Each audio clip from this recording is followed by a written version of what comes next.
The manhwa opens with a young man surrounded by knights.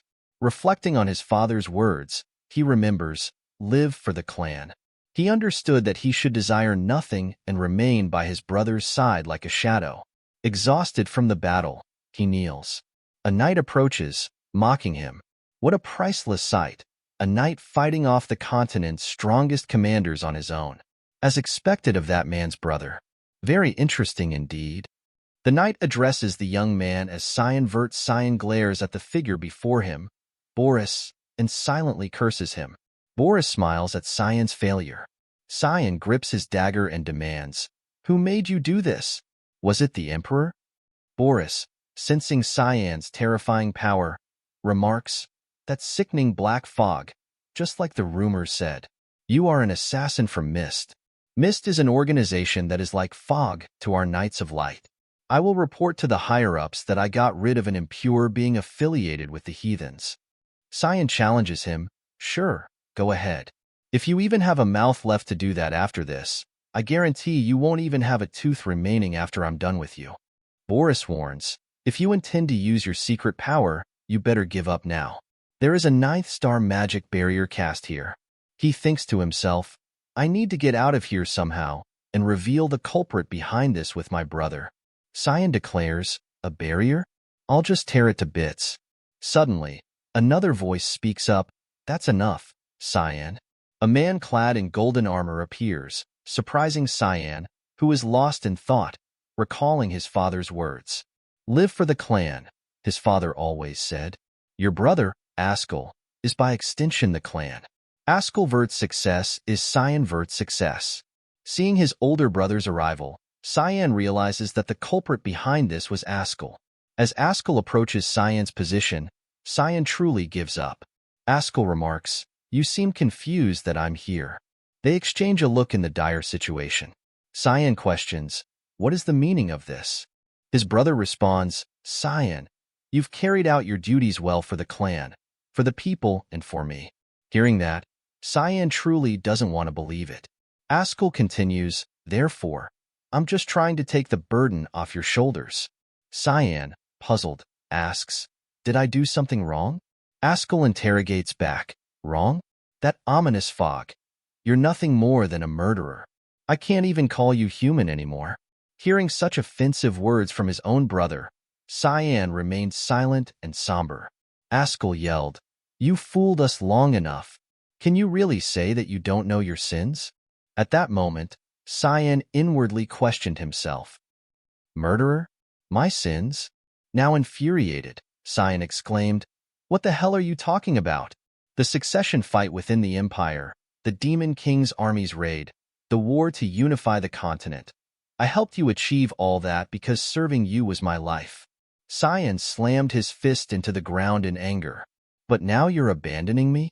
I worked like a dog for 20 years under you. It doesn't matter if my entire body breaks down. I will give everything I have right now if it means I can destroy you." Cyan's body emanated a dark magical aura, carrying his rage. The aura spread, instilling fear in all surrounding soldiers. "He still has that much mana left? That's impossible. That's no human," one soldier murmured. Cyan rebuked them. "How silly. The hero is trying to kill his younger brother because he's afraid. Aren't you ashamed of yourself?" Ascal's face twisted in anger as he glared at Cyan. Cyan then exerted all his strength to attack his brother. He declared, "Just once is enough. If I can stab his weak point so that he can't regenerate." Cyan swiftly circled behind Ascal and launched a direct attack on his back. But at that moment, a shield was created to protect Ascal, angering Cyan as his attack was thwarted. Boris, standing beside Ascal, was supporting him without hesitation.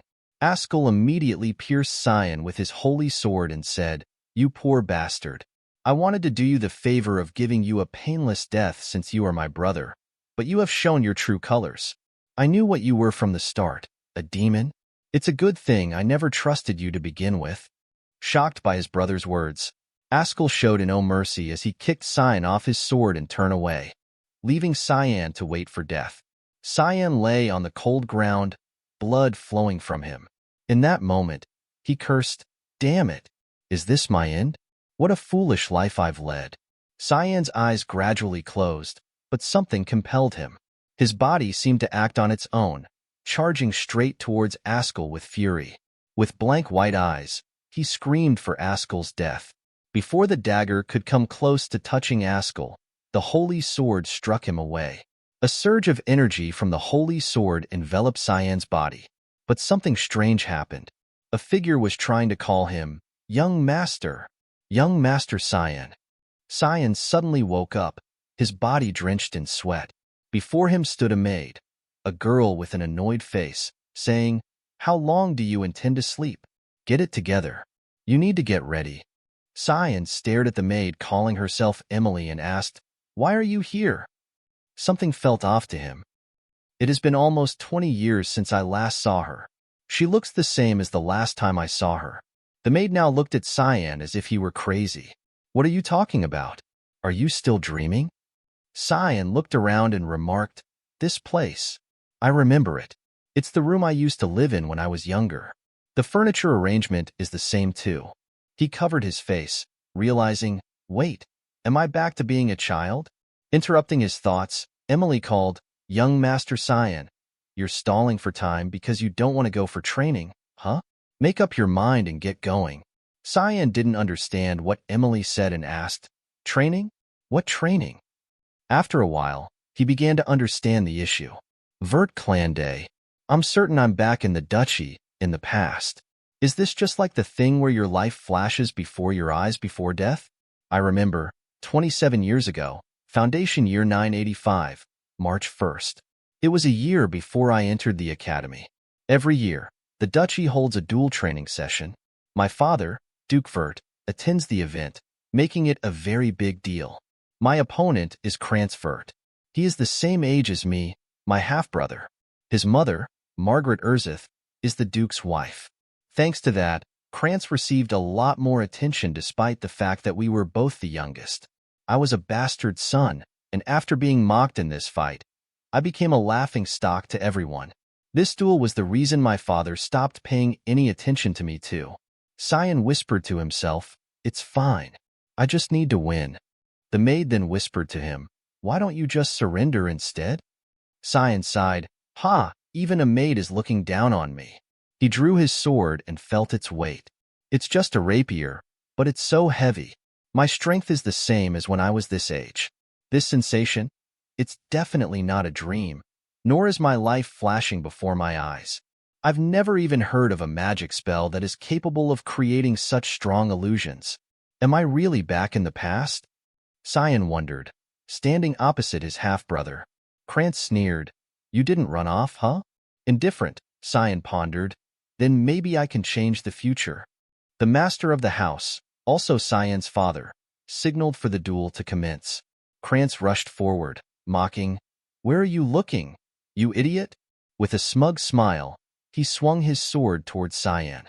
Observing him, Cyan evaluated, "What is he, a snail?" Utilizing skills honed over time, Cyan gracefully sidestepped the strike, catching his brother off guard. Enraged by the miss, Krantz cursed, "Dodging like a coward, huh?" As his sword missed its mark, Cyan simply flicked his own sword, knocking the blade from Krantz's hand. He then delivered a swift kick to his leg, causing Krantz to fall to the ground in pain. Both the master and mistress of the house were surprised by this turn of events. Looking at his fallen brother with the eyes of a predator, Cyan thought, "Now, if I just put my sword up to his throat, this duel is over." But that's not enough. Remembering how Krantz had always bullied him, Cyan seethed. "I need to really stomp him down so that he can never try to do anything to me again. In this life, I will pave a path on my own." The outcome of the duel was Krantz's defeat. The Duke ordered Cyan to see him, even clearing his schedule. Was my victory in the duel that impressive? Cyan wondered. A high-class knight named Yulkin, directly affiliated with the Duke, escorted him. Walking down the corridor, Cyan encountered Margaret Erzith, the mother of Krantz, and her maid. Cyan silently speculated, "Seems like she was talking about her son." Inquiring about Krantz's condition, Cyan asked, "Is Krantz okay, madam?" Furious, she retorted, You have the audacity to ask such a question after beating your brother like that? How thick-skinned of you. Disdainfully, Cyan replied, That's how duels are. See you. She didn't stop there, insulting both Cyan's mother and him. This is why bastards shouldn't be treated like legitimate children. Like mother, like son. It's all because the mother is some dirty whore. You should be on the streets begging for food. Instead, you dare to put up a fight. You should know to be grateful. With a look as if preparing to kill her, Cyan thought, She has crossed the line. Should I kill her? That thought crossed his mind. Should I just kill her? But reason pulled him back. No, I know better than anyone how to make her suffer. I'm going to torture her slowly, painstakingly slowly, Cyan thought. With a calm demeanor, he questioned the lady again. You know I'm going to the academy along with Krantz, right? What exactly is your point? I'm sure you want your son to graduate with his limbs intact, right? I guess you're not that worried about him, huh, Duchess? Understanding Cyan's implication, the Duchess became enraged.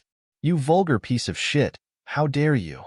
Just as she raised her hand to strike Cyan, the knight by her side intervened. I apologize, Duchess. The Duke called for him with urgency, so I don't think we can delay any longer. We'll get going now. Fuming but unable to act, the Duchess stormed off. Cyan smiled inwardly. The Duke's orders are absolute. I'm being protected by the guard knight who was given that order, a knight who won't submit even to the Duke's wife. How nice and reliable. Arriving at the master's chamber, they knocked, and the master allowed them in, saying, Come in. Facing his father, Cyan greeted him. Cyan, the youngest child of the House of Vert, greets you, father. He thought, It's been almost 15 years since we met one-on-one. The master turned to Cyan and gestured for him to sit down. Duke Willius Vert, the great feudal lord of Velias, a western feud of the Ushif Empire, was known to the world by a different name, Guardian of the Continent. The hero who stopped the invasion of demons for a long time with the help of his remarkable magic power and worldly wisdom.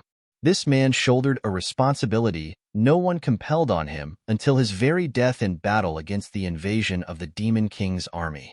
All he wanted was peace across the entirety of the continent. But my memories of him are different, Cyan reflected. He saw his father as a man who utilized his free will to decide on living his whole life serving others. A stupid man. With a serious expression, his father asked, Your eyes precisely followed the sword and dodged it. Cyan had to pay attention to what his father was saying. He continued, The moment Krantz ran at you, you looked straight at the path of the swinging sword and turned your body to dodge it. When did you learn how to wield a sword? Cyan evaluated. As always, he's sharp, and answered his father's question. I wouldn't say I learned it. I practiced every night on my own. His father remarked, From what I know, you've never had any interest in swordsmanship. Why did you hide such excellent skills? Cyan replied, I didn't really want to catch others' attention. His father persisted, Despite that, you really went all out at taking down Krantz. But wasn't what you did after that unnecessary? His intention behind that question seemed probing. Is he trying to get a feel of what I'm capable of? Cyan thought. I wanted to prove myself, Cyan explained. Prove what? That I'm better than Krantz, even though we share the same blood, which is also what I concluded as the meaning of the duel. What you said made your father laugh, and he praised you. Excellent. A clear and concise answer that shows off your level-headedness. I didn't know you were so talented. I'm delighted you'll become a great, reliable support for Ascal one day. When the name Ascal was mentioned, Cyan froze, recalling images from before his regression. He thought, why would I become his helper? It's the same as always. He is still obsessed with Ascal. His father continued, It's not exactly a trophy, but I want to reward you for this duel. If you want something, you can tell me.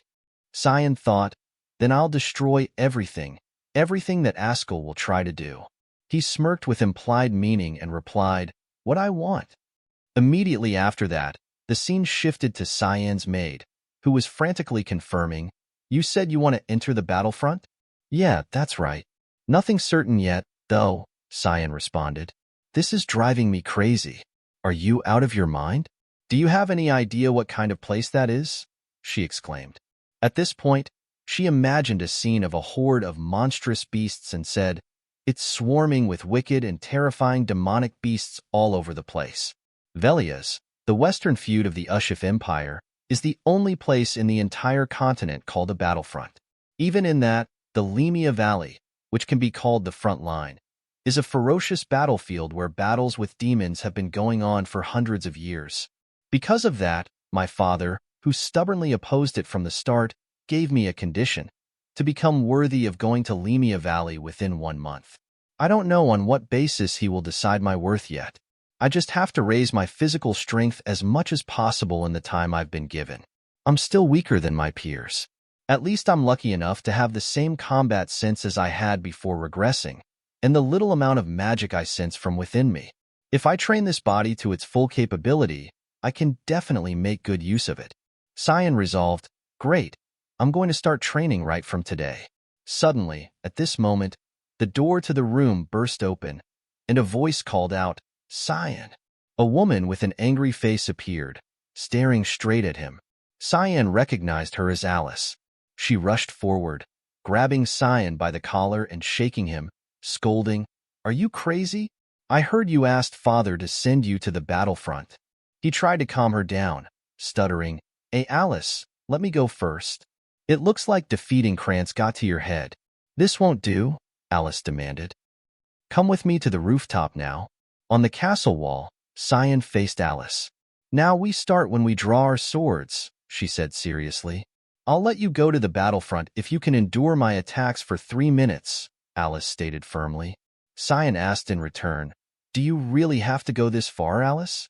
Alice replied, "I'm not hearing any of that. Just answer one question. Are you after the family's title?" Cyan thought, "That's why she's doing this. I'm not the slightest bit interested in that." Drawing his sword, he said, "I'm not." "So you are, huh? Draw your sword," Alice demanded. Cyan pleaded, "It hasn't even been half a day since my duel with Krantz. I'm tired. This is exhausting. The whole day has been chaotic." Not allowing Cyan much time to think, Alice immediately attacked. But Cyan, not as weak as his sister thought, met her strike. "No way," he blocked that. "He's a 10-year-old, though. Are you really trying to go all out against your brother who's 7 years younger?" After the collision, they separated. Alice, surprised, thought, "A rapier has a very light blade, yet he cleanly parried my longsword's attack. God, was he just lucky this time? You got better intuition than I thought."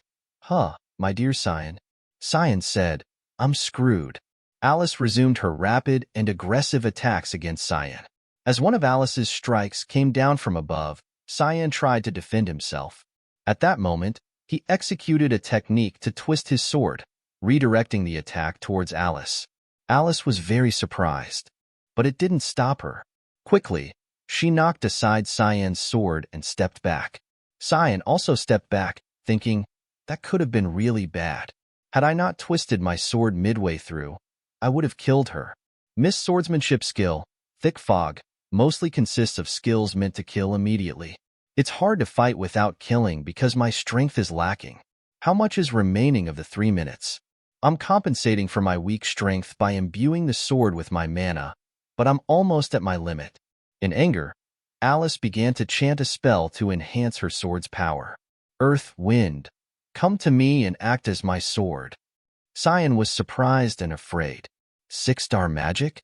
Alice's entire sword was now enveloped in mana from multiple elements. Cyan thought fearfully, "Is she trying to kill me? It's over. I can just tell by the look in her eyes." Alice now seems to have lost her will to a child's domination, repeating in her mind, "I can't lose." Cyan, fearful and thinking, "I'll fall out of the castle even if I were to block that," just had to trust that this would work. After carefully considering, Cyan rushed towards Alice. Before Cyan, Alice was gathering mana into her sword, causing it to soar high into the sky. Cyan prayed in his mind, "Please, please come out, Yulkin." Just as Alice's dangerously large sword was about to touch Cyan, the knight of the family appeared, demanding that everything stop. He deflected Alice's attack with his sword and lifted Cyan with his other hand. The force of the collision lit up the night sky. With a serious expression, he warned, "Miss Alice, you're being too harsh against a much younger opponent." Cyan sighed in relief. I was wondering when he was going to appear. Alice, now sobered up, immediately hugged Cyan and apologized. "Sorry, Cyan. I must have lost my mind for a second there. I just wanted to stop you from going to the battlefield. I was too obsessed with that." Cyan thought cheerfully, "This is very like her. She always tries so hard with everything." He added, "My sister was the elite of the elites, who got an S in all subjects in the Royal Academy, where all the talented children gathered, whether they were talented in swordsmanship, magic, or other fields of study. On top of that, her beauty was astounding, so people called her God's child. From a young age, she was trained in swordsmanship. She was mentioned as being the future guardian of the continent, along with the oldest son, Ascal. But not long after joining the Knights of Light, she was killed." "I missed you, Alice. I'll protect you this time," Cyan thought. Alice turned to him and said, "Ah, now that I think about it, weren't you the Duke's guardian knight?" "But the Duke just left for the war." He responded, "I'm carrying out the Duke's orders to protect the young master for a while. Although I couldn't tell you because I was supposed to carry that out in secret." Cyan thought, "I felt his presence ever since I left the Duke's office. Would he not have shown himself if I continued to not notice him? But why did Father tell Yulkin to do this secretly?" Sensing her baby brother's feelings, Alice smiled happily. "He's still like a little kid." The next day, Alice returned to the academy. Apparently, she had come back just for a bit to see Father before her graduation. At this time, Cyan was struggling to push beyond his limits. "I'm trying for the 10th, but I'm unable to. I felt that I needed to become stronger, so I've been focusing on strength training for the past 2 weeks. But 10 is my limit. I've only been hitting a wall for the past 2 weeks. I was pretty confident in my strength. I want to go back. I need a solution." Emily entered and said, "Young master, a package arrived from Miss Alice." Cyan confirmed with joy, but Emily, with a disgusted and pinched face, said, "What's this? It smells so disgusting." Cyan thought, "It's Hellhound's blood that I asked her to get for me. It's a rare item that can only be found in Lemia Valley, but I guess the rumors that it's in the black market were true. The blood of demonic beasts is considered poisonous because of its sickening smell as well as the feeling of burning upon consumption, but it actually permanently increases the mana and strength of the person who consumes it. Most people think that this is just a false rumor, but I know that it's true from my past life experience." "Young master, are you really going to drink that?" Emily asked. "Yeah, don't worry, Emily. I'm the only person who was able to adapt to your cooking skills," Cyan replied with a smile. "I can still remember the first time. Was it mushroom soup?" Cyan reminisced, a smirk playing on his lips. "My heart stopped for a moment after a single bite of that thing. Compared to that soup, this is nothing." After finishing the Hellhound's blood, he slammed the container down on the table and shouted loudly, "It's good." Then he called Emily. "Yes," she responded. "I'm going to go for a walk now. Let's see if that worked," Cyan announced. Walking through the forest, he thought, "It's been a while since I came here. I've been waiting for this day for the last 2 weeks, the moment when Yulkin is not here for his regular reports. He keeps following me around. It's annoying. I came to this place often when I wanted to be alone." He recalled, then one day, Ascal received a divine revelation from the god of light, Lamendel. It said that an ancient temple is hidden somewhere in these mountains. I didn't really fully believe it, but there was really a place where the flow of mana was concentrated. Of course, the divine revelation has yet to come. Looks like it's around here, so only I know about this right now. Pressing his hand down on the ground, Cyan used mana to transmit underneath. The surrounding area collapsed, and he laughed joyfully, thinking, "Ascal, I bet you can't even imagine what I'm doing right now." Looking down, he saw a staircase descending into the ground, with a light at the end of it. "Seems like it's about here," he noted. With determination, Cyan decided, "Let's go." "It's different from the last time I was here," Cyan muttered, taking in his surroundings. The place was an ancient temple that had once served the god of light, Lamendel, until all history on this land was erased due to the god-demon war that happened 300 years ago. Who could have ever imagined this place existed in the mountains just behind the castle? Cyan could see it now, the owner of this temple. In the year 999 before Foundation, on August 12th, humanity finally succeeded in driving out the Demon King's army from Velius. The Demon King's army was far stronger than the humans, but the humans found ancient relics called the gods' weaponry, allowing them to take the win. One of those relics, Duran Orc, was a holy sword blessed by the god of light, Lamendel. This sword was deemed the main cause of humanity's victory against the demons. Cyan would meet his pitiful death in the future due to this sword, which would be possessed by Ascal Vert.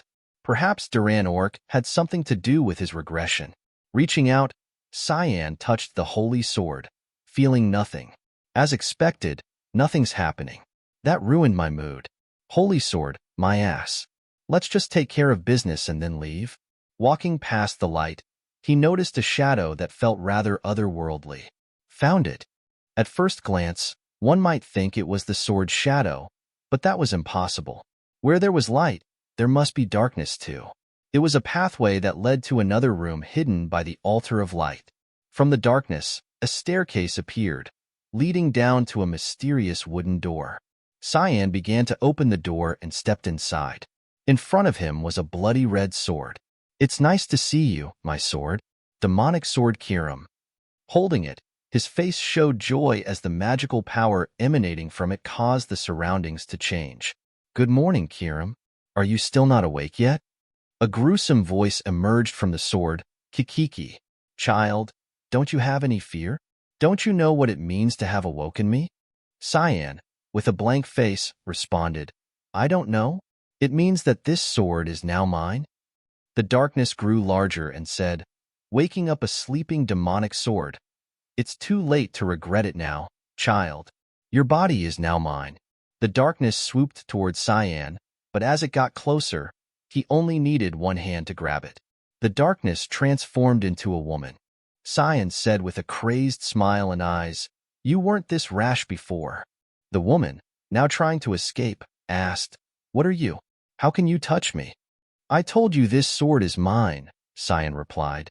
"Fuck off," she spat, attempting to attack Cyan with her claws. He easily dodged her assault. She leapt back, looking at him in disbelief. "Who are you? Are you the successor? Why do I feel Era's aura from you?" "Right. I am the successor of Era. Your master's back." "Bow down," Cyan declared. The demonic sword Kiram, now furious, retorted, "You're just a kid. I can't accept this." Kiram launched into an aggressive attack at a very fast pace. While in combat, Cyan silently thought, "I guess words won't do." The demonic sword's final goal is to take over the body of the user. I have no choice but to go a bit easy. Stepping back and smiling contentedly, he said, "Demonic sword control." Suddenly, Kiram's entire body lost control and collapsed. "I'll say this just once," Cyan warned. "Why don't you just accept me as your owner while I'm still being nice?" While being restrained, Kiram wondered, how can he use that? "Eek, you arrogant little." Cyan continued, "Demonic sword control." Kiram's head was then forcefully pushed down to the ground. Cyan repeatedly said, "Demonic sword control. Demonic sword control. How about now?" "I'll accept, human," Kiram conceded, immediately changing her way of addressing Cyan and calling him master. At this moment, Cyan thought, "Now that I've done what I wanted to do here, shall I get back? I've been gone for too long." Exiting the basement with Kiram, he heard her say, "Ah, it's been so long since I breathed fresh air. It's so refreshing." Hey, master, what's your name?" "Cyan Vert," he replied. "Cyan, I've never heard of that name before. Eru really chose a kid like you?" "Yeah, in my past life," Cyan confirmed. Kiram asked, "Past life? What the hell are you talking about?" "I died once before," Cyan explained. "What the hell?" Kiram exclaimed, looking at the holy sword. "He's still sleeping, huh?" "He'll have to wait 20 more years for his owner," Cyan explained. "You talk like you know the future," Kiram remarked. With a serious look in his eyes, Cyan firmly held the sword and chopped off the handle of the holy sword. This surprised and frightened Kirim, who asked, "What are you going to do with that?" "Who knows?" Cyan replied, holding the broken sword in his hand and smiling deviously. "Maybe it'll make things a bit more interesting in the future." The day finally come in the afternoon. A carriage left the ancestral mansion. Cyan, now wearing armor, thought to himself, "I can't believe the day has already come. Time sure flies by so fast." A soldier approached and greeted him. "Greetings to the Duke," the soldier said. Then the Duke asked Cyan, "I'll ask you one last time. Are you still determined to go to the battlefront? If you want to back out now, I won't stop you." Cyan respectfully bowed and replied, "Yes, sir. My heart already lies at the battlefront." The Duke ordered his knight, Yulkin, to proceed. "Yes, sir," Yulkin replied, producing a magic scroll. From the scroll, a magic circle illuminated the area, summoning a large beast with a fiery body. It stared at Cyan with bloodthirsty eyes. "A hellhound, a low-ranked demonic beast from the Lemia Valley, huh?" Cyan observed. The knights and father must have had a hard time preparing this test. Gripping his sword tightly, he thought, "They'll sweep in if it gets dangerous." The Duke, watching, said, "You must be responsible for your every action. So prove how strong your resolve is by passing this trial and showing it to us." "A trial? Huh?" Cyan thought. He recalled a conversation with Yulkin about a duel. "There's only 3 days left until the deadline of my promise with father. I can't just keep swinging my sword in the air now, can I? I want to get a sense of a real fight too. Help me out, yeah?" "For a duel, someone your age like young Master Krantz would be," Yulkin started, but Cyan interrupted. "I'm not sure why, but he runs away every time he sees me." "What a hassle," Yulkin thought to himself. Aloud he said, "If you insist, okay. Instead, I will only fight you with my sword sheath. I'll only focus on defense, so attack me all you want." "Thanks, Yulkin. Ah, I have another favor to ask. Whatever happens from this point on, don't tell father about it." "This is an order," Cyan instructed. Yulkin was curious about what Cyan mentioned, but at that moment, Cyan rushed to attack. Yulkin could only use the sword sheath to defend. That was heavy. "I can't believe this is the sword of a 10-year-old, he thought. "He's quick." Cyan's swordsmanship speed and strength amazed Yulkin. Just a second of distraction, and Cyan disappeared, leaving Yulkin astonished. Right after that, Cyan attacked him from behind. Although Yulkin only stood still to defend against the strikes, it was quite astonishing. "Phew," Cyan thought, as I thought, "I can't win against you yet." "Good job, Yulkin." "Thanks for helping me," Cyan said. Yulkin, surprised, responded, "Great job, young master." In his heart, he thought, "I can't believe the weak young Master Cyan has grown so much. If the hunch I had back then was right, by now the young master can overcome any trial that comes at him." Returning to the present, Cyan faced a large monster for training. A second later, he disappeared from his current position, his body swiftly rushing towards the monster. Here it comes. Cyan's figure passed by the monster, leaving it with a powerful strike. "With my current strength, fighting a monster is still too much. I've got to end this battle as quickly as possible. I'm going to kill it off with this attack." After thinking it through, Cyan immediately channeled his power into his right hand holding the sword. His body leaped high into the air. Then he thrust the sword like a spear through the monster's head. The entire scene unfolded in awe before everyone's eyes. Cyan's father beamed with delight. Cyan looked at the monster and thought, "It feels like a waste. This much blood could fill a few bottles. If I did something like that here, they'd think I'm crazy. Should I carry something like a cup with me, at least?" His father applauded, saying, "Impressive, Cyan. Then I'll see you at the battlefront." Cyan stood there and thanked his father. Kirim spoke up, "Master, do I look like a kitchen knife to you?" Cyan asked back, "No, of course, you're a demonic sword. Why do you say that?" Kirim replied, "Then use me, damn it. I need blood to gain strength. Please, just let me have one gulp." Cyan reassured, "Don't you worry, because soon I'm going to use you to my heart's content. Look forward to it. That's when you should have woken me up." The scene transitions to a battlefield where a group of ogres is attacking. People shout, "It's an ogre! Ogre in the northwest. Set up a line of defense and take it out right away. Leave none alive. Start the restraint of salvation." The entire army is filled with fervor. On the battlefield, magic is cast, its light forcing the ogres to shield their eyes. Smaller magic circles begin to appear underneath them, from which threads shoot out, binding the ogres' bodies. The command is given for the attack. The entire army begins to attack the ogres, whose dazzled bodies await death. Some ogres try to escape, but a warrior charges in, and an ogre's head falls off, landing right where Cyan is sitting on his horse, observing. His maid, Emily, stands behind, frightened. She cries out, "Young master, why did you want to come to a place like this? Aren't you scared?" Cyan looks at the battle and thinks to himself, "To think I'd be back here. I feel nostalgic. It's just like hell, as usual." Cyan's father approaches and asks him, "How does it feel to be on the front lines, Cyan?" Cyan responds, "I'm a bit nervous." His father says, "As you can see, you will never know when you'll die in this place, so don't ever let your guard down." Cyan confidently smiles and replies, "Okay, I will keep that in mind, father." In the front lines, there are usually 3 to 4 battles a day, and every battle has its own detailed response manual. With the capable advanced knights as the core, they take care of all the monsters that try to cross the front lines. When this battle has ended, the tent assigned to Cyan is in the rearmost area, where it's the safest. With the guards here being so disciplined, Cyan thinks, "I won't even have a chance to feed Kiram. Do I really have to wait till dinner time?" Cyan asks, "What are you doing, Emily?" She responds, "Didn't the Duke tell us that we won't know when and where we would die?" Cyan wonders, "Unbelievable. Then why don't you pack up and return?" Emily exclaims, "Do you think I can when you can't even do anything without me? With the monsters all over the place, if I were to turn tail, who would take care of you, young master? Move, it's almost time to eat." Cyan inquires, "What about the cape that I requested?"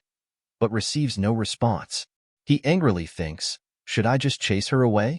Is this how she treats her master?" At this moment, a doll resembling Cyan is placed on the bed. Cyan assesses, "This should be enough, right?" Emily now asks, "Are you planning to go out to exercise even in this place?" Cyan replies, "Yeah. Did I wake you up? You sure are diligent. The Duke would be proud of you if he were to find out." Throwing on a cloak, Cyan adds, "Anyway, I'll get going, so please take care of things as usual. I'm asleep right now. Got it?" "Okay," Emily responds. At this moment, Cyan is moving at a very fast speed. Because this is the front line, night guard duties are usually strengthened, so if I don't move now, moving around freely will be difficult. Cyan executes his skill, Thick Fog third move, Fog's Descent. If I remember correctly, there should be tons of monsters in this place. It's the perfect place to use Kiram. Isn't that right, Kiram? Kiram replies, This strong scent of blood, master. I don't think I can hold back. Quickly, let me cut something down." At this moment, a pack of hellhounds is charging towards Cyan to attack. Cyan confirms, "All right, Kiram, we'll do as you please." With the skill Fog Sword, Rushing Fog Storm, Cyan moves through the hellhound pack, leaving them with deadly slashes. After a while, at the corpse of a hellhound, Cyan inserts a sharp tube into its blood vessel. Blood flows through the tube into a wooden cup. Cyan lifts it up and drinks it heartily, joyfully commenting, "Kuru, this is the stuff." Kiram expresses, "It's my first time feeling so refreshed after waking up." Cyan evaluates, "Good work. Keep training like this." Kiram asks, "How long do you think it will take for us to get stronger by killing these mutts?" Cyan replies, "Don't worry. The night is young, and there are plenty of monsters. Before them now is a herd of beasts waiting for them." Kiram excitedly expresses, "I'm getting excited." The scene shifts to a group of horse-drawn carriages, in one of which sits a young lady with white hair. The person in the carriage says, "I still think the front line is too dangerous. Why don't we turn back?" The young lady replies, "I told you not to treat me like a child. I'm the royal princess of the empire. How many times must I tell you that I'm bound to my duty to assist father in his tours? I really will get mad if you mention this again. Understood, princess. Oh, that reminds me. There's news saying that the youngest son of the Vert family is on the front lines. He should be around the same age as you. That Duke Vert brought his youngest son. The Duke wasn't really going to bring him. The kid volunteered himself. You guys are about the same age, so you should try to get along. Humph, like I care about such a trivial thing. Forget it. I'm going to get some sleep. Understood, princess. What's his name? Oh, it's, Cyan. I'm pretty sure he's called Cyanvert. Cyan? Cyanvert. Huh? Now on the battlefield, the Vert family is battling with the monsters. A bird-shaped monster is struck and terminated as the battle gradually concludes. The Lord calls out to everyone, check if anyone's been injured. The soldiers respond, everyone is okay. The Lord, satisfied, commends, good work. Let's hurry back. His attention is caught by someone. Meanwhile, Cyan has just finished off another monster, his sword sheathed. Cyan's father inquires, how are you adjusting to life on the front lines? Cyan respectfully replies, I'm learning something new every day, father. Surprised, his father asks, is that so? I thought you'd want to hurry back. You've endured for quite some time. I'm very proud of you. He then leaves, leaving Cyan pondering over his unexpected praise. He says, I have something to talk to you about tomorrow, so come to my tent early in the morning. Cyan responds, yes, father, and thinks to himself, I've never seen father be so kind before. Now, at the monster territory during the night, sounds of movement and intense attacks echo everywhere. A large monster is attacking something underground. Cyan manages to move to avoid the attack, observing, a deathworm? They should usually only appear deeper into the valley. Kiram suggests, Master, you seem to be struggling. Why don't you let me take over instead? Cyan confirms, let you take over? You think I'm unaware of your schemes. Kiram assures, it's not like that. I swear I'll use it for a bit, and then allow you to take over. Do you see that? It immediately regenerates any shallow injuries. It won't be of any use to keep attacking it. Cyan agrees with her thought and thinks, she's right. This will just continue on forever at this rate. It's already been a month since I've come to the front lines. I've drunk the blood of countless demonic beasts, but I feel that still wasn't enough. The deathworm appears before him, ready to devour him. Cyan makes a decision. I guess I have no choice. I'll play along with whatever you're planning for now, Kiram. Kiram happily acknowledges, all right, let's go wild. The fusion process begins. Thick fog 9th form. Demonic sword manifestation. Soon, Cyan's body is enveloped in blood chi. In a moment, the entire body of the deathworm is cut into pieces by sharp swords. Cyan asserts, I'll rip your thick skin to pieces. The image of Cyan merges with the demonic sword and the crimson moon. A skill is executed, Fog Sword. 8 fluttering petals. The technique slashes through the body of the deathworm. Cyan successfully kills it, cutting the monster's body into several pieces. Elsewhere on the battlefield, someone examines the monster's bloodstains and remarks, it hasn't been long since it was killed. Yulkin, holding a torch, comments from behind, the mana seems quite imposing. Could it have been a demon that did this? Cyan's father states, we cannot overlook this if a demon was involved. He then orders, inspect the area and burn this corpse immediately. The soldiers comply, looking at the sword traces on the monster's body. He silently wonders, these sword traces look familiar. Is it just déjà vu? Yulkin seems to have noticed something and notifies, Your Grace, I think you need to see this. In front of them lies the corpse of the deathworm. Yes, it's a deathworm. Who could have slain a deathworm like this? Could it have been that organization? Demonic sword manifestation? It lets Kiram take over my body so that she can use her true powers.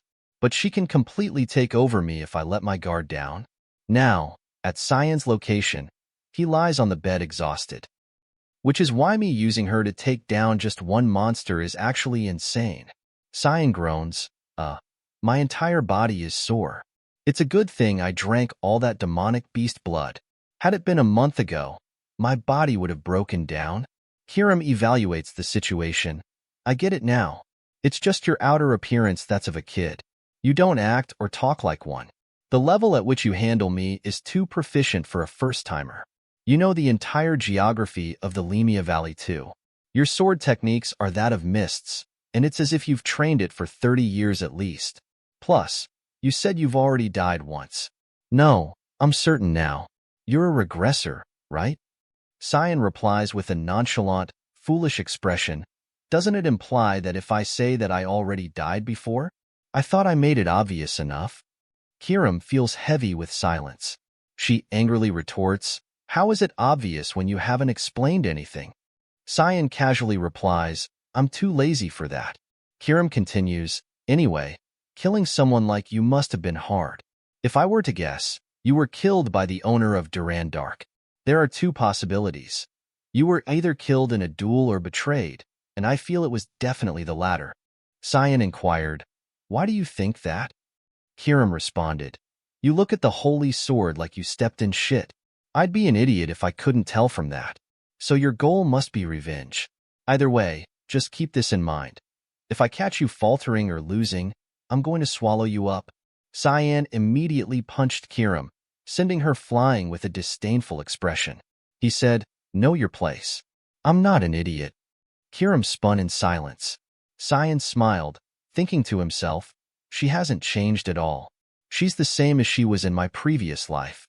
At this moment, Cyan left his camp, observing the atmosphere around him. He thought, what's happening? It seems a bit chaotic today. Emily approached. Young master, you're up? Cyan asked, yeah. Emily, did something happen? Emily replied with a worried expression, yes. Apparently a high-level monster's corpse was found near the entrance of the valley. Cyan realized the issue. Is she talking about the deathworm? He wondered. Emily continued. It's been so long since there was a sighting of a high-level monster near the camps. Cyan, fearing being discovered as the one who killed the deathworm, hastily asked, anything else? Emily was flustered.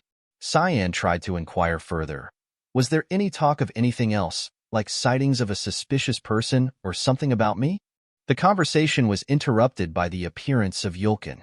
He approached from behind and said, young Master Cyan, the Duke wants to see you right away. Cyan felt uneasy, silently evaluating. This is a pain.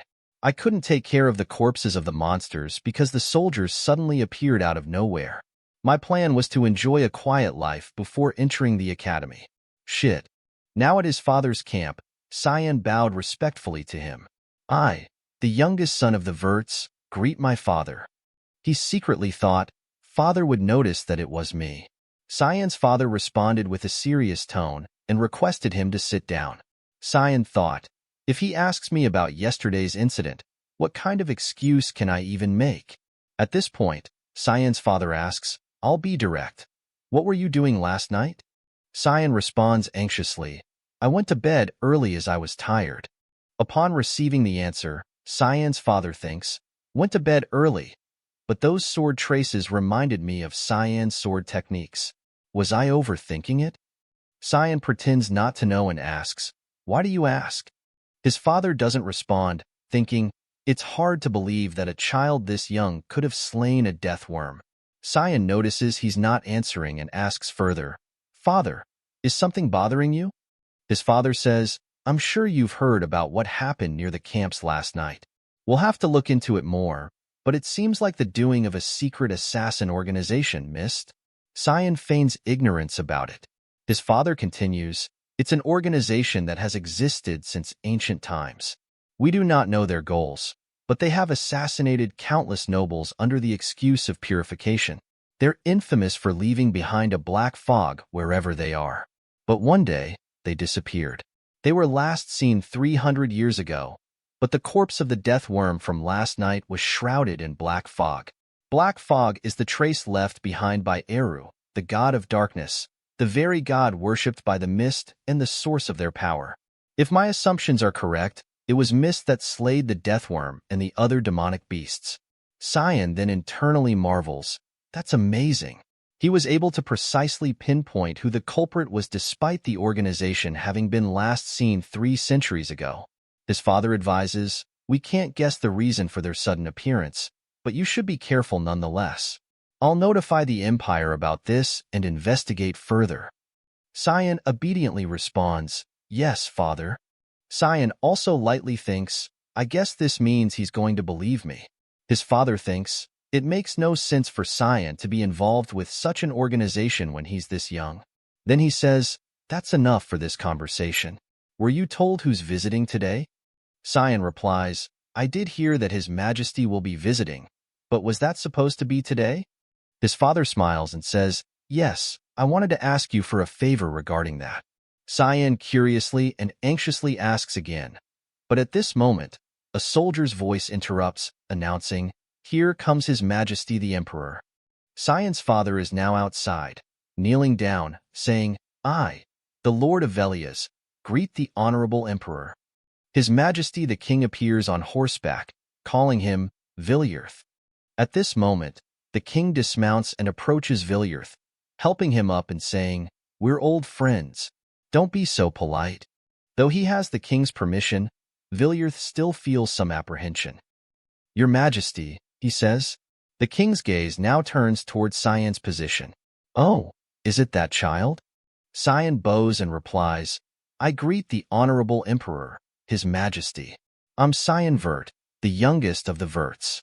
The king compliments, for a boy this young to be residing in such a rough environment, your children are definitely different from the ordinary ones. Cyan, feeling comfortable, thinks, I was wondering what the favor was going to be, but he just wanted me to appeal as his son. I was always cooped up in the mansion in my past life when the Emperor visited. Emily, nearby, exclaims, look over there, Emily. It's the Emperor. I'm so deeply touched by father's trust. At this moment, the king calls a servant and says, splendid. I wanted to introduce someone as well. From the drawn carriage, a beautiful woman appears. She introduces herself, I'm the 5th princess of the Ushif Empire, Erin Severus. Cyan looks at the princess and thinks, Erin Severus, the tragic 5th princess. After some greetings, Cyan and his father are now in the camp where his father tells him, you'll need to escort the princess for the day. Cyan wonders about the significance of the task he's been given. His father reassures him, no need to be so surprised. You just need to keep her company. You're the same age as her. You'll see her once you enter the academy too. Cyan recalls seeing her at the academy in his past life. I saw her a few times between classes, he thinks. Then his father says, there's no harm in becoming acquainted with someone of the royal family. It won't be long, but I just want you to get along. Cyan silently evaluates, I don't really want to do it, but I understand father's intentions. He probably wishes that we develop a friendship like he has with the Emperor. But he's picked the wrong person for it. She cannot become my friend, although I can't say that since that's a future only I know of. It's annoying, but I'll have to just be obedient for now. At this point, images of the battlefield appear. Erin asks, why is that river so red? Cyan explains, you mean the Blood River. It's a stream that runs through the entirety of the Lemia Valley. There isn't any complex reason as to why the water is red. The demonic beasts, old or injured and unable to fairly compete for survival with others, instinctively leap into the Blood River.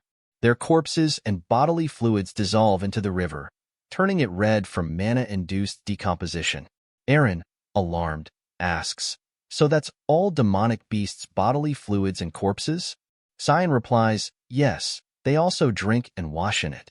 It's very disgusting. Don't go in it. Erin grimaces and asks further, gross? What's at the end of the river?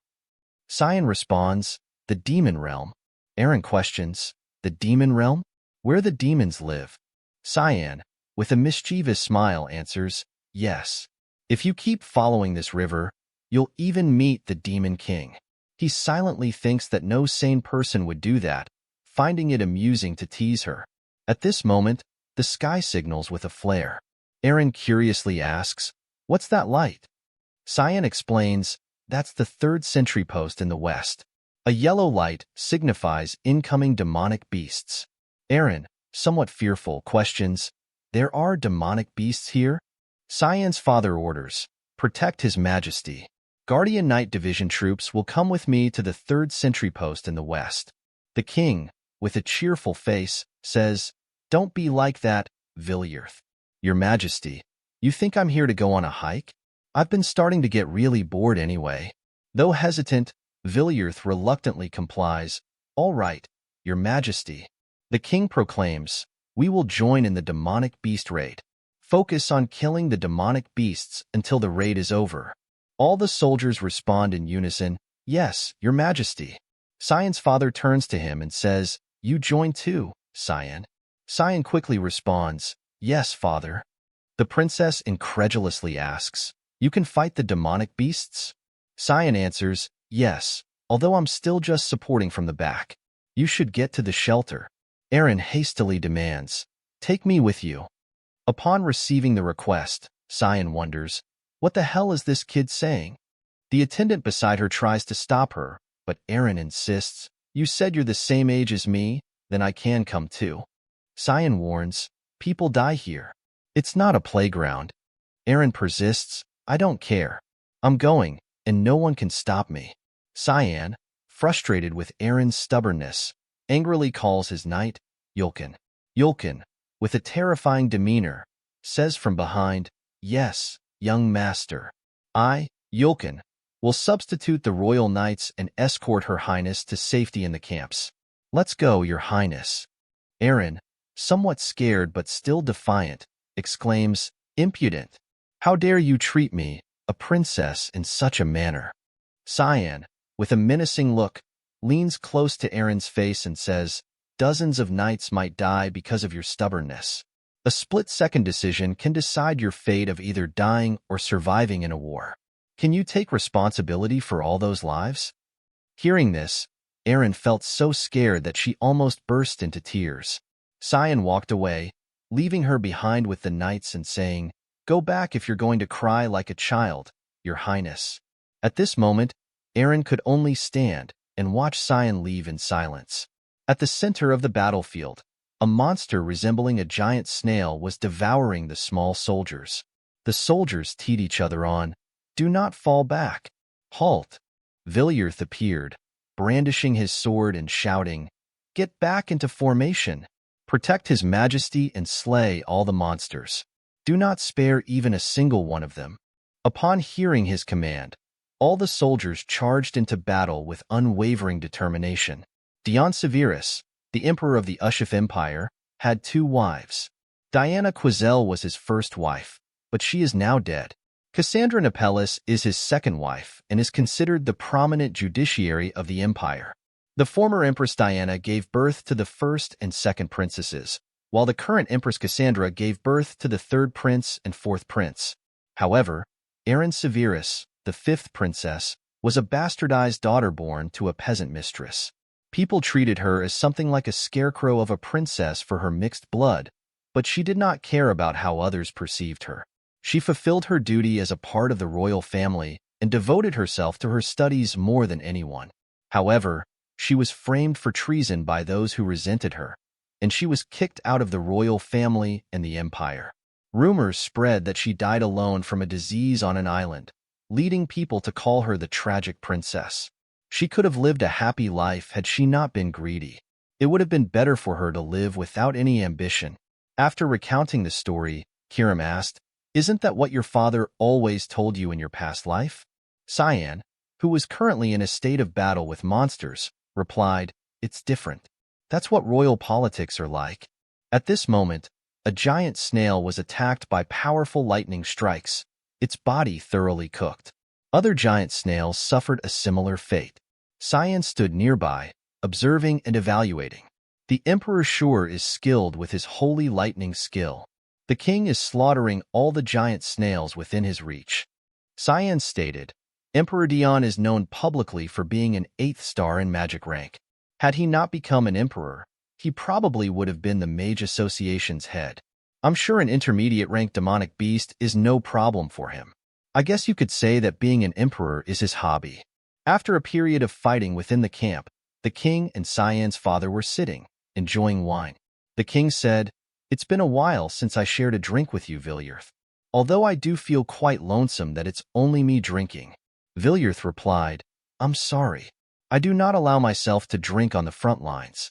At this point, the king changed the subject, saying, Anyway, I was reminded when you asked me about the current atmosphere in the empire. There has been a recent spike in assassinations of nobles. It's causing a lot of anxiety, Villiers remarked. Are there any patterns to these assassinations? The king replied, Yes. All of the assassinated nobles were corrupt officials. Plus, black fog was present at all the murder scenes. Hearing that detail, Villiers pondered thoughtfully. The king asked, Do you have an idea? Villiers responded, I did find traces of them here yesterday. It seems like the black fog followers have been on the move again. The king replied, It makes sense, but you'll need to look into it more. I do appreciate that you're taking care of the garbage, but I can't just sit by and watch as the people grow more anxious. There's something else that concerns me. Villiers inquired, What is it? The king replied, Some damn noble is blabbering that this is the fifth princess's fault. Villiers asked again to confirm, You mean there are people trying to tie Princess Erin to those incidents? The king clarified further, I've been suppressing them by shrugging it off as nonsense, but it seems like there is a group that wants to use her. Let me ask you for a favor as a friend and not as an emperor. If I end up dying before you, please take care of that child. Accepting the request from the king, Villiers responded with a serious face, I, Villiers, will carry out your majesty's orders to completion. Upon receiving Villiers' assurance, the king was pleased and thanked him. At the campsite, it was raining heavily. In Cyan's tent, Emily was feeling frustrated and asked, That's all? Cyan replied, What more did you expect? Emily said firmly, She's the princess. You just ended the escort there. You're never going to get married at this rate. Criticized by Emily, Cyan felt it was a bit much, thinking, I wasn't going on a date. Then Cyan left the tent, telling Emily, Anyway, I'll trust you to take care of things while I'm gone. Emily expressed some concern, asking, Are you going training again? It's raining so hard. Cyan reassured her, Don't worry about it. Don't stay up waiting for me either. But as he was about to leave, a girl in a cloak stood outside in the rain, waiting at Cyan's camp gate. Cyan was puzzled by the person in front of him. Emily, fearful, asked, Who are you? At this point, the stranger took off her hood, revealing herself as Princess Erin, and asked, Cyan, where were you going to go? Erin approached him and asked, Sorry, can we talk if you're not busy? Quickly changing her demeanor, she welcomed Erin warmly. Outside Cyan's camp, there were not only soldiers from Cyan's clan, but also royal soldiers. Erin asked Cyan, How long have you been here? Cyan replied, About a month. He curiously asked her, Why did you come to see me? Erin felt something slightly ominous behind her and said, Can you excuse us for a bit? Cyan turned to Emily and said, Emily, go outside for a bit. Before leaving, Emily turned back and said, All right, have a good time together. With everything quiet now, Cyan thought to himself, A good time with a 10-year-old? No, I'm 40 in this situation. Erin hesitantly said, I'm sorry about what happened earlier. I feel like I didn't act as a princess should. Cyan responded politely, You don't need to worry about that. I apologize for being rude. Erin smiled and said, No, I would have said the same thing if I were you. Her smile faded, and her face took on a slightly saddened expression as she continued, You're acknowledged by a lot of people, unlike me, and you're a lot more mature. Seeing Erin's change in demeanor, Cyan thought, So that's the kind of personality she has.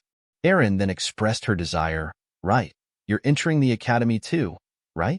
Let's be. Cyan understood what she was suggesting and cut her off before she could finish. His face turned serious with a hint of intimidation as he firmly declined, I'm sorry, but I don't believe I can be of any help to you. This made Erin feel fearful for a moment. Cyan clarified his stance, If you're here to make friends, please leave. Erin tried to persuade Cyan, I just wanted us to be on good terms. You're harsh. Do you also think that I'm just a shell of a princess? Not receiving a response to her difficult question, Erin continued, I understand. I guess there's no benefit in being friends with me. Sorry for wasting your time. She then decided to leave, saying, I guess I was short-sighted. I thought maybe we could at least talk. But you're completely different from Sir Ascal, Aaron said. Hearing the name of his betrayed brother, Cyan became visibly unsettled, thinking, what did she just say? In that moment, he lost control and gripped Aaron's hand tightly to stop her from leaving. In pain, Aaron asked, what's with you? Cyan responded with a cold tone, Ascal, how do you know my brother? Fearfully, Aaron replied, I got to know him when I was touring the Royal Academy last year. He advised me not to care about what others think and that I should just fulfill my role as a princess.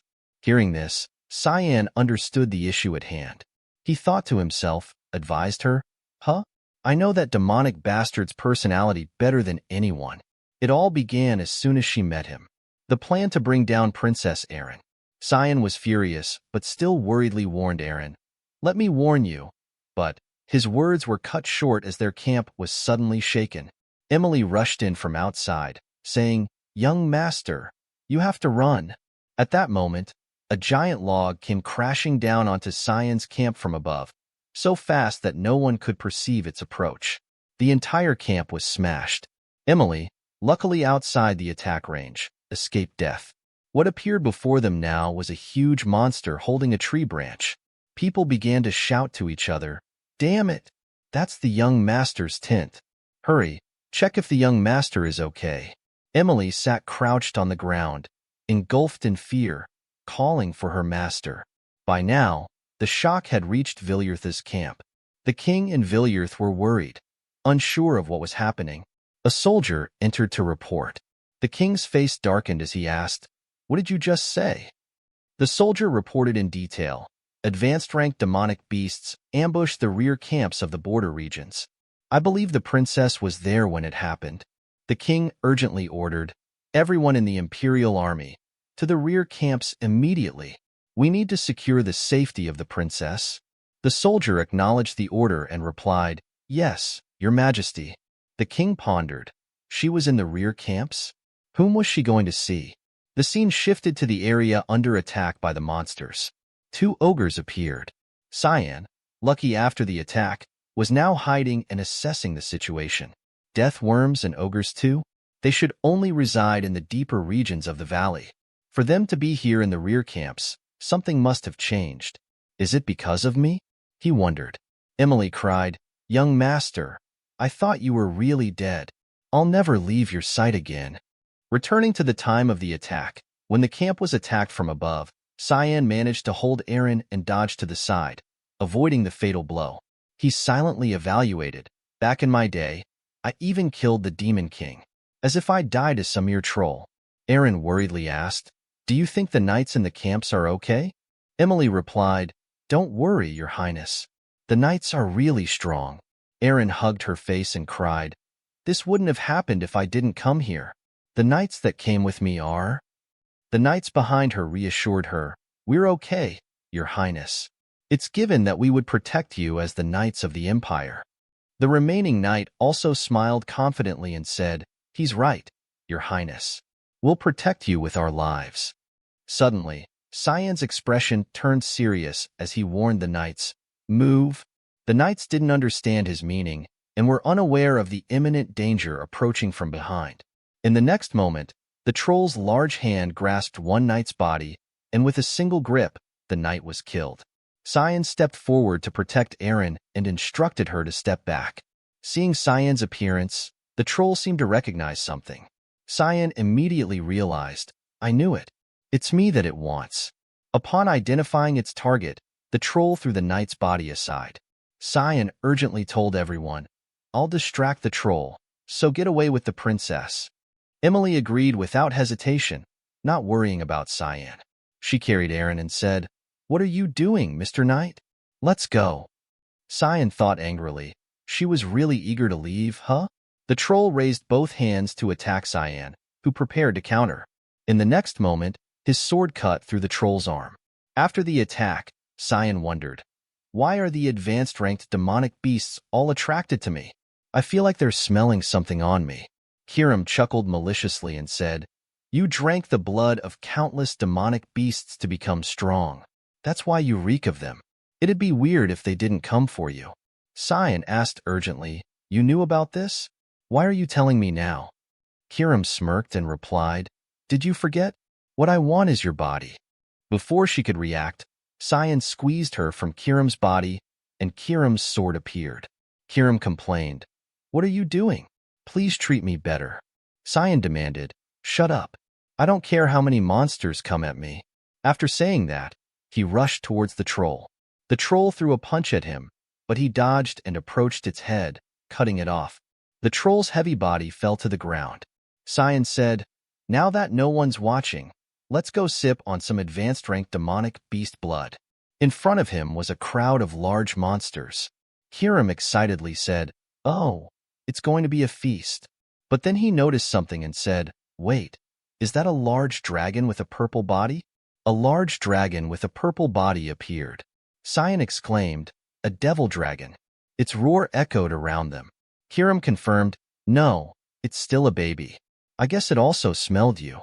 Cyan smiled maliciously, thinking, It doesn't matter why the dragon is here. Demonic sword manifest.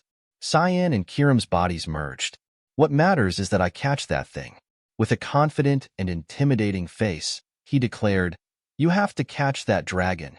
No, you have to eat it. On another side of the camp, a monster was attacked by several golden lightning bolts. The king asked, Is this the last one, Vilyrth? Vilyrth replied, Yes, it seems so. The king asked, What about the princess and your son? Vilyrth replied, I can't find their traces past the tent. I'm sorry. The king said, It's fine. I'm sure you're worried about your son too. Vilyrth, trusting in Cyan, responded, There's no need to worry about him. What matters right now is the princess. The king thought, That's cold. Is he really your son? Vilyrth affirmed, A Vert should know to watch out for himself. At that moment, someone came to report, Your Majesty, we found Her Highness. The king asked, Are you sure? Immediately after, Aaron rushed in, calling, Father! The king inquired about her condition. Are you hurt anywhere? Aaron, worried, said, Hurry, we need to save him. The king asked, Save who? Aaron explained, Sigh. Because of me, he's... The king asked her to calm down and said, Tell me what's going on. Vilyrth stepped forward and asked, Are you Cyan's maid, are you not? Yes, I am, your grace, Emily replied. With a terrifyingly dark face, Vilyrth said, Tell me, has something happened to Cyan? Emily, frightened, thought, I'm scared. I've never seen the Duke look so scary before. Trembling, she stuttered, The young master acted as bait to give us time to run away. Hearing this, Vilyrth's eyes sharpened as he looked at Emily. The royal soldier next to them immediately said, I remember where he was last. If you just give me an order, I will go with others to save the young master. The king urged, What are you waiting for, Vilyrth? Hurry. But contrary to everyone's thoughts, Vilyrth remained silent for a moment, and then said, We are not doing that. People were puzzled by his decision. The king asked again, Vilyrth, are you serious? Vilyrth calmly said, We must take care of this situation first. If these camps fall, the demonic beasts will invade the empire. We must reconstruct the place right away. That is the only way to prevent more deaths. Emily, terrified but still speaking up, said, Then what about the young master? Vilyrth said coldly, He's done his duty by helping the princess evacuate. That is what it's like to be a Vert. Hearing these words, the princess wondered, Why? Just why? No, because of me again. Suddenly, a cry from above interrupted the conversation. Aaron heard and wondered, this cry, that sound, a dragon. A dragon flew above them. Shortly after, she discovered the image of Cyan clinging to the dragon's leg. Cyan, with a foolish expression and tears streaming down his face, was trying to cling to the dragon's leg. Dragons, creatures closest to the Creator, were revered as rare and noble beings. Inferior beings like humans dared not easily approach them. After tangling with a dragon in the previous scene, Cyan found himself clinging to its leg. However, judging by Cyan's expression, he wasn't comfortable. In his heart, he thought, It's an honor to come across such a high and mighty creature, but why did it have to fly over the very people that can't be seen by? The dragon flew over the camp, right above Aaron's head. Worriedly, she called out Cyan's name. The king exclaimed, "Unbelievable, a dragon! Though, Villiers, why is your son on top of the dragon? What are you doing? Aren't you going to save him?"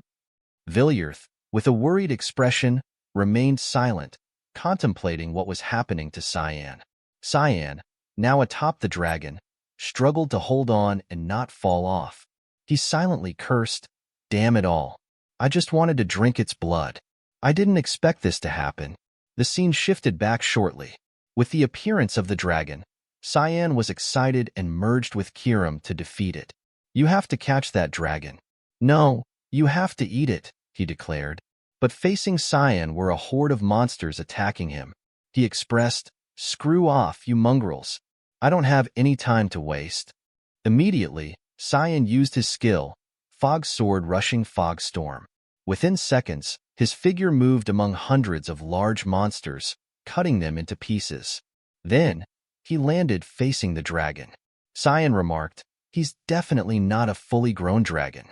The size speaks for itself. As Cyan identified his presence, the dragon immediately shot out a large energy beam from its mouth. Facing it, Cyan remarked, "Oh, tiled. That's real bright." As the powerful energy approached Cyan, he swiftly dodged, then quickly moved closer to the dragon's head. Kiram evaluated, "Ammon's action now. You're being rude." Cyan felt annoyed by the complaint. He then struck twice at the dragon's head. Kiram said, "You dare spit in my face on our first meeting?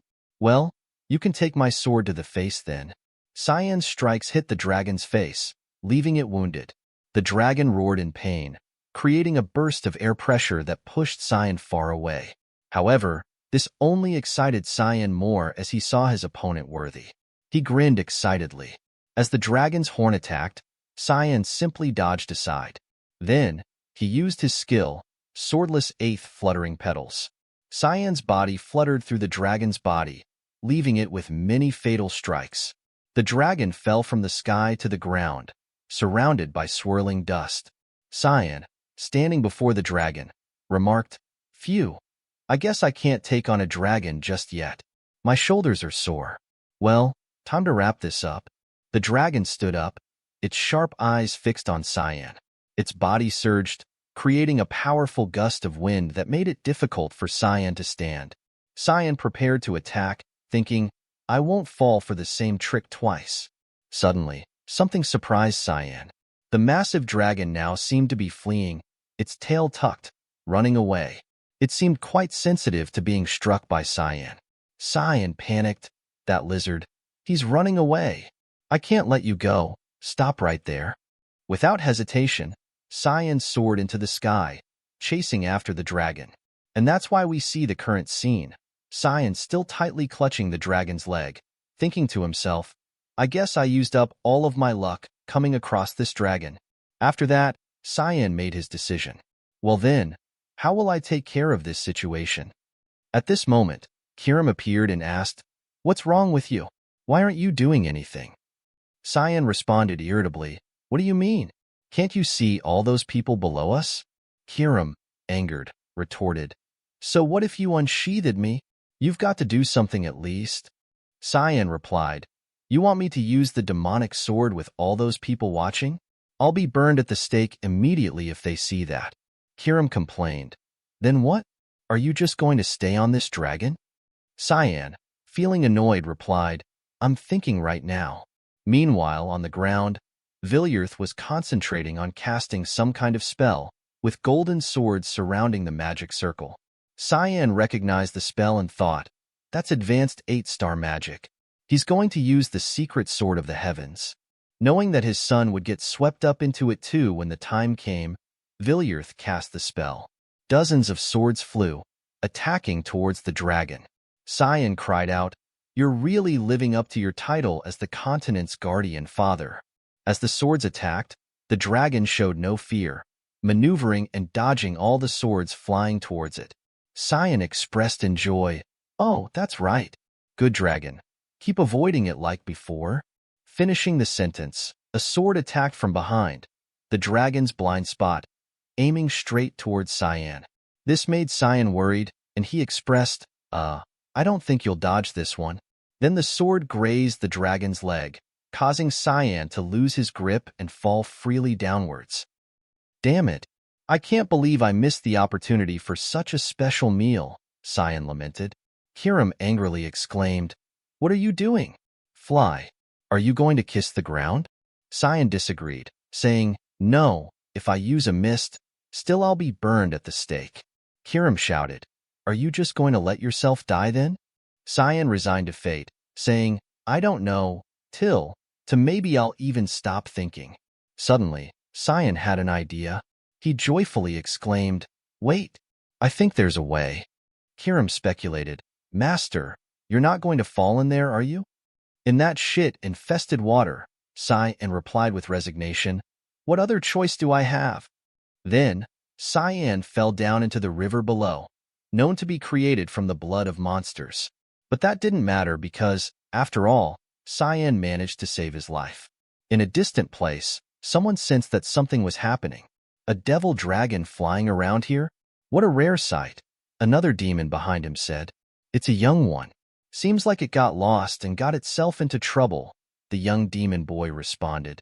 There must be some strong demonic beasts over there, the red-haired demon replied. No, it's humans who live across that border. The young demon boy speculated, Humans? No, there's no way a dragon lost to something like a human. Then, he grew quiet. The demon next to him didn't understand his thoughts and asked, Is something bothering you? The young demon boy replied, I can feel a very strange energy from over there. Something strange, but also familiar.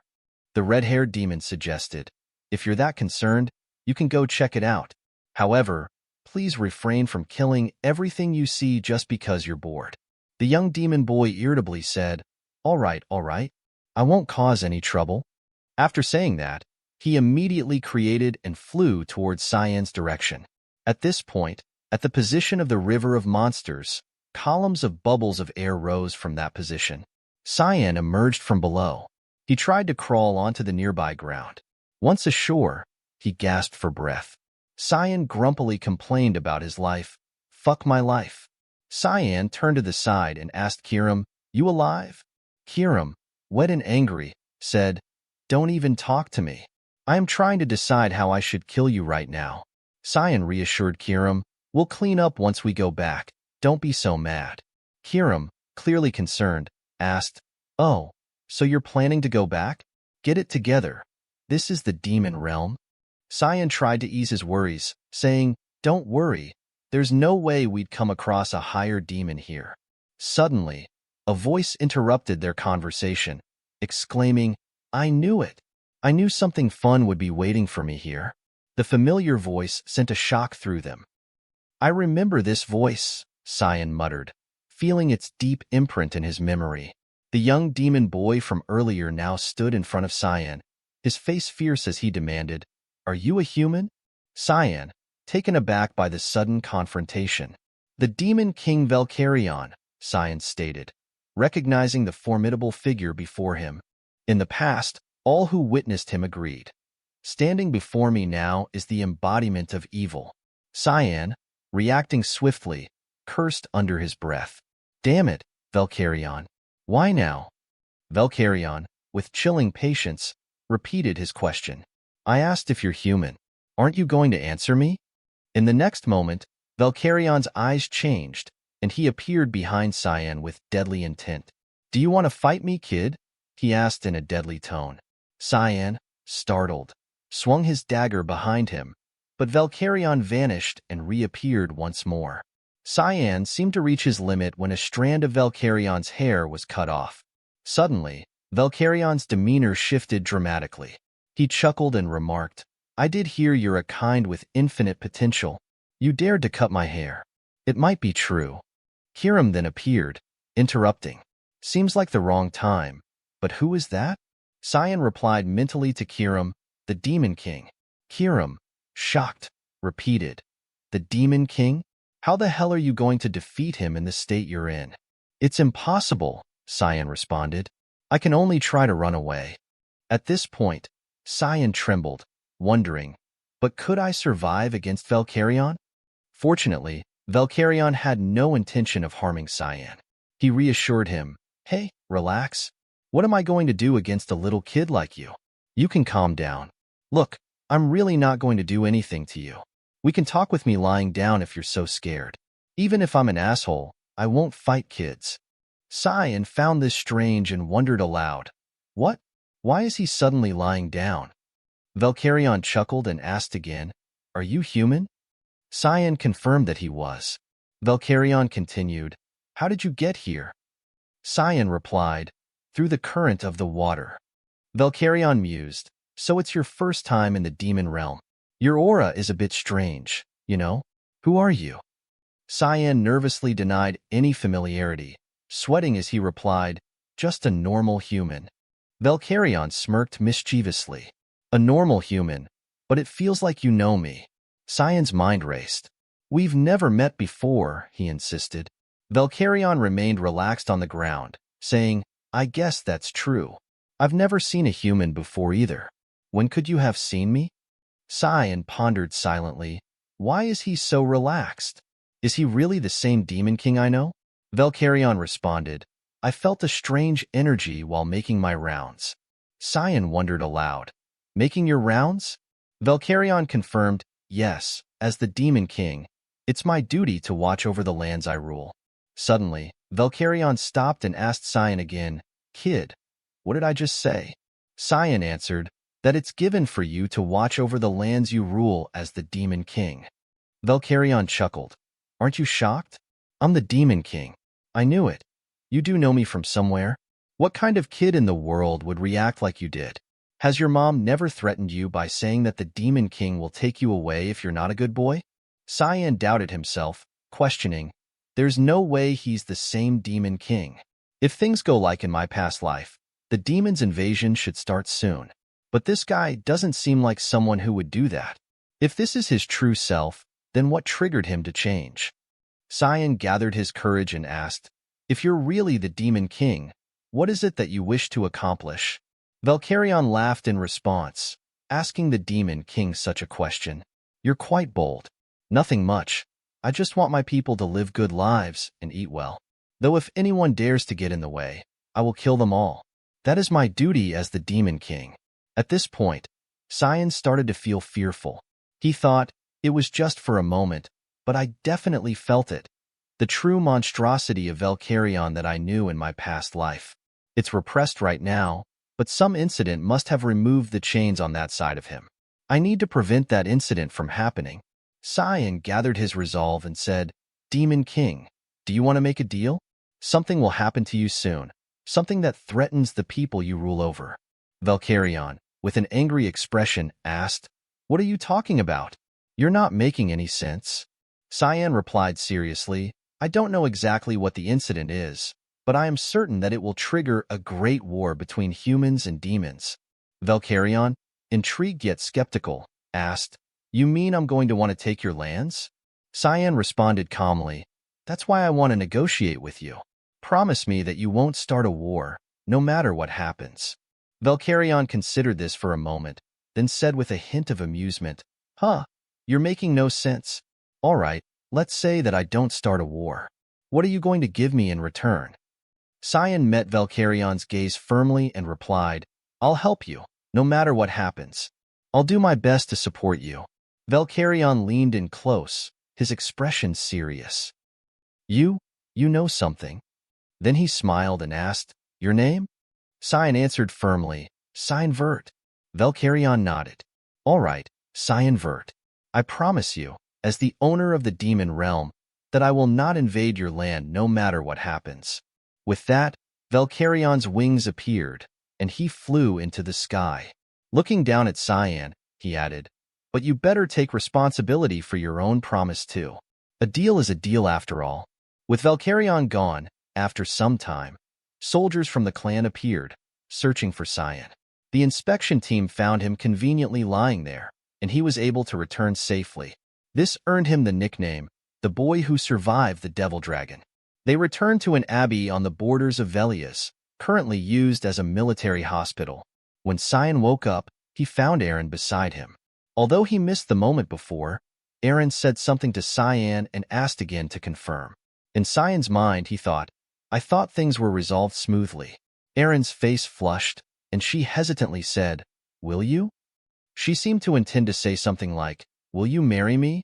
But suddenly stopped and instead said, Will you be mine? Cyan's face looked bewildered because he didn't understand her meaning. He silently thought, What the hell is she saying? Cyan suddenly interjected, Nah. Aaron realized how confusing her words were, and with a sad expression, she started shedding tears. Ah, of course. I'm an incompetent princess. In this difficult situation, Cyan thought to himself, she's really getting on my nerves. I knew she was incompetent, but her attitude makes her even worse. It's obvious what's going to happen, but I can't stop thinking about how this piece of work is somehow involved in her tragic end. Cyan had made up his mind by now and spoke up, You're right. You can't bring any benefit to me or anyone else for that matter in your current state. You have no influence or even basic etiquette. It would actually be detrimental for me to be close to you. His words were cutting for a vulnerable princess. Then he added, However, I'll watch you from afar until you develop into someone better. This statement truly touched Aaron, and she asked, What do you mean? Watch me? Cyan tried to appear indifferent and replied, Yes, don't be disappointed. Aaron's emotions were stirred, but she tried to remain composed. No, I get what you mean. I just have to improve enough so that you'll acknowledge me. She pointed at Cyan and smiled, saying, Just wait and see. I don't know when, but I'm going to become so powerful you won't be able to ignore me. Cyan, seeing Aaron's confidence, felt puzzled but responded, I'm looking forward to it. However, he thought to himself, she cheered up real fast. She's just a kid. Before leaving, Aaron turned back with flushed cheeks.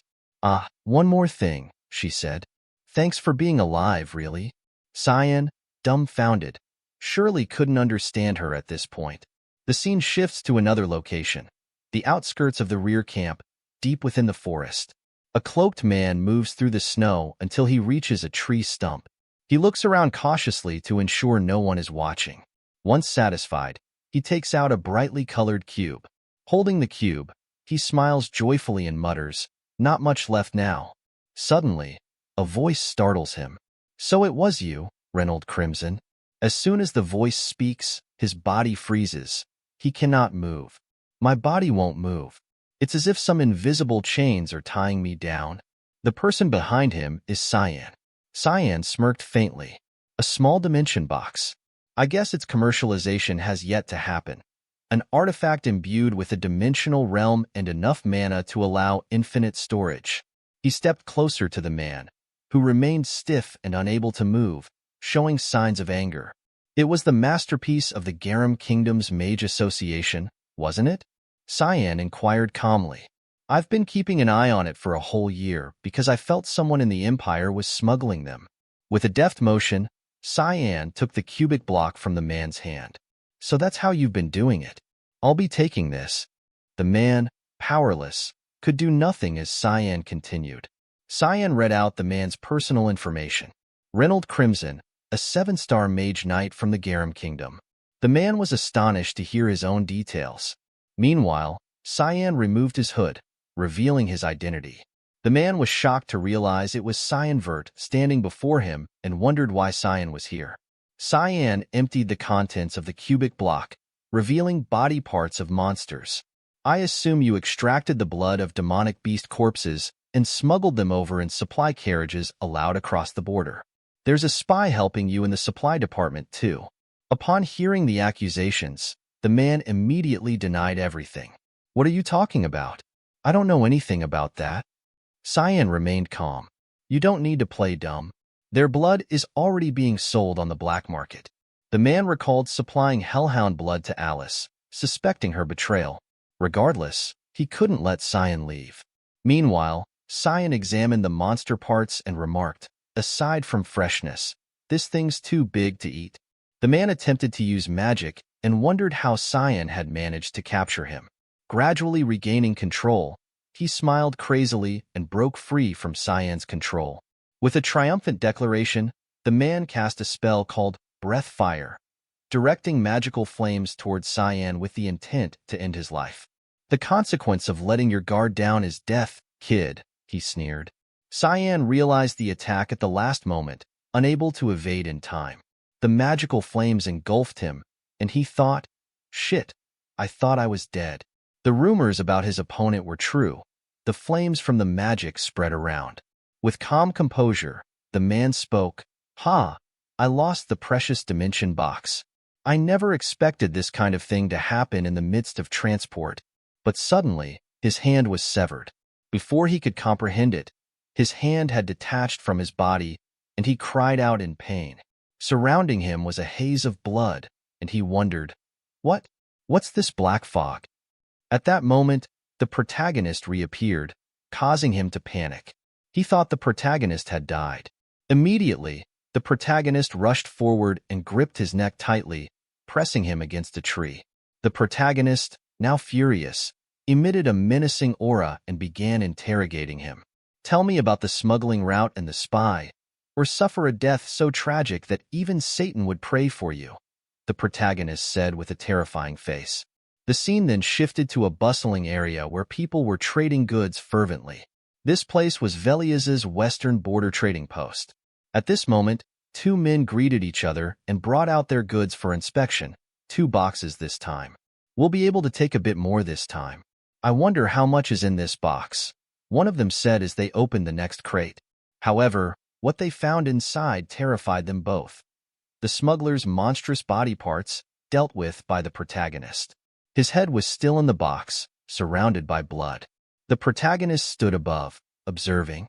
Kiram then asked the protagonist, "Are you not going to do anything about those guys?"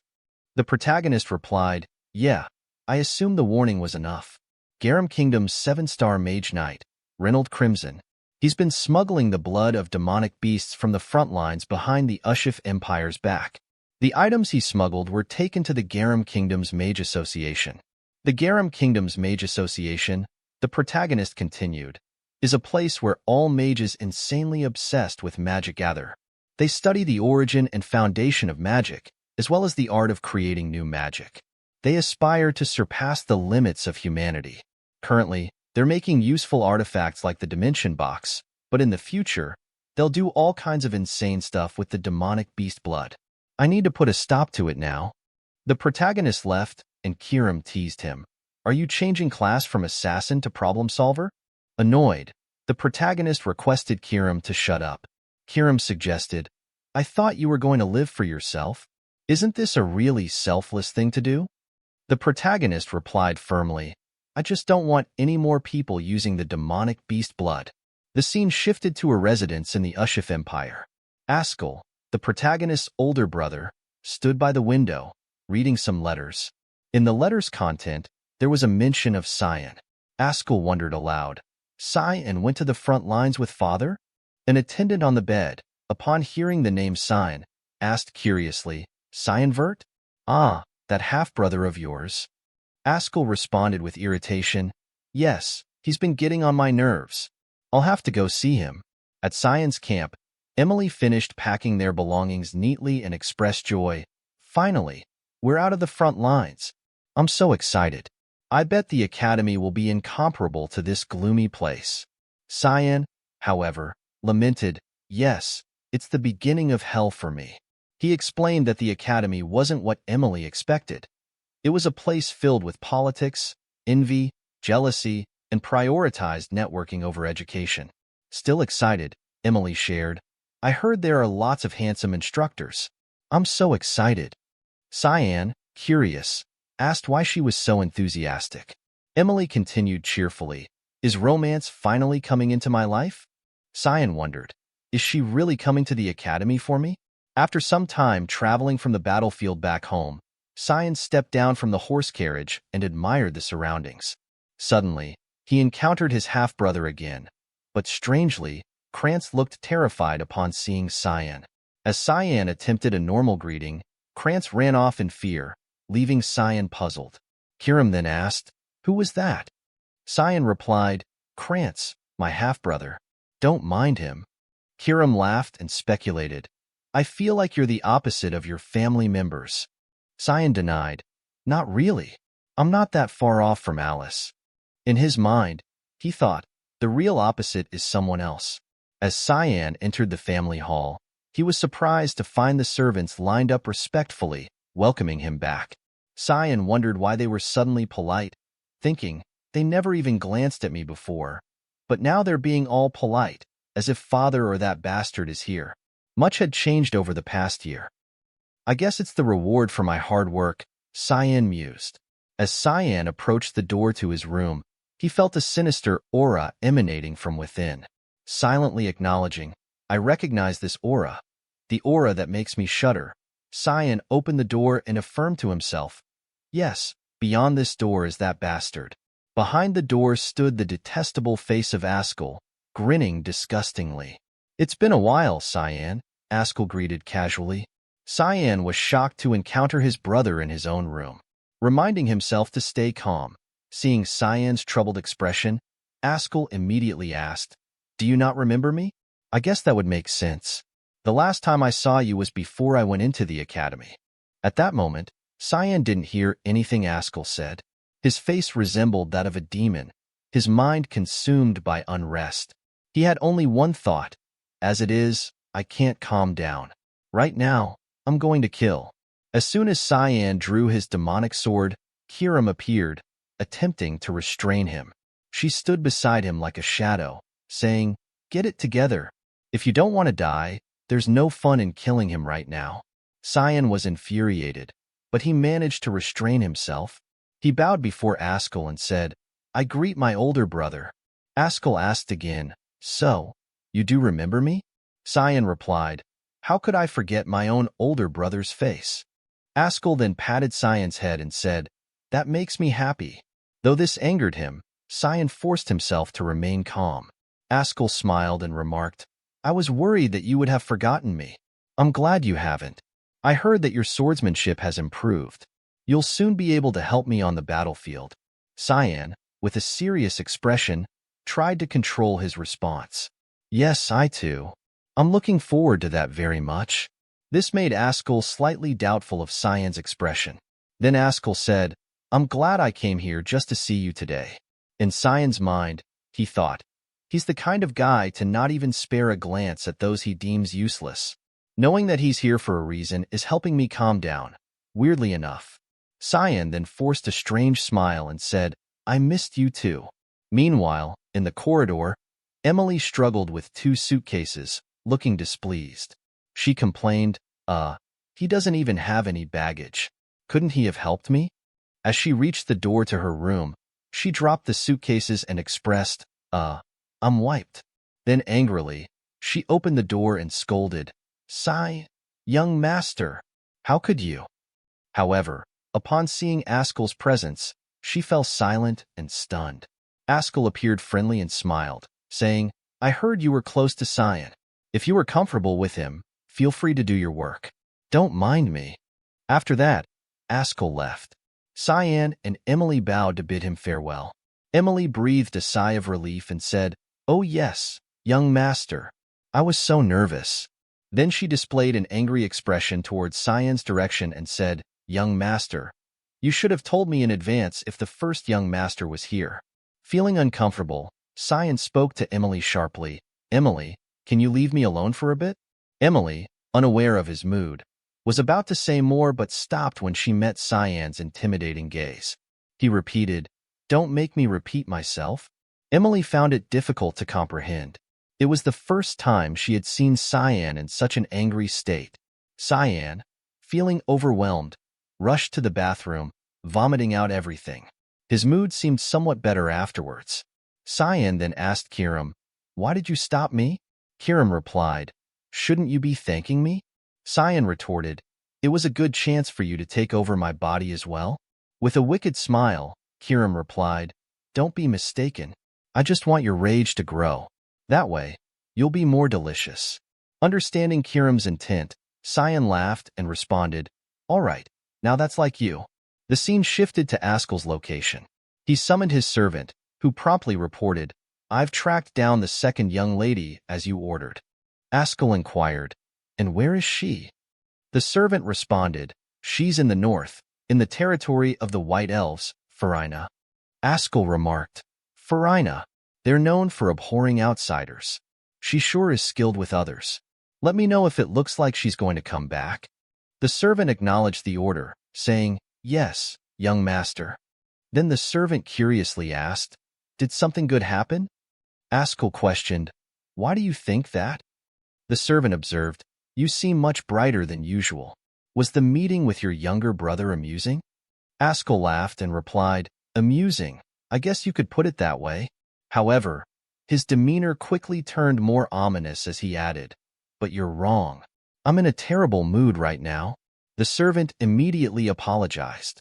Ascal recalled Cyan's expression when they met, reflecting on those eyes as if he was looking at his lifelong nemesis. Is it my misunderstanding? He gets on my nerves. I'll have to keep an eye on him for now, Ascal thought. The servant replied, I'll assign someone to do that. As twilight fell, Ascal sat contemplating Cyan's inscrutable expression. He wondered, Cyan Vert, what are you hiding? The scene shifts to a carriage waiting outside the mansion, with Emily standing nearby. With a displeased expression, Emily addressed Cyan. I'm really disappointed in you, young master. Cyan tried to explain, It's not my fault. I can only take a night escort to the academy. However, Emily grew even angrier, reproaching, Then you should have at least let me know beforehand. After a heated argument, it was time for Cyan to leave. He waved goodbye to Emily before departing, saying, Anyway, be good, Emily. Emily seemed indifferent but replied, You be good, young master.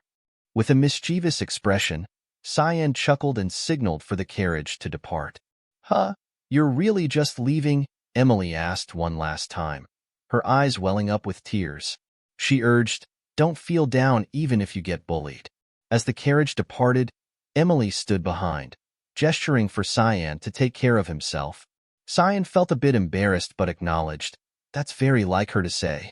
He reminisced about a childhood memory when he was sick. Outside, it was raining heavily when he was 8, and he was so feverish that he kept losing consciousness. No one was there to take care of him. The person who carried him on her back and sprinted to the nearest doctor back then was Emily. Emily ran through the streets, knocking on doors for assistance. Luckily, a kind old man opened the door for them. Lying on the sickbed, Cyan remembered Emily's attentive care, thinking, If it weren't for her, I probably would have been found dead somewhere in the mansion. Returning to the present, although they appeared to dislike each other outwardly, their relationship was akin to family. With a rare smile on his face, Cyan teased from the carriage, Emily, act right, or you're going to end up dead by my hand. Emily was delighted to hear his playful greeting and pretended not to hear. To Cyan, Emily was more important than a mere servant. After the farewell, Cyan sat quietly in the carriage, his gaze turned pensive. He assessed, Anyway, 6 whole intermediate class nights just to escort one person? This puzzled Cyan. He sighed, then smiled with hidden meaning, remarking, Seems like shit's going to go down before I even get to the academy. After some time on the road, the sun had set, and the carriage slowed down. 2 knights seemed to signal each other about a plan. Cyan, calmly lying in the carriage, seemed to grasp everything. A knight approached and suggested, Young master, I think we should camp here for tonight. Cyan inquired, Yeah? Where are we? The knight informed him they were in the central city of Saffr and added, We'll probably arrive in the city in the morning tomorrow. Cyan agreed and instructed, All right, let me know when you're done setting up. The knight acknowledged the order, Yes, young master. Cyan observed the surroundings and realized the knight had lied. He thought, There isn't a forest like this near Saffr. It's not somewhere nice and shady either. We're out in the middle of nowhere. Cyan confirmed to himself, It's obvious what they're trying to do. Right after that, a knight spoke to Cyan, Young master, you may come out now. Cyan stepped out from the carriage. He knew everything but tried to feign ignorance and remarked, The air is really refreshing. At this point, all the knights surrounded Cyan. Seeing a stranger among them, Cyan asked for their identity. The man in a brown cloak seemed to grow anxious, and the other knights shared the same sentiment, remaining silent. Suddenly, one of them smirked. Cyan noticed with a menacing gaze and asked again, I asked a question. The knight with a smirk on his face and sword in hand replied, "You don't need to know. You're going to die soon anyway." Other knights began to express regret. "It's a shame that it's come to this," one said. Another added, "There are no personal feelings, though. I'll be nice enough to make it as painless as possible. You just need to stand there with your eyes closed." Then the sinister-faced knight lunged towards Cyan, bidding farewell. However, Cyan faced him calmly, and in an instant, the man's body lay in pieces, his head severed by Cyan. After dispatching one knight, Cyan, now with a chilling tone and bloodlust emanating, brandished his sword and demanded, "I asked, who the fuck is behind this?" The remaining knights, paralyzed by fear, couldn't move, their faces filled with terror. Unfazed, Cyan continued, "Why are you all not moving? Did you not expect this to happen?" The man in the brown cloak, horrified, couldn't believe what he witnessed. Then one knight, summoning courage, charged at Cyan in a desperate attempt to survive, but seconds later his head was separated from his body. Cyan unleashed a barrage of strikes, each cut aimed directly at the remaining knights, slicing through their bodies. They cried out in agony until their lives ended. One of them, too terrified, attempted to flee but couldn't escape Cyan's swift demise. The man in the brown cloak froze in terror, tears streaming down his face, questioning, "This is really an 11-year-old? He reasoned, there was a reason he came alive after fighting a dragon. Cyan retrieved his sword, fixing his menacing gaze on the man. As Cyan approached, the man fell to the ground, trembling and attempting to retreat. With a threatening gaze, Cyan demanded the man to confess everything. Overwhelmed with fear, the man immediately revealed, "Mrs. Margaret was behind this." Hearing the answer, Cyan found everything too easy. He seemed somewhat disappointed. Meanwhile, the man continued sobbing and trembling. The horse carriage departed with the man at the reins and Cyan sitting inside. The man elaborated further.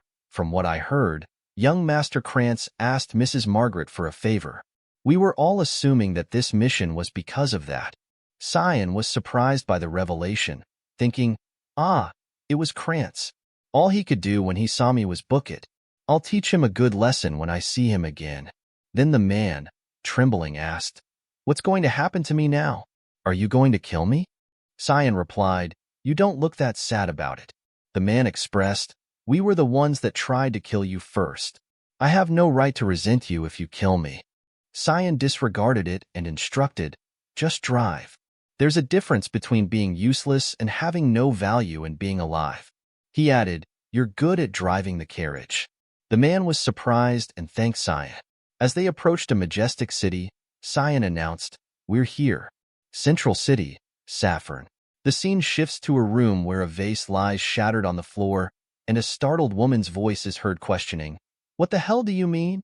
Her butler, seeing the woman's hands tremble as she seeks confirmation, says, "One is missing, and the other 6 were found dead." The butler confirms, adding, "Young Master Cyan left Saffron 10 days ago." Having heard everything, the woman is deeply shocked and exclaims, "You said it wouldn't be a problem. How did that happen?" The butler bows apologetically and replies, "We've underestimated the young master." Enraged, the woman rebukes him, "How can you fail at getting rid of some little child?" The butler, with a worried expression, attempts to suggest, "I think there must be someone behind the scenes that we don't know of. If you give me one more chance, I'll send someone to the academy too." The woman cuts him off angrily and anxiously states, "Enough. If we do that, then sign. If he puts even a hand on Krantz." Remembering Cyan's terrifying face and his past threats, she adds, "Don't you want your son to graduate in one piece?" Just recalling it makes the woman fearful of the consequences if she takes any further action. She then turns away and orders the butler, "It's fine. Don't do anything." The butler bows in obedience, and the woman continues, "And no one must know about this." The butler acknowledges the request and follows the woman's instructions. As the butler leaves, his actions catch the attention of Ascal. The scene shifts to Cyan, who lounges comfortably on a horse-drawn carriage, thinking, "It has been 10 days since we left Saffron. Brian has been acting as my subordinate all this time. I assume they know that I'm still alive. At this rate, I'll safely arrive at the Royal Academy, so I'll have to think about what to do with Brian. Interrupting Cyan's rest, Brian opens the carriage window and announces their arrival. Cyan half opens his eyes, confirming the information. As they reach the academy, Cyan reminisces, brings back the old days.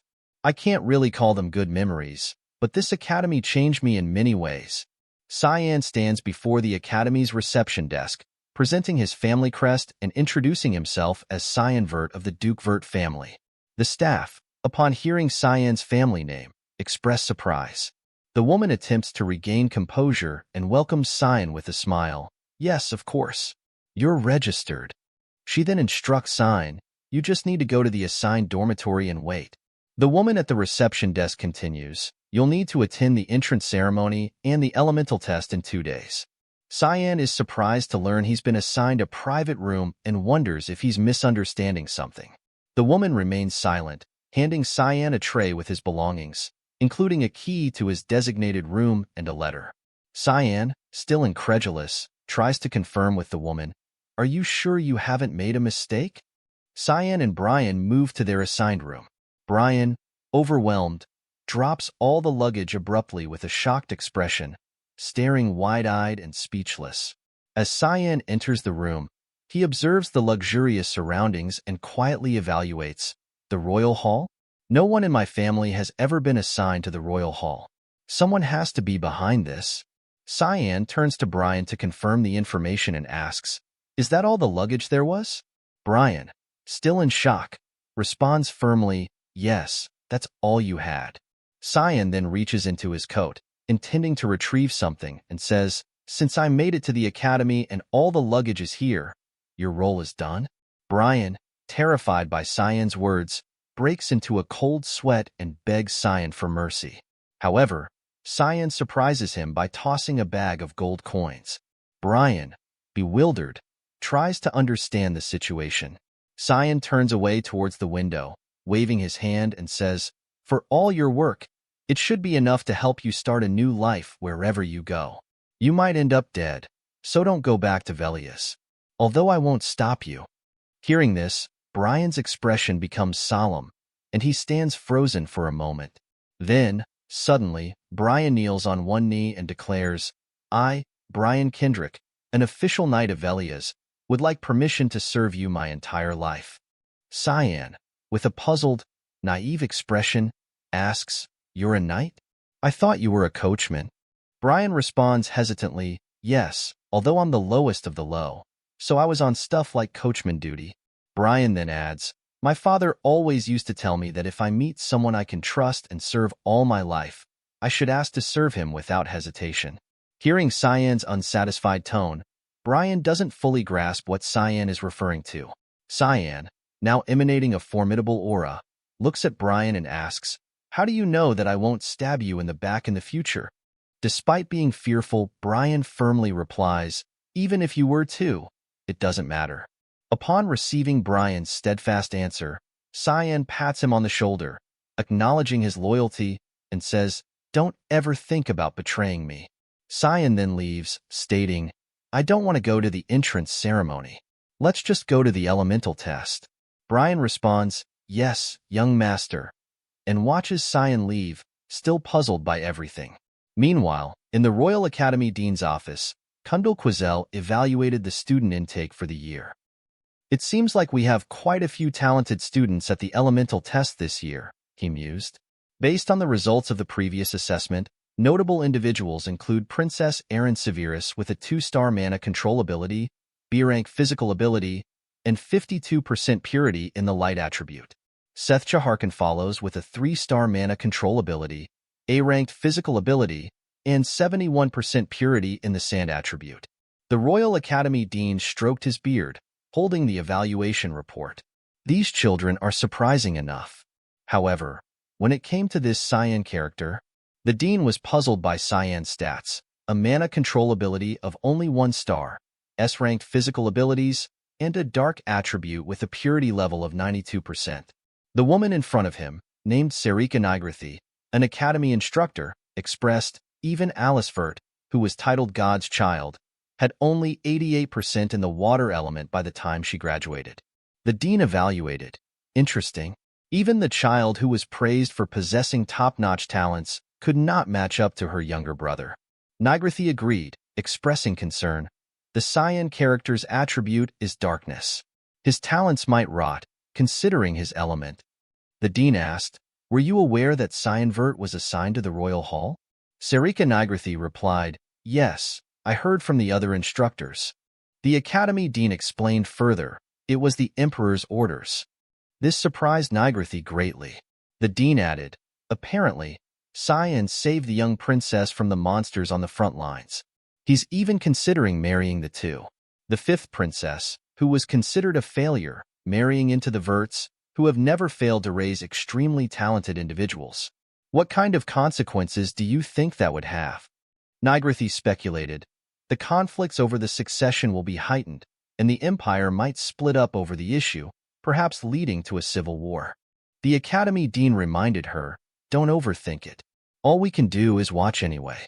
It's for us to witness whether that child will become the Empire's hero or bring forth its downfall."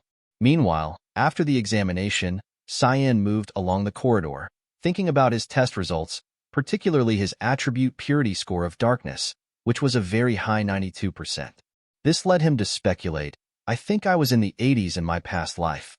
Is it from drinking all that demonic beast blood?" Suddenly, he encountered Krantz in the hallway. While Cyan greeted Krantz normally, Krantz visibly retreated in fear. Cyan privately reflected, "Yeah, I'm sure it's really shocking to see someone you thought was dead."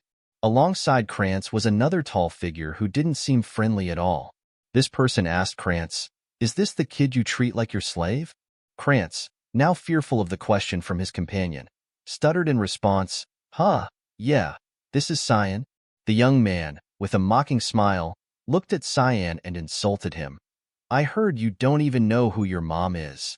Cyan looked at this young man and recognized him as Popper Pineron, the son of Gam Kingdom's Marquis Pineron. He was someone who bullied Cyan as much as Krantz did in his past life.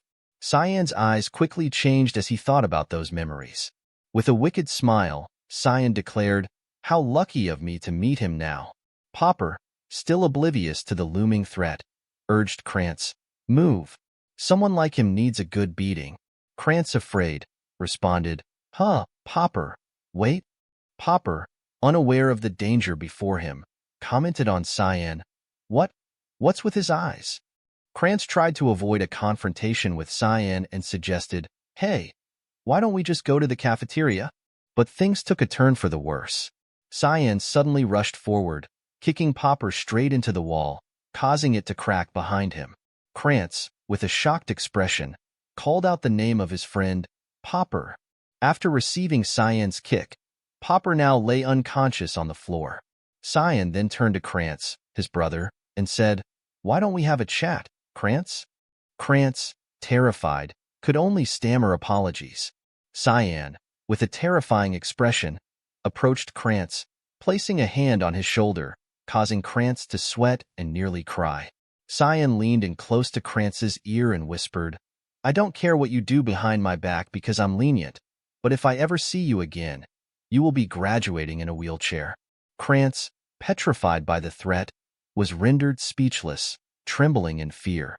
After Cyan left, Krantz collapsed to the floor, overwhelmed by the fear Cyan instilled in him. Cyan, with a sinister smile, thought to himself, "I think my life here is going to be fun." Meanwhile, in the Royal Academy's library, Sarika, an academy instructor, was moving through the shelves, contemplating, Cyan, a hero or a downfall? I'll have to keep a close eye on him. She then moved towards the spot where the book she wanted was supposed to be, only to find it missing.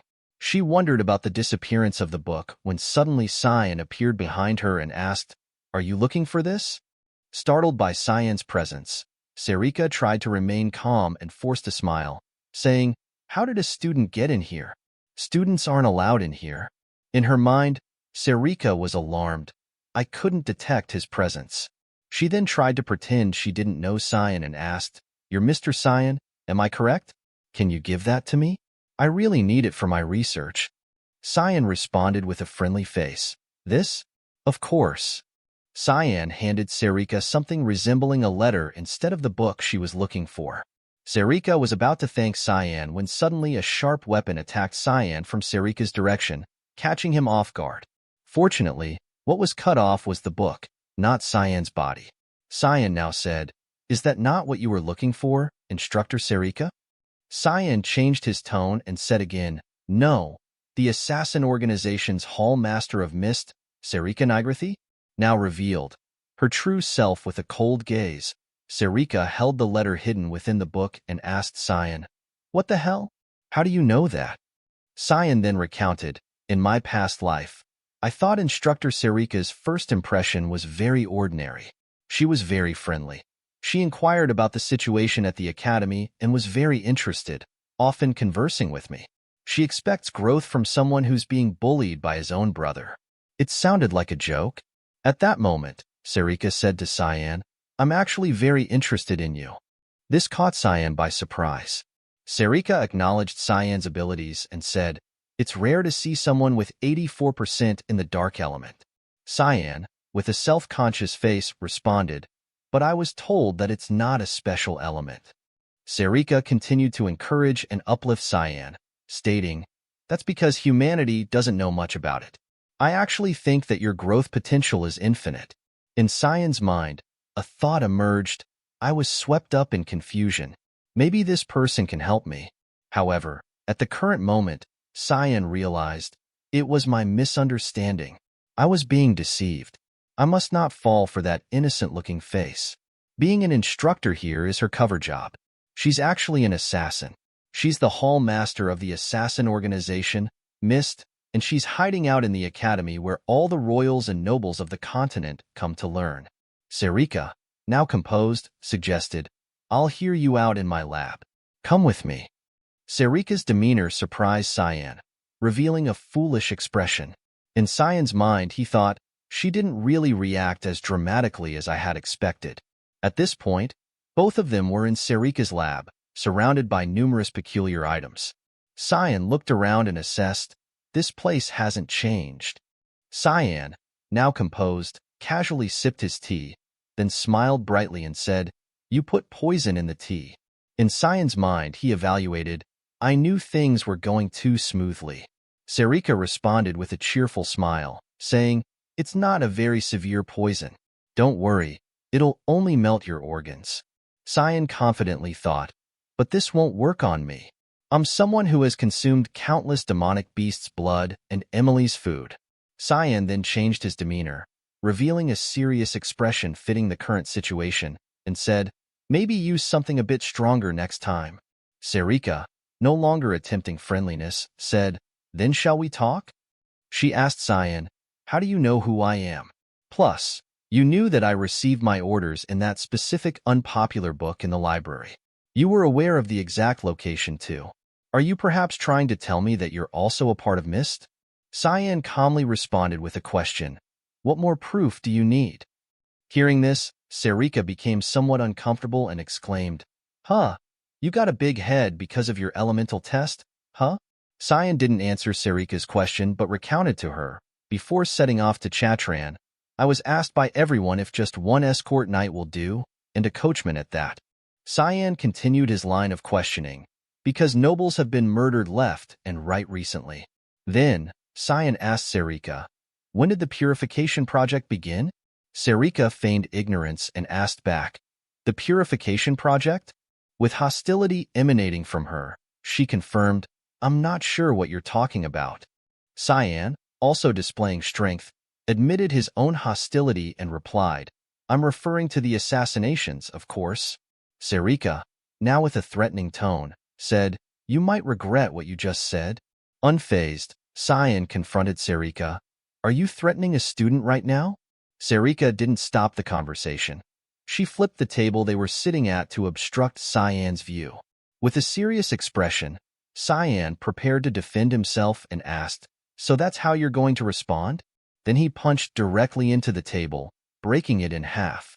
Sarika, with the skills of an assassin, appeared on the ceiling with 2 daggers in hand, ready to attack Cyan. Cyan, Recognizing the presence of Sarika as an assassin herself, calmly stated, "I thought I proved my identity enough." Sarika showed no intention of stopping. She swiftly lunged towards Sign, threatening, "Even if you're really a part of Mist, there can't be a member I don't know about since I am a hall master." Then followed two light fast strikes. Cyan managed to evade the attacks just in time. Sarika persevered, speaking with an excited smile, "I won't let you go." Cyan, now wearing a displeased expression, drew the Kirim blade and said, "I guess I have no choice then." He then launched a direct attack towards Sarika with just one hand, pushing her back. In surprise at his strength, changing his grip on Kirim, he rushed at Sarika with a serious expression, stating, "If you can't believe me, then I'll show you." This was followed by a series of attacks from various angles, making it difficult for her to defend herself. Eventually, she called for a halt to the fight, astonished and questioning the object Cyan held. She wondered, "That dagger? Is it the demonic sword Kirim that only the one chosen by Eru can wield?" Cyan, holding Kirim, spoke coldly, "Do you believe me now? I assume Mist is looking for the successor right now." Sarika, bewildered, questioned, "How do you know that?" Cyan confirmed with a cold expression, "The very person you've been searching for is right here." He then requested, "Sarika, bring me to Eru." The scene shifts to a street somewhere in Lewin. The entire area was enveloped in darkness with a sliver of moonlight shining down. Sarika led Cyan using magic to open a door. As the door opened, a gloomy mist emerged from deep within the room. Sarika then said to Cyan, "You're not even surprised that there is a mist base in a place like this? Here, this is the path to the altar you wanted to go to. You are on your own from here onwards." Then Sarika left, leaving Cyan alone to proceed into the darkness. Cyan observed his surroundings and assessed, "This is a unique realm made with the power of the god of fog. Because of that, it's much bigger than it looks from the outside." Cyan also noticed the presence of ambushers, thinking, "Anyway, 2 at 4 o'clock, 3 at 11 o'clock. Shortly after, daggers were suddenly thrown towards Cyan, but he anticipated them and easily blocked them all. However, these attacks were just distractions. Two masked assassins approached Cyan from behind. Cyan calmly thought, "I predicted this, but this kind of welcome ceremony is a bit much, isn't it?" As the two assassins attacked, Cyan calmly dodged and stepped back. The speed of their attacks was so fast that their figures seemed like flashes of red light. They also threw a barrage of concealed weapons at Cyan, but he remained calm and blocked them all. At the same time, Cyan countered by throwing the daggers back at the assassins, nearly striking one in the face. Nevertheless, the assassin's skills were not to be underestimated. Despite the close range, the assassin managed to deflect all the thrown daggers. Cyan observed the situation and thought, "He deflected my dagger in that short moment." He admired their exceptional assassination techniques. Not giving Cyan any respite, all the assassins targeted him for an attack. Their secret technique, Expansion, was activated, followed by the Deathworm formation. Cyan was put in a difficult position as he was attacked from all 4 directions simultaneously. However, this did not seem to trouble Cyan much. He had grasped their assassination techniques, and in the next moment, Cyan used his own secret technique, Expansion. His entire body emitted a red aura surrounding his form. The assassins were astonished when they saw this, realizing it was their own secret technique. They were even more shocked that this technique was being executed by a child. As the 4 assassins closed in on Cyan, he quickly executed the skill, Bloodthirst Wave, causing the red aura to surge in a wave, covering the surrounding area. Cyan explained, "Bloodthirst Wave is a secret technique exclusive to assassins that allows you to manifest bloodthirst into a physical form to attack others." As the assassins were hit by the technique, the red aura enveloped their bodies, squeezing them and making it impossible for them to breathe. After a while, all the assassins who were hit by the technique fell unconscious. Cyan observed the situation and confirmed that they wouldn't be able to get up for a while. However, things were not over yet. Cyan's attention turned to the final assassin, who had been standing and observing without taking any action until now. Cyan watched this assassin and silently assessed, Though this one is still standing, is he a higher-up? To avoid being caught off guard, Cyan proactively activated the skill Fog Sword, unshakable roots of a great tree. At that moment, power was focused into the demon sword Kirim. But before Cyan could use the skill, the assassin began to move quickly towards him, attacking swiftly. Cyan tried to block the assassin's attack and was surprised by his strength. Cyan's mind quickly assessed, he managed to stop my technique midway through. Who is he? Right after, the assassin's mask fell, and the assassin expressed surprise, saying, "You've adapted my main skill."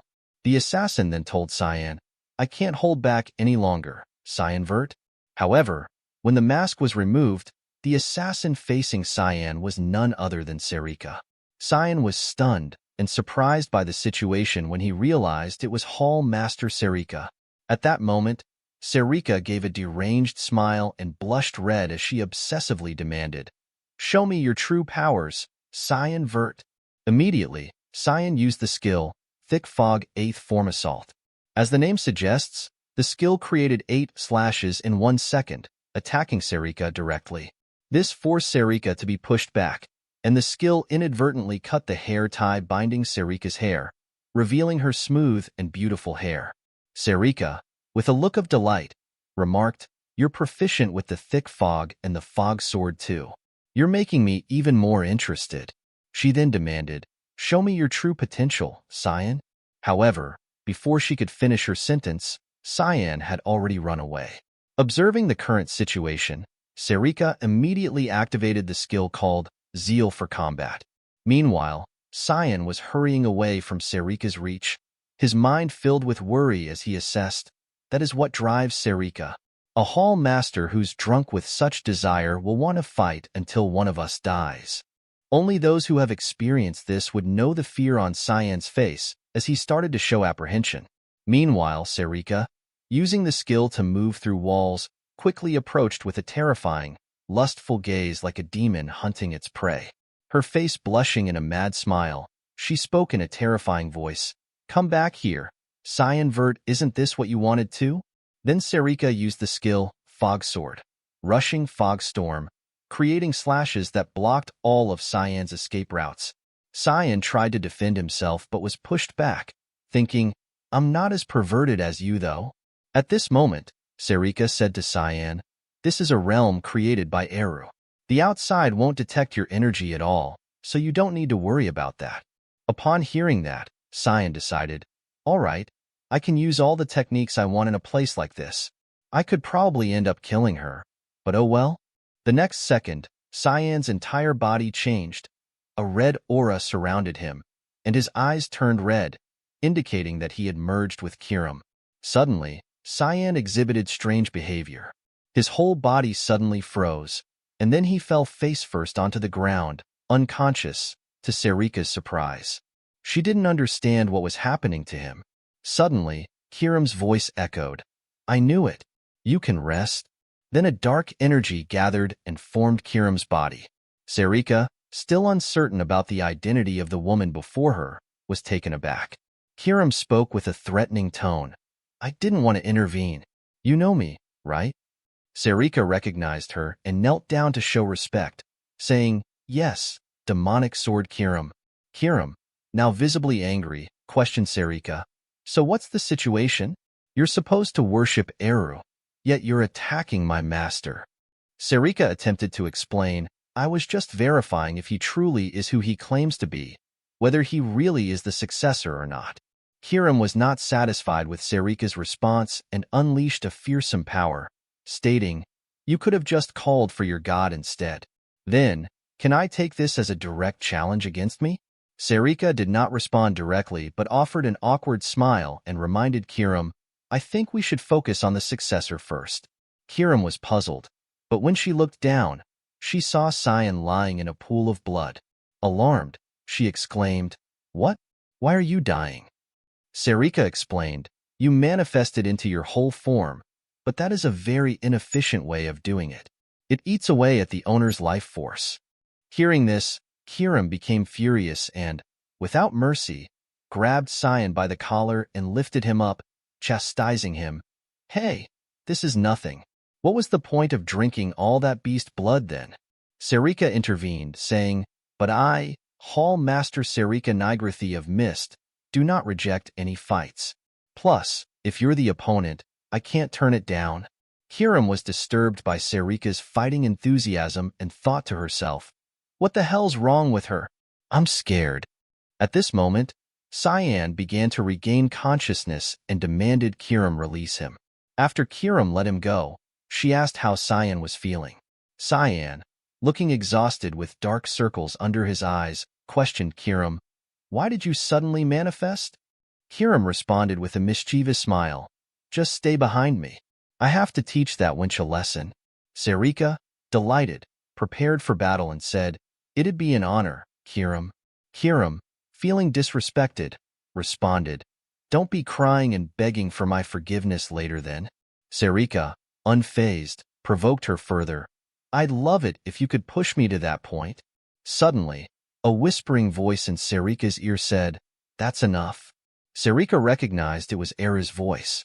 At that moment, a blue space portal opened in the air, drawing Kiram and Cyan's attention. From the portal came a voice commanding, Sarika, send the successor to the altar.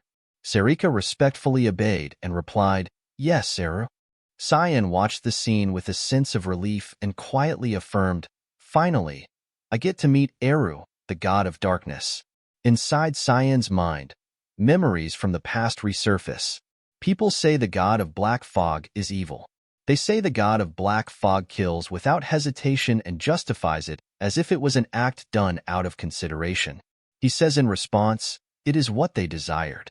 Others do not decide for you what is right or wrong. If you can just protect your own ethics by dying, then that is enough. Cyan evaluates that anyone would say this logic is insane, but he wants to tell them that this god is just trying to protect the weak. He's an idiot, Cyan thinks. Returning to the present, Cyan and Kiram, with Era's permission, are advancing through the azure spatial door. Ahead of them is an endless staircase leading upward. At the end is a golden throne with a man sitting atop it, waiting for them. As they approach, the man, dressed in the familiar cloak of assassins with a hood over his head, asks Cyan, Do you know who I am? Cyan, with a calm face, faces the man and replies, Of course, the god of black fog, Eru. Eru asks Cyan for confirmation, Was your name Cyanvert? I've never seen you before. What evidence do you have to claim yourself as my successor? Cyan looks at Eru and responds, I'm sure you've already sensed the power of the fog within me. Cyan's answer is clear evidence, making Eru refrain from further questioning. He begins to explain to Cyan that there are two ways to become the successor. One is if he gives them the mist stone himself, and the other is when the mist stone finds the qualified one by itself. Eru then points to Cyan and says, I do not know you, so I assume the latter applies to this situation. Eru also admits that it is true that the mist stone, which should be at the altar, suddenly disappeared last year. On top of that, it's surprising that you were able to awaken Kiram. Even I was unable to track her down. You're handling her pretty well. At this moment, Kiram, in the form of a little demon, expresses a displeased face, thinking, Who's handling whom? Eru continues to express, and those eyes, the light in them surpasses your age. I see you're an outsider from a timeline that I am not a part of. In Cyan's mind, he wonders about what Eru has referred to, noting that he's not part of Cyan. He then tells Eru, I thought you were involved in me being here. Eru responds, If you wanted an all-powerful and all-knowing god, you're in the wrong place. I'm not powerful. It's been long since my rights as a god have been taken away from me. Cyan hears Eru's answer and silently admits that he's correct. I shouldn't have expected anything from Eru, Cyan thinks, then appears contemplative and expresses, That's quite convenient for me. Cyan wonders, What are you talking about? Eru, with an excited face, replies, A perfect successor came here on his own. There is less work for me to do now. I didn't even have to do anything. Cyan acknowledges that and expresses, You're as lazy as ever. The relaxed conversation between the two makes Kiram somewhat confused and worried. Eru then adds, Anyway, you brought something rather annoying with you. Were you not satisfied with the demonic sword? You're attempting to take the power of the holy sword too. Upon hearing this, Cyan smirks mischievously and replies, I'm not trying to do anything as of now. With a devilish smile, he takes out the broken piece of the holy sword's blade and says to Eru, I just thought that if the world doesn't know of this thing's existence, it might become useless. Seeing what Cyan is holding, Eru seems excited and says, You possess quite the evil hobby. Well, I won't inquire any further. It is none of my business. But I will follow the rules. Eru then approaches Cyan, his entire body emitting a dense and intimidating aura. Coldly, he interrogates Cyan, I shall ask you as your absolute master. Dear successor who has inherited my powers, what do you seek with this power? Facing the terrifying aura and Eru's question, Cyan falls into a state of concentration. In his mind, he recalls his brother and thinks, I was asked the same question in my past life. My answer back then was, I will live for my brother. Cyan chuckles at his own foolishness and remarks, What an idiotic response. Contemplating, he wonders why his response in his past life didn't bother them. Did he not want something more? Era's words make him remember as Era reminds him, Remember this. There is nothing more dangerous than blind faith. Cyan thought that Eru already knew of his pathetic end. He resolved that it had to be different this time. Slowly, Cyan approached Eru and replied to his question, I don't have grand plans like a great cause or some divine faith. I'm going to use your power purely for self-serving purposes, just for me. Surprised by Cyan's answer, Eru remarked, What is right and wrong is for you to decide. Are you confident that you will not regret this? You'd best answer carefully. Depending on your response, I might kill you on the spot. Maintaining his composure, Cyan responded, I don't care what kind of consequences my actions might have. I'm not going to follow anyone's orders. That is the path I am going to take. Through Cyan's response, Eru speculated, You seem to have some kind of plan. Will you tell me about it? Cyan immediately replied, Nope.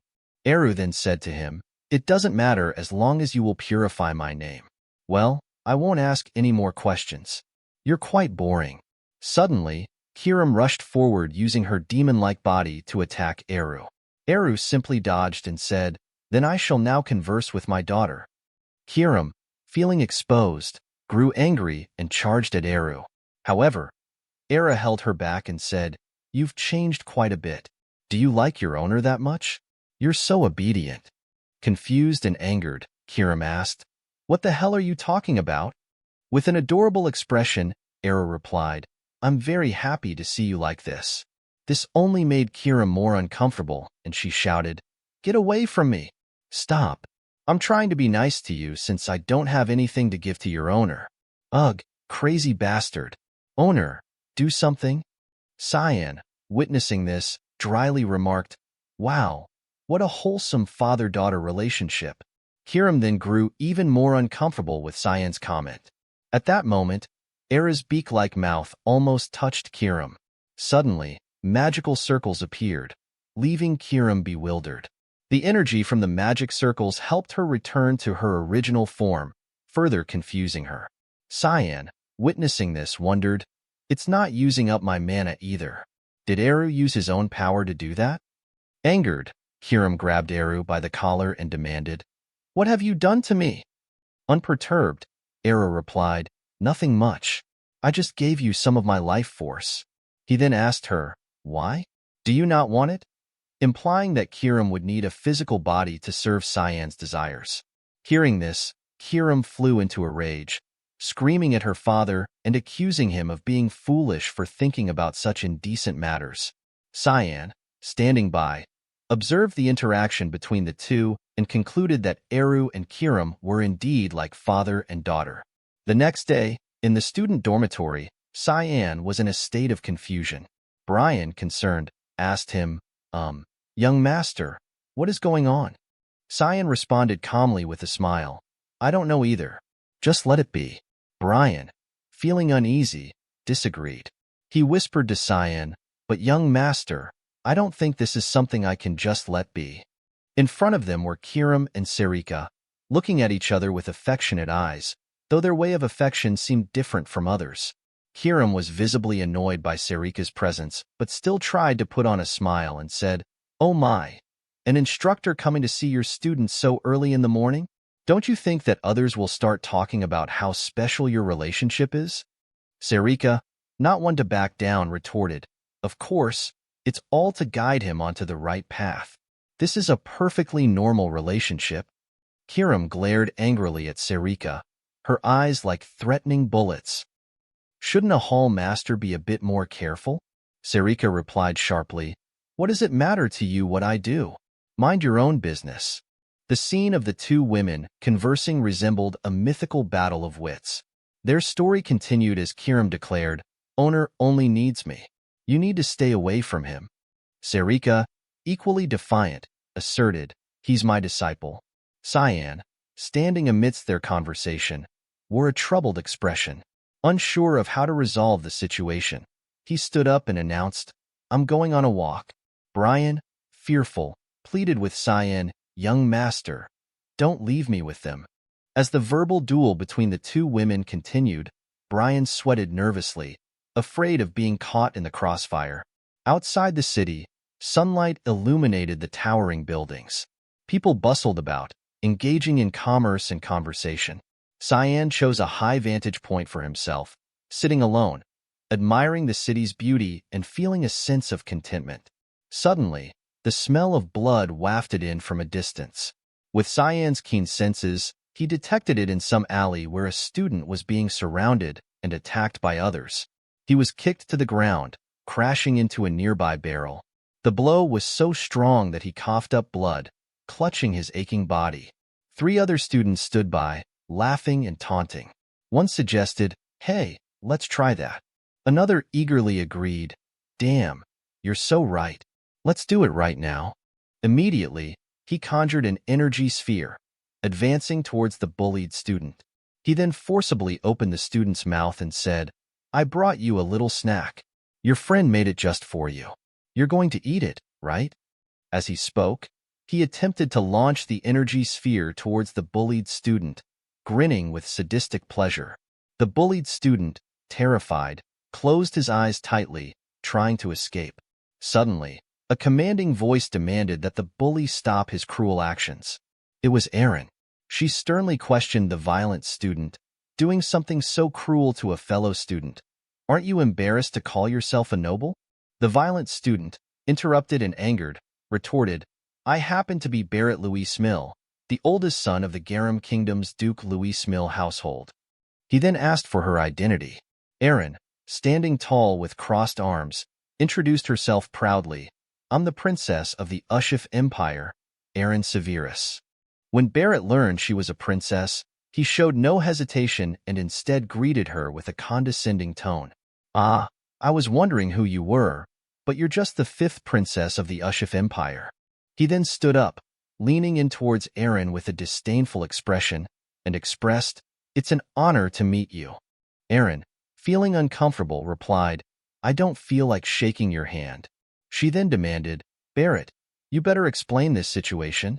Barrett smirked and responded, "I think you're misunderstanding something." He then gestured towards a student and suggested, "Should we ask her?" Advancing menacingly, he grabbed the student and pulled them forward to face her, asking with a threatening demeanor, "Are we bullying you right now?" The student replied nervously, "No, they weren't bullying me." Upon hearing the answer, Erin encouraged the student, "You don't need to hide it. Just look at you."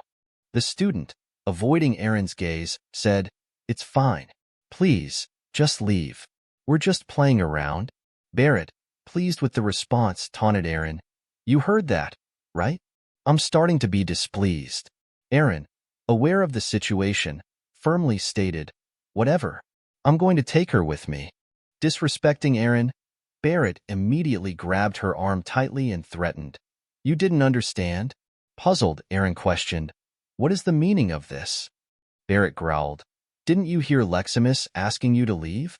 Erin threatened Barrett, "If you don't let go of me right now, I swear on my name that." Barrett, sneering contemptuously, interrupted, "Ha! You're nothing more than a weak little." Before he could finish, Cyan appeared suddenly, kicking Barrett and causing him to fall to the ground. Erin, seeing Cyan, brightened as she was rescued from the difficult situation. However, Cyan's attention shifted to the woman with pink hair in front, realizing she was Leximus. Leximus, witnessing the scene, worried about the situation escalating because of her. Meanwhile, Cyan wondered if this was the Leximus he knew from the past. Memories flooded back as he recalled their past encounters on a rooftop. Cyan and Leximus engaged in fierce combat for unknown reasons. Despite being a woman, Leximus's swordsmanship was formidable, attacking Cyan aggressively. Cyan defended and retreated, maintaining distance and assessing the situation. He remembered and revealed Continent's best swordsman, Leximus Klein. He knew she was originally from the Ushif Empire, but for some reason, after graduating from the academy, she entered the Count Klein household in Garum Kingdom and even changed her nationality.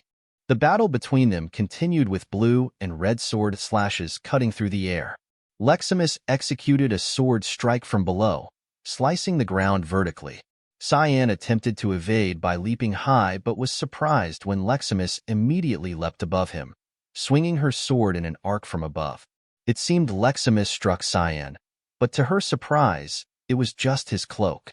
Unexpectedly, Cyan appeared above Leximus, catching her off guard.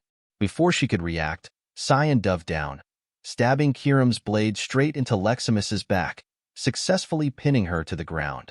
The sword pierced through her from behind, scattering debris around, and Leximus's sword slipped from her hand. She coughed up blood and lay motionless on the ground. Cyan revealed that he was ordered by the Empire to kill her. His mission was to assassinate her. However, upon infiltrating the castle, he ended up engaging in an official duel with her. There wasn't any particular reason for it. She was someone who had reached the peak of swordsmanship without mana. He didn't want to stealthily assassinate someone who had been hailed as the continent's best swordsman. Returning to the present, Cyan still felt conflicted when encountering the person he had once attempted to assassinate. Leximus, at this point, remained a naive girl visibly intimidated by Cyan. Other students rushed towards Barrett, calling out to him and expressing concern about the current situation.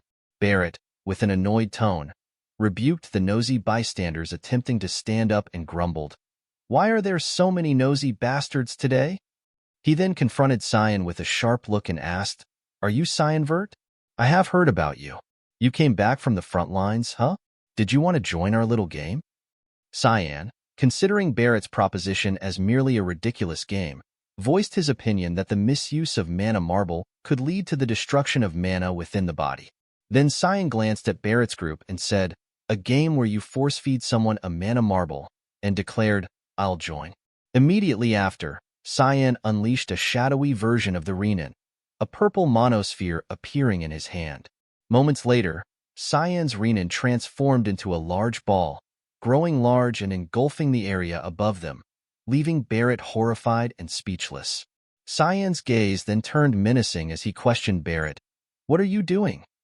He continued to demand that Barrett open his mouth to begin their game. The events following this moment were unknown, but the scene shifts to the Academy's infirmary. Leximus sat on the bed, her wounds bandaged. Erin and Cyan were also present. Erin reassured Leximus, "Your external injuries are mostly healed, but you need to be on bed rest for your internal injuries to heal. So rest up for today." Leximus expressed gratitude for their help, saying, "Thank you so much. I don't know how I can repay you for this." Erin, excitedly with her nose in the air, proudly remarked, "Ha! You saw how those bastards ran away when our Cyan scared them. We just did what we should have, so don't worry about it." Cyan stood nearby, feeling puzzled by Erin's words. His expression turned slightly somber as he evaluated Leximus's injuries, noting fractures as well as a slight concussion. "It's shocking that she managed to endure that. I guess the continent's best swordsman would be different."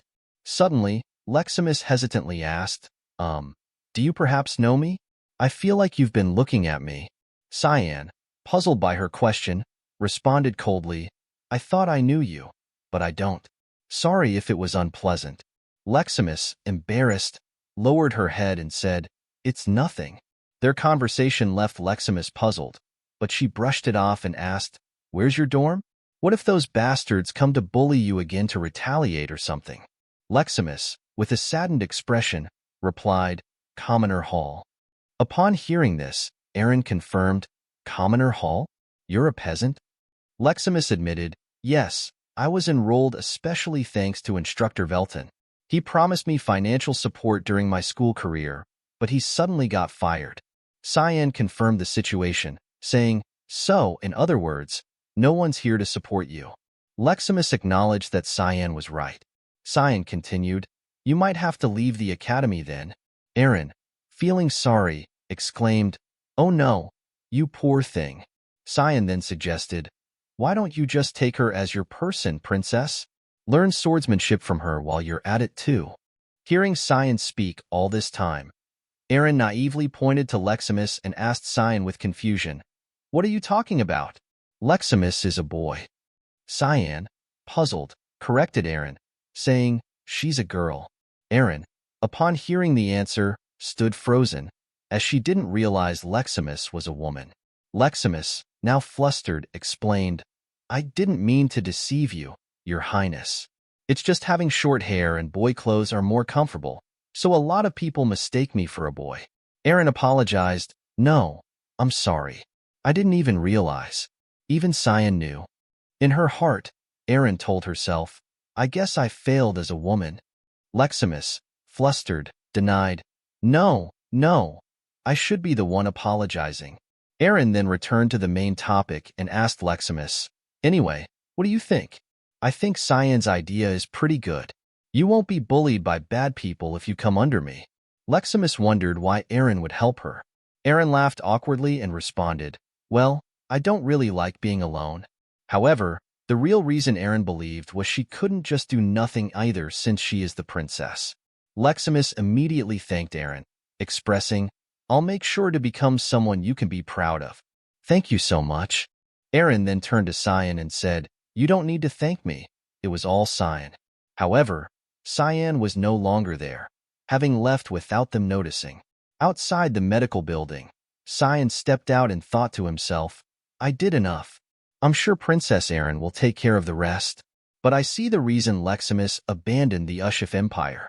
She never would have lost her mana if it hadn't been for Barrett Louis Mill, the continent's best swordsman who never lost her mana. She's going to be difficult for even me to defeat. Anyway, my interest right now is elsewhere. Cyan held a joyful mission order in his hand and expressed, "The order that I received from Hall Master Serika this morning. It's my first purification mission as a mist." Cyan now holds a task card given by Serika. The card displays characters not in the common language, the specific meaning of which is unknown. Cyan silently evaluates while holding the task card. "It's my first mission, and it's this difficult?" He recalls Serika's trust in him and grumbles about the difficulty of the task. Walking down the hallway, Cyan expresses his thoughts, "As if I'm worried that things are going to just get even harder if she's already bossing me around like this." Suddenly, Cyan's attention is drawn to something. Each step of the hallway is being destroyed by someone. Dust and debris scatter everywhere. Cyan instinctively reacts by covering his face from the dust, silently worrying. What could it be? A demonic beast got into the academy? However, it's not a demon as Cyan predicted, but a huge man with eyes red as a fierce beast. He stares directly at Cyan and speaks to confirm, "You're Cyan Vert." Cyan is startled by the sudden appearance of the tall man and, knowing his identity, asks in astonishment, "How do you know me?" The tall man confirms with a smug smile, "Of course. Magic rank 1 star. Physique rank S, the Vert's youngest son, Cyan Vert." He then maintains his proud smile and introduces himself, "My name is Set Shaharkin. I'm a newbie just like you." Seeing Set also being a new student like him, Cyan falls into suspicion. In his mind, thousands of question marks appear as he silently thinks, "You're telling me this big man is 11 years old? How was there a guy like that in my past life?"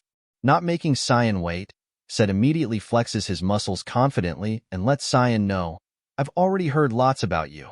You beat up demonic beasts and even survived the dragon attack."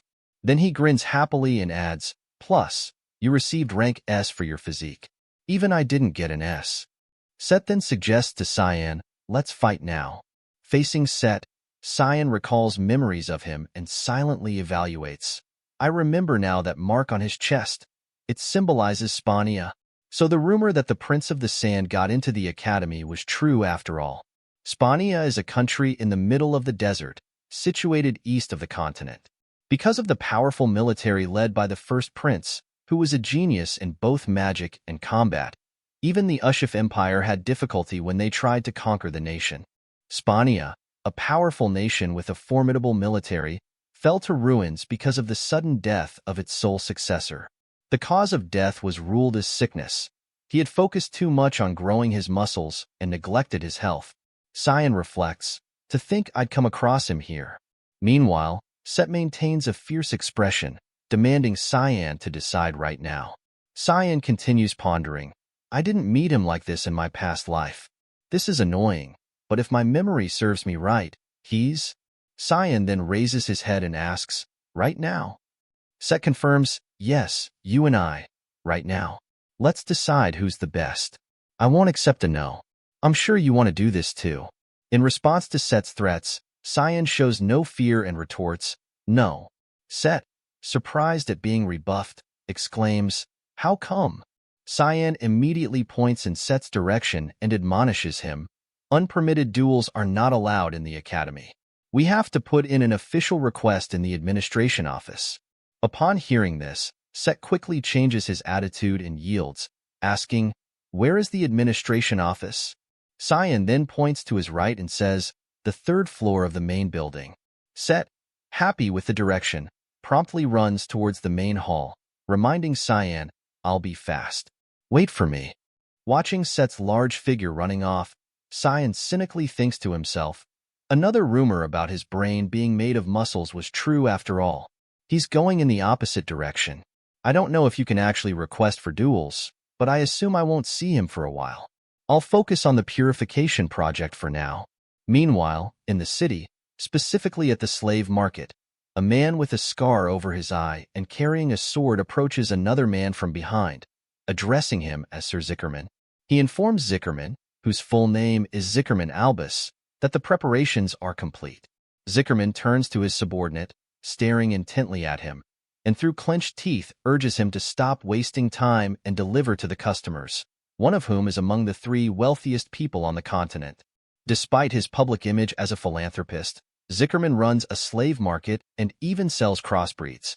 Zickerman then commands his men, declaring, today will be the appearance of my life's masterpiece. Take special care of it. His men acknowledge his order with a prompt, yes, sir. Meanwhile, Cyan observed the situation from nearby, thinking to himself, target checked. I'll be able to get this done quicker than I expected.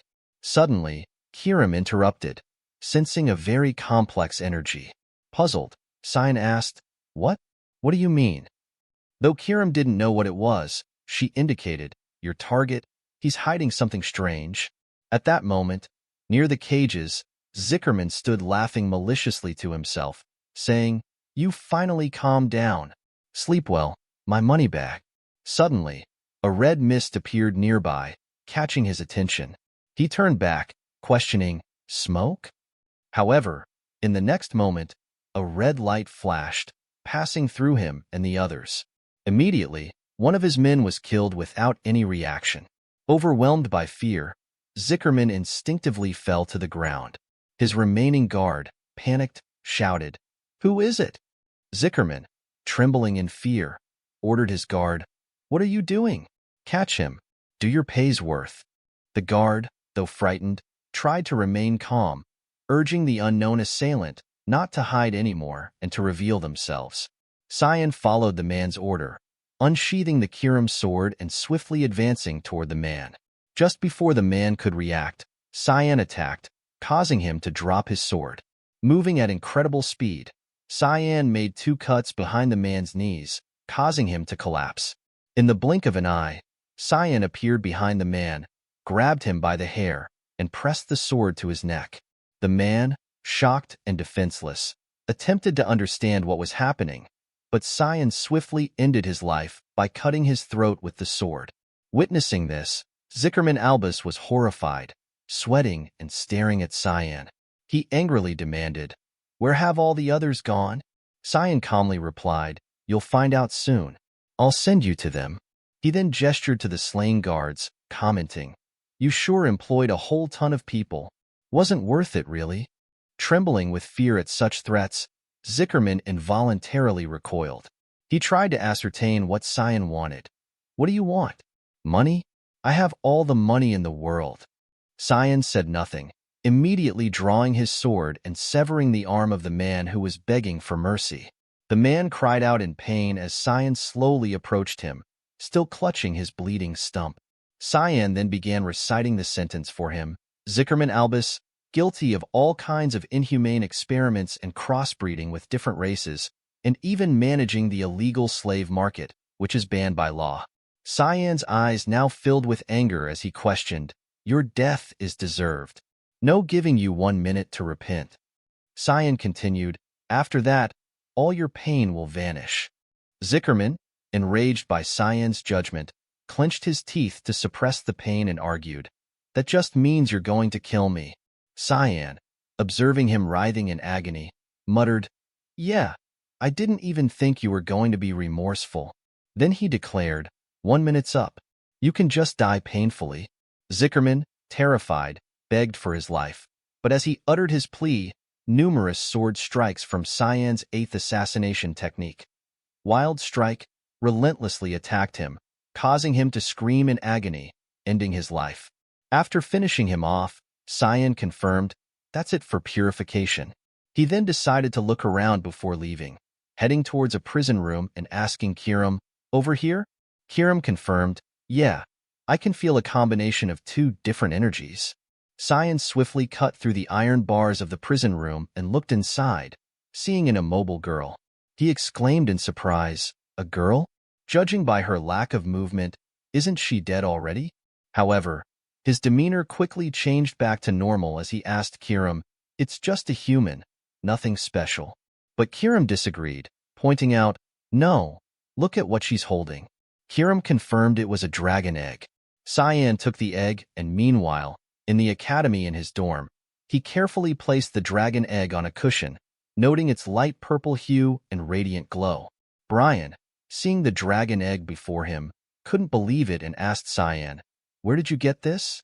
Cyan sighed, replying, "I just picked it up off the street on the way here."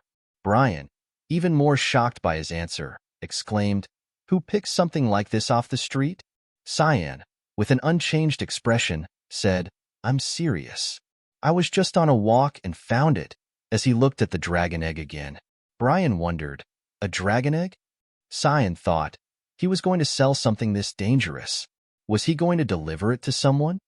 Still in panic, Brian worried, "What if it hatches?" Cyan remained calm, reassuring him, "It won't happen, don't worry." He explained that separated dragon eggs might not hatch even with continuous elemental mana infusion, as they were just fancy rocks. However, as soon as he finished speaking, a cracking sound echoed through the room. Brian's ominous prophecy had come true. The dragon egg began to crack open. Cyan and Brian stood frozen in shock, unable to believe what they were witnessing. Moments later, a purple light burst from within the egg, signaling the imminent birth of a dragon hatchling. Cyan could only watch in awe, praying silently as the light intensified and the egg cracked even faster. Finally, the entire shell broke open, revealing an adorable baby dragon. Brian, overwhelmed, grabbed his head and exclaimed, "It hatched, young master. What do we do?" Cyan remained speechless, simply staring at the surreal scene unfolding before him. He looked at the cute baby dragon sitting in front of him, its body emitting a terrifying aura, and thought to himself, "This thing is neither a dragon nor a human." So that woman was nurturing a draconic human, a mix between a dragon and a human. This is going to be a much bigger pain in the ass than I expected. At this moment, Cyan could only look at the baby dragon without saying a word. Seeing Cyan staring intently at the baby dragon caught its attention. Immediately after, the baby dragon's eyes sparkled, its mouth slowly opened, and it began to speak for the first time since being born, calling Cyan, Papa. She quickly jumped onto Cyan's lap and affectionately hugged him. Cyan, shocked to hear the baby dragon referring to him as Papa, silently thought, does she think I'm her parent? Kiram couldn't ignore this special scene either. She appeared beside them, witnessing it, and couldn't help but laugh. She pointed at Cyan and chuckled, Papa, congratulations on becoming an 11-year-old dad. Cyan, feeling annoyed and unable to do anything, silently cursed, this is all your fault, Kiram. Recalling past events, Cyan remembered when Kiram brought the dragon egg to him. He asked her, you want me to take this? I believe it'd be bad if the wrong person got a hold of something like this. Cyan agreed, you're right, but it won't hatch, right? Kiram speculated, no, I've never seen a dragon hatch when it's lost its mother. This is basically a dangerous stone. Back to the present, Kiram was still teasing Cyan. Haha, I never thought I'd see something like this happen. After being teased for a while, Cyan, feeling irritated, emanated a frightening dark aura around him and angrily said, didn't you say this could never happen? Kiram attempted to justify herself. That's why I said that. I never thought I'd see this happen. Anyway, a hybrid like her, just her presence alone might pose a threat, Cyan thought to himself. At this moment, the baby dragon was peacefully sleeping in Cyan's arms. However, he didn't share the sentiment of peace. He was deeply concerned about sharing space with such a dangerous creature and silently thought, she's right. This is really bad. The baby dragon, still oblivious to everything, continued to sleep soundly. Cyan contemplated and concluded, it's no normal mix between a human and a beast. It's a freaking dragon and a human mix. The world we live in is too dangerous for a being like that. If the Academy were to find out about this, the principal might harm her to eliminate outside threats. Dragons are very strict about bloodline matters, too. If they were to find out that this child exists, they would try to eliminate every single creature who knows about her existence. Cyan pondered for a while and looked back at the sleeping baby dragon, wondering, do I really need to risk that kind of danger? If she's fated to live a life of pain anyway, wouldn't it be better to just? At this point, his arms slowly moved as if about to do something. Kiram, standing beside him, confirmed, so that's what you're going to do? She also agreed, well, I guess it would be for the better. Cyan's arm gradually reached towards the baby dragon while she was still sleeping peacefully, unaware of anything. Though Kiram didn't say it aloud, she silently thought, yeah, if her fate is to live in misery. Cyan, similarly not wanting to end the life of a baby, silently thought, it'd be better to send her off now. Suddenly, at this moment, the baby dragon slowly opened her eyes. As her gaze met Cyan's, she softly called him, Papa. Meanwhile, Cyan's hand was almost grabbing her neck. However, the baby's next action stunned him. As soon as she woke up, the first thing she did was call him Papa and quickly cuddle into Cyan's arms. She didn't hesitate to say, I like you. In that moment, Cyan felt a strange warmth emanating from the baby dragon. He wondered, what is this emotion? Though not knowing what it was, that warmth melted the icy heart filled only with hatred within Cyan. He then gently lifted the baby dragon up and looked at her adorable face. The baby dragon smiled brightly back at Cyan. Cyan then made a decision and announced to Kiram, I think it'll work out somehow. Let's just raise her, Kiram. Kiram, standing next to him, saw Cyan's happy smile and was speechless, wondering to herself, is he going to make her his servant or something? The scene shifts to Vert Castle, where Lady Krantz's mother was pacing back and forth in the room, constantly thinking, what do I do? What should I do? Her face was filled with panic. Cyan, that bastard. It'll be bad for Krantz if I don't do something about him. Suddenly, Ascal appeared right behind her and called out, Mother. Upon hearing that, she startled. Ascal, with a handsome face, gently placed his hand on the lady's shoulder and asked, please talk to me if you're struggling with anything. You seem anxious. Hearing this, the lady blushed and thanked Ascal. Then, fearing that information might be leaked, she quickly left. Before leaving, she turned back and said, but I'm okay. I'm not struggling with anything. I have to get going now. Ascal also waved goodbye to the lady in a friendly manner. However, the moment the door closed, his true expression revealed itself. He ordered a servant behind him to report everything. The servant reported, 6 of our knights were found dead in the mountains by Velius. We're assuming that the remaining one got into Lewin with the youngest son. The one behind it was Ms. Margaret, as you expected. Hearing this, Ascal's eyes became terrifying and he asked, anything more? The servant continued, the last thing I heard was that the youngest son was put into the royal hall. The informant has been unreachable after that. I already knew all this, Ascal said. Suddenly, his voice became menacing. So you weren't able to find out anything about my brother? The servant, terrified, thought, he's disappointed. He never keeps subordinates who disappoint him. I can't give up my position after all the hard work. Then he hastily exclaimed, I'll go there myself. Please believe me, I won't disappoint you. Ascal then placed his hand on the servant's shoulder and said, I know how much of a hard worker you are. All right, please be fast. Then he left, ordering further. My brother is definitely hiding something. Find out what it is. The servant remained in the same position and replied, Yes, sir. Returning to the academy, Sarika was hurrying down the hallway. Suddenly, she arrived at Cyan's room and opened the door, witnessing a strange scene. Cyan and Kiram were holding a baby dragon and feeding it milk. Cyan, noticing Sarika's presence, felt awkward and asked, There aren't any classes today. What brings you here? Seeing this scene, Sarika, puzzled, asked, Why is there a baby here?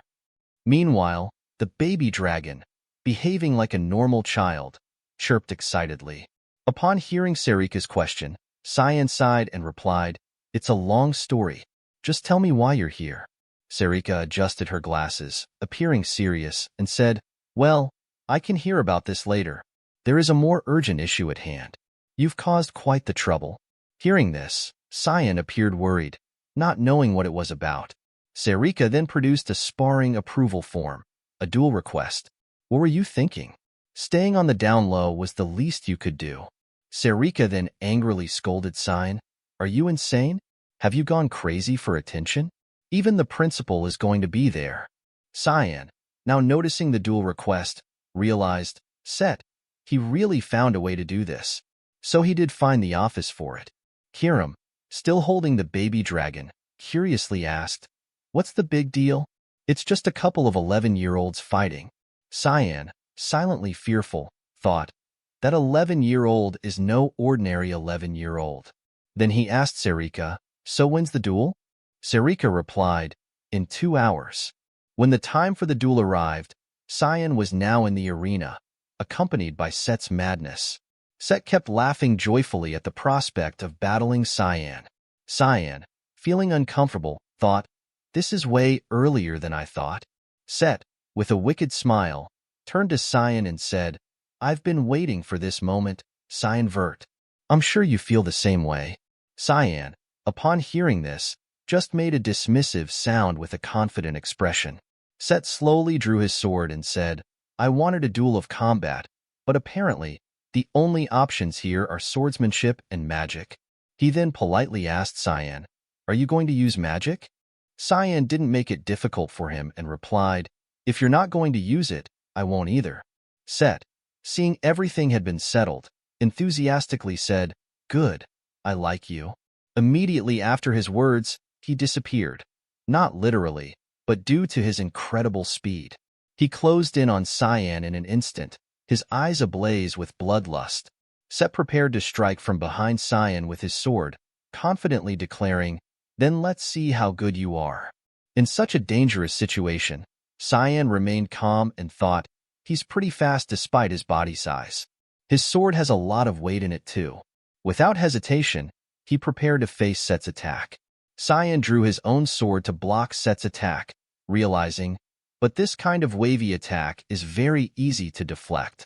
At the same time, as Cyan blocked Set's strike, he did so effortlessly, not directly resisting but using the momentum of Set's sword to deflect it without exerting much force. Set, finding his strike blocked, became perplexed.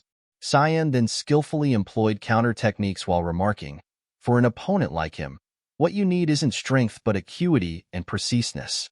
After Set's continuous attacks proved futile against Cyan's skill, he began to angrily shout, "That won't work." Set then put all his strength into his next strike, but Cyan blocked it. Set, frustrated, gritted his teeth, silently assessing. He's trying to twist away my attack using the force of his downward strike. Even then, he's using just a rapier. As their blades clashed, Set quickly moved around Cyan, rushing at him from behind and aiming a low blow.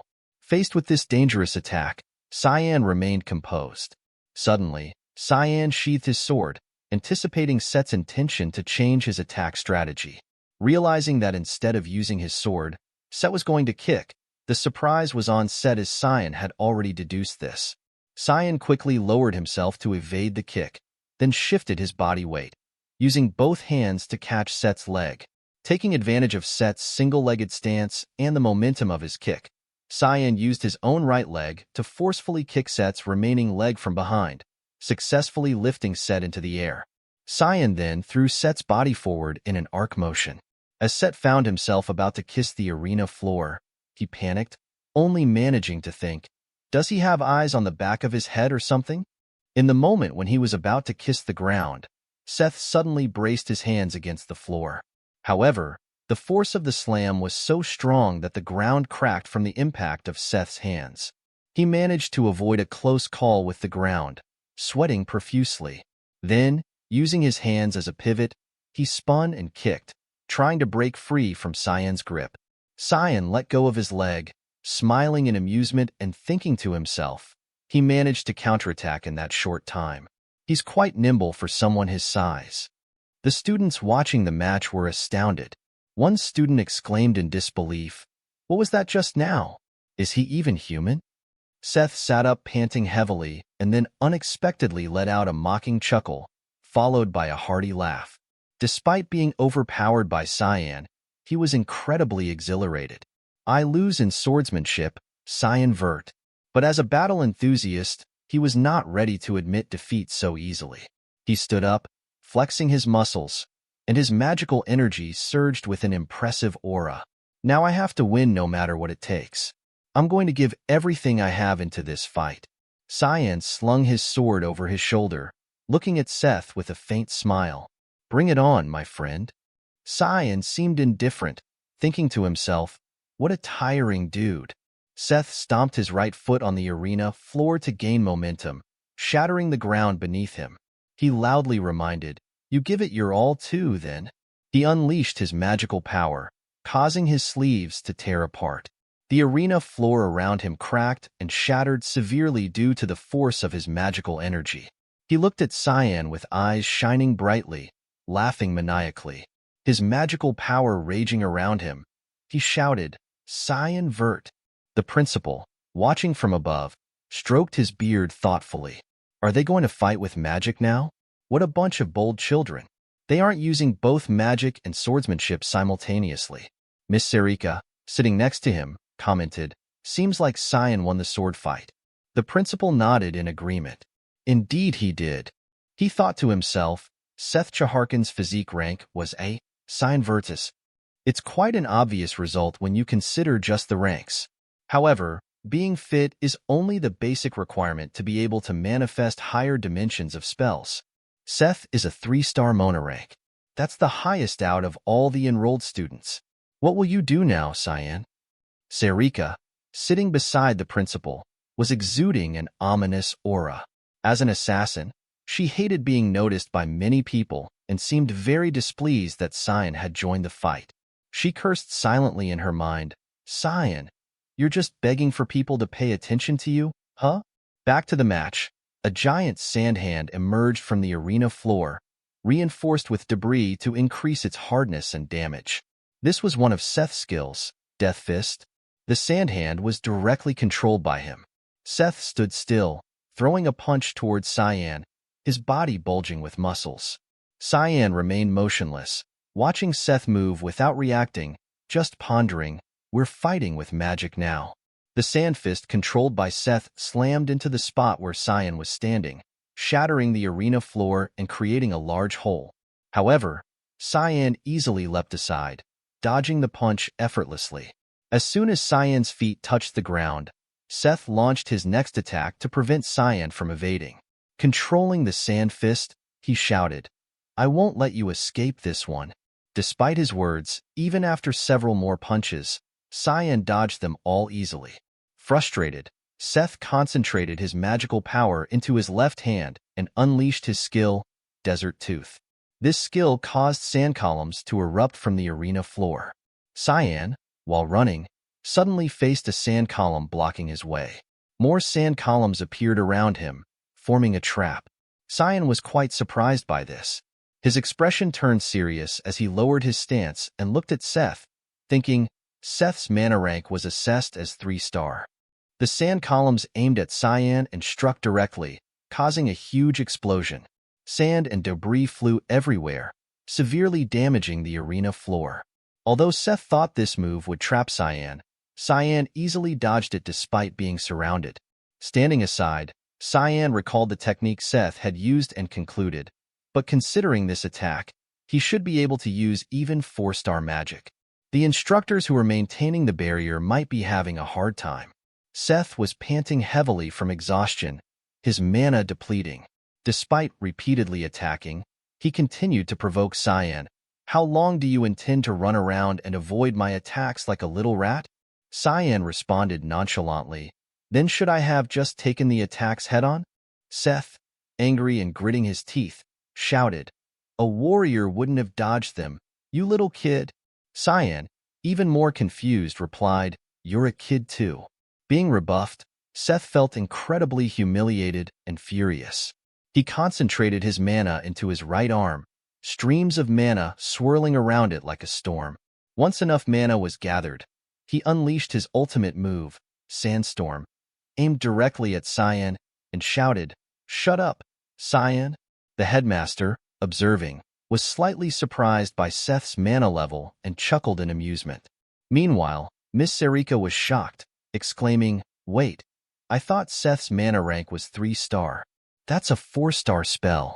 Seth launched a powerful punch, releasing a massive sand vortex towards Cyan.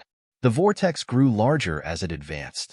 Seth, enraged, screamed, "You won't be able to dodge this one." Cyan didn't bother to run or dodge. He stood still, grinned, and said, "All right then, I'll take this one head-on." While Cyan was fighting outside, inside the dormitory, Nanny Brian was preparing milk for the dragon princess. He carefully checked the temperature, thinking, "The temperature's perfect. Nice. I'm glad I have experience taking care of a baby. It was kind of annoying when I had to take care of my younger siblings, but I didn't expect it to come in handy like this." After checking the milk, he gently called, "Princess, it's time to eat." But he was immediately shocked. "No way.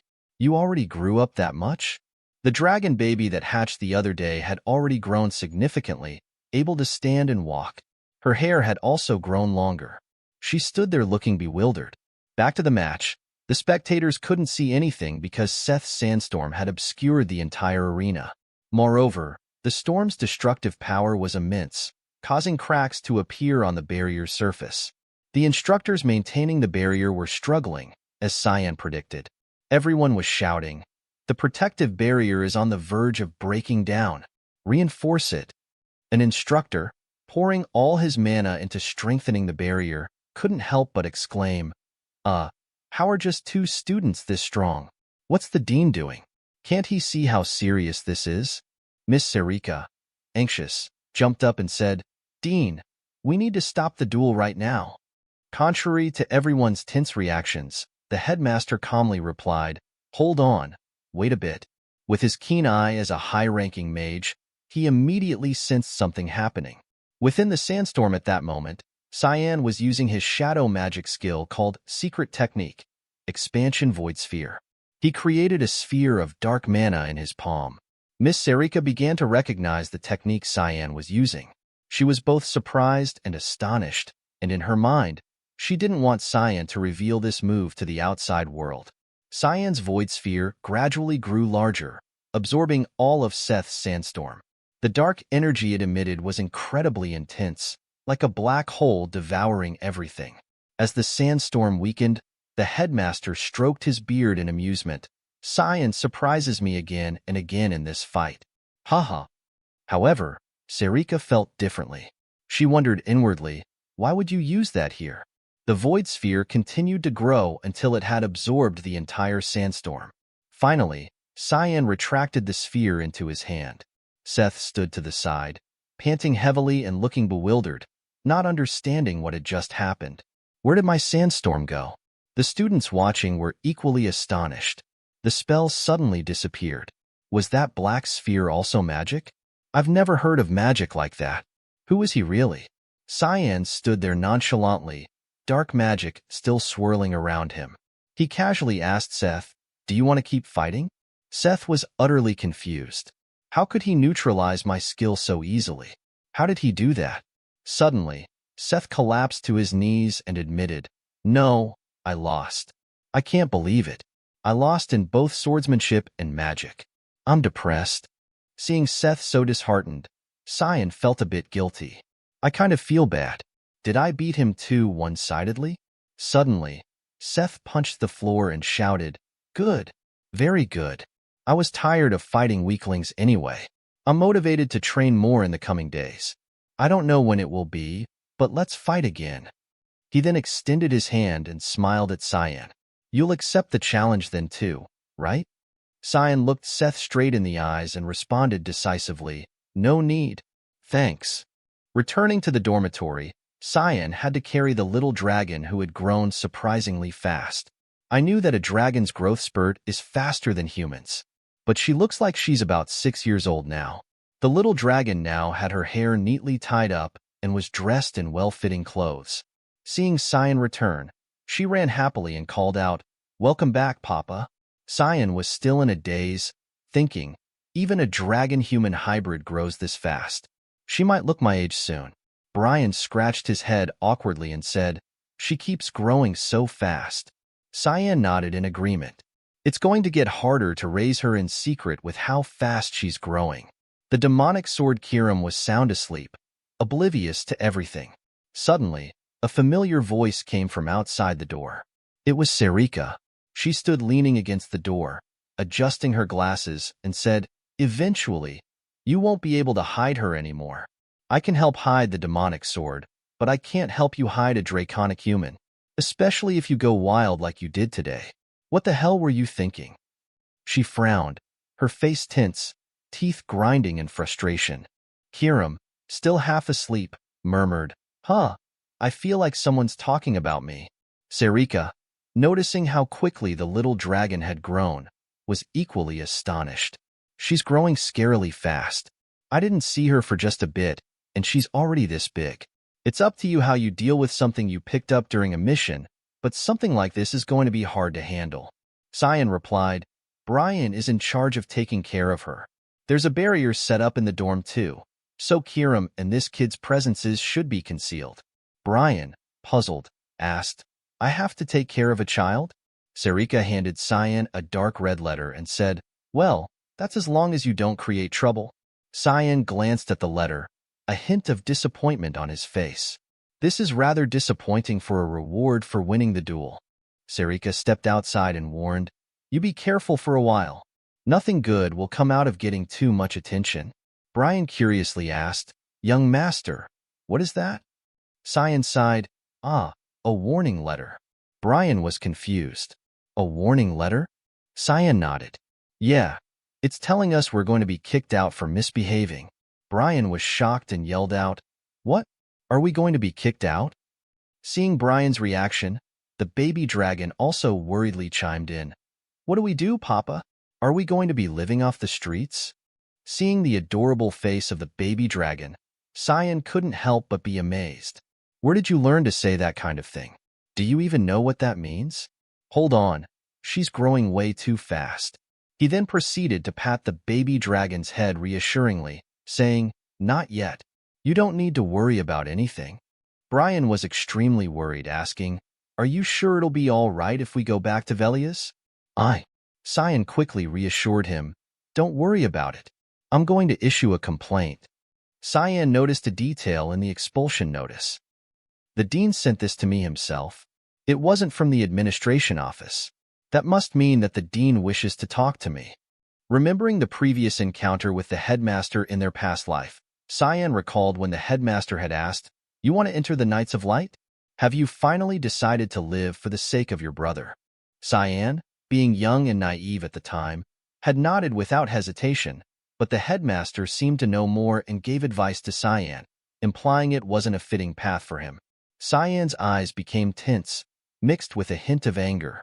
The headmaster chuckled, "Haha, I guess you're aware of that too. Then let me give you some advice. Nothing good will come out of taking this path. Whether you face trials or bear a cruel fate, you won't benefit from anything. That's what it's like to live as someone's doll. No matter the result, you're just going to end up blaming your brother." Cyan was astonished that the headmaster could make such an accurate observation right from the start, showing the headmaster's keen insight. This was something Cyan had heard during their meeting in the past life. "I wonder what he's going to tell me this time," Cyan thought. While lost in thought, Brian spoke up again. Young master, shouldn't we give this child a name?" "A name?" "Yeah, we can't keep calling her Kid," Cyan replied without much thought and immediately suggested the name Nana. Brian felt uneasy that Cyan had come up with the name so quickly without considering it. Suddenly, the baby dragon spoke up with excitement. She felt very happy at the moment. "Good. Nana.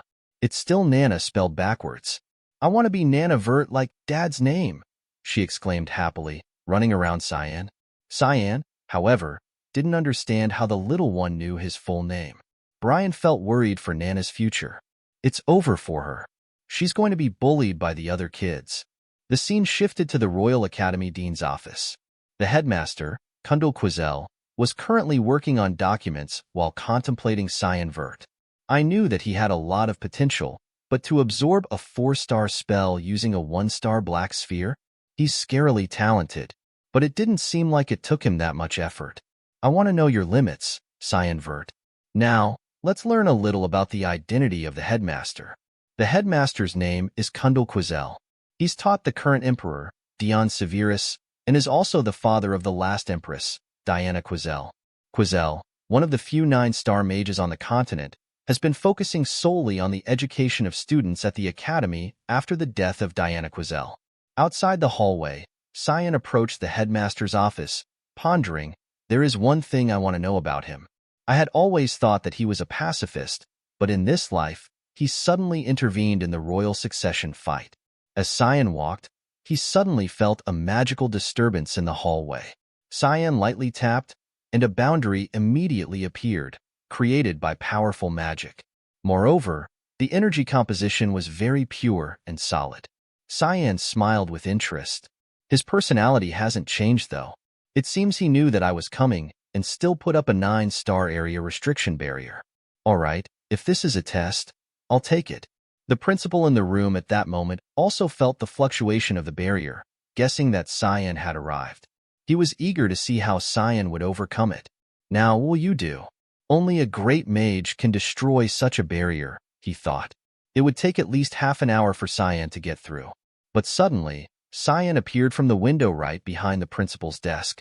Somehow, he had jumped straight through and into the room, bypassing the barrier entirely. Cyan landed in a superhero pose, looking incredibly cool. He then turned around, wide-eyed, and said to the principal, "Dean Kundal, I'm Cyan Vert, an incoming student.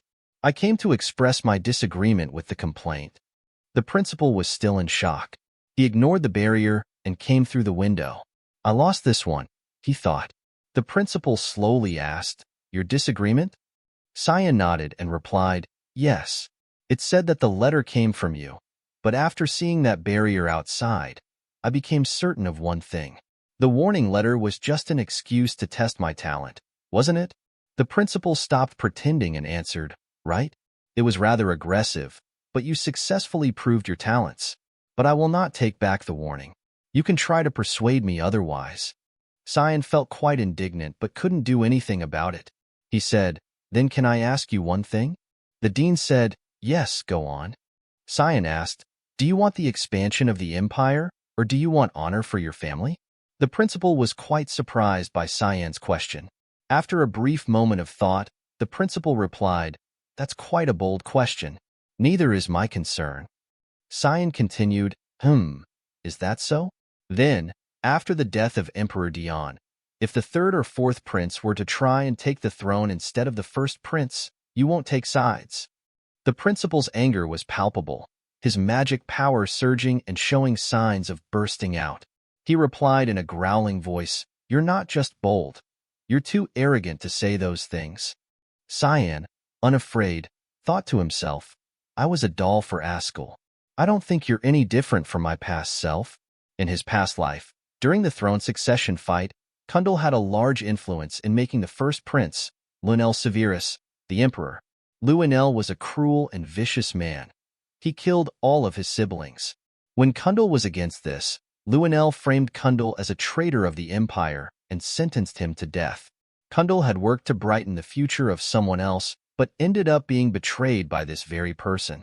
The principal could no longer contain his anger. He stood up, slammed the table, and shouted, "Nonsense! You think the peace of the last century will fall so easily? I thought you were a genius, but you are nothing more than a fool."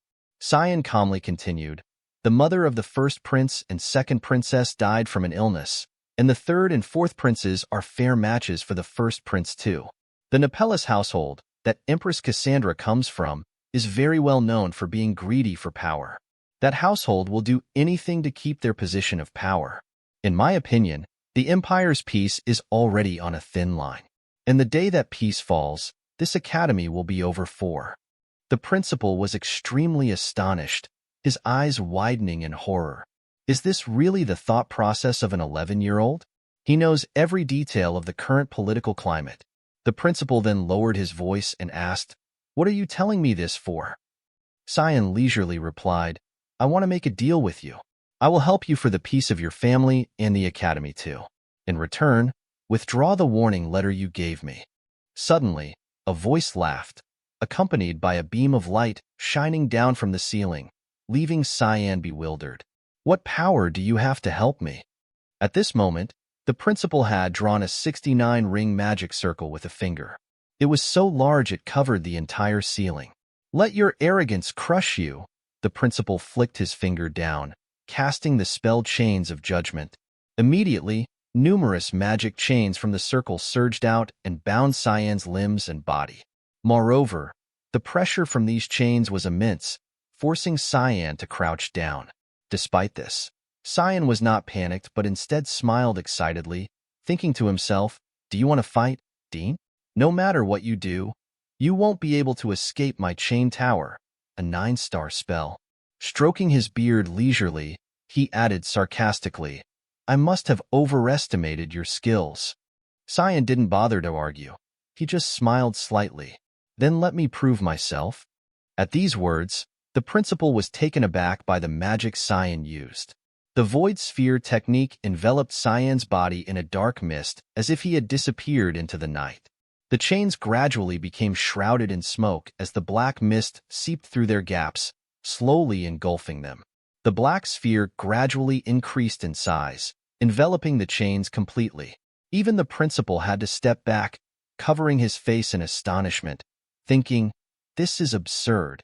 The void sphere is only about 1 star, and yet it has absorbed my spell?" Soon, the golden chain shook violently and began to crack. When the sphere reached its maximum size, the first chain snapped and fell to the ground. Principal Kundal couldn't take his eyes off the scene. Sweat began to bead on his forehead, his eyes filled with fear. Just how talented is this boy, he thought. In an instant, the chains completely shattered. The dark sphere gradually disappeared into the air. Cyan, looking composed, casually dusted off his clothes and asked the principal, "Do you think I'm useful now?" Despite maintaining his arrogance, the principal no longer wanted to continue punishing or testing him. Lowering his head, he glared at Cyan and cautiously asked, "Yes, I'll take back the warning. Is that really all you want?" Cyan smiled leisurely and replied, "Yes, I just want to have a peaceful student life." The principal was quite surprised by his answer and asked again, "Is that really all?" Cyan firmly responded, "Yes, that's all." He recalled the catastrophic end of the academy in his previous life and thought, I just don't want to see the academy collapse again. That afternoon, the blazing sun covered the entire street.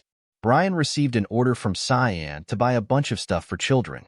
On his way back to the academy dormitory with a pile of snacks, he cheerfully muttered, "Is it because I have a kid at home that I ended up buying all kinds of sweets?"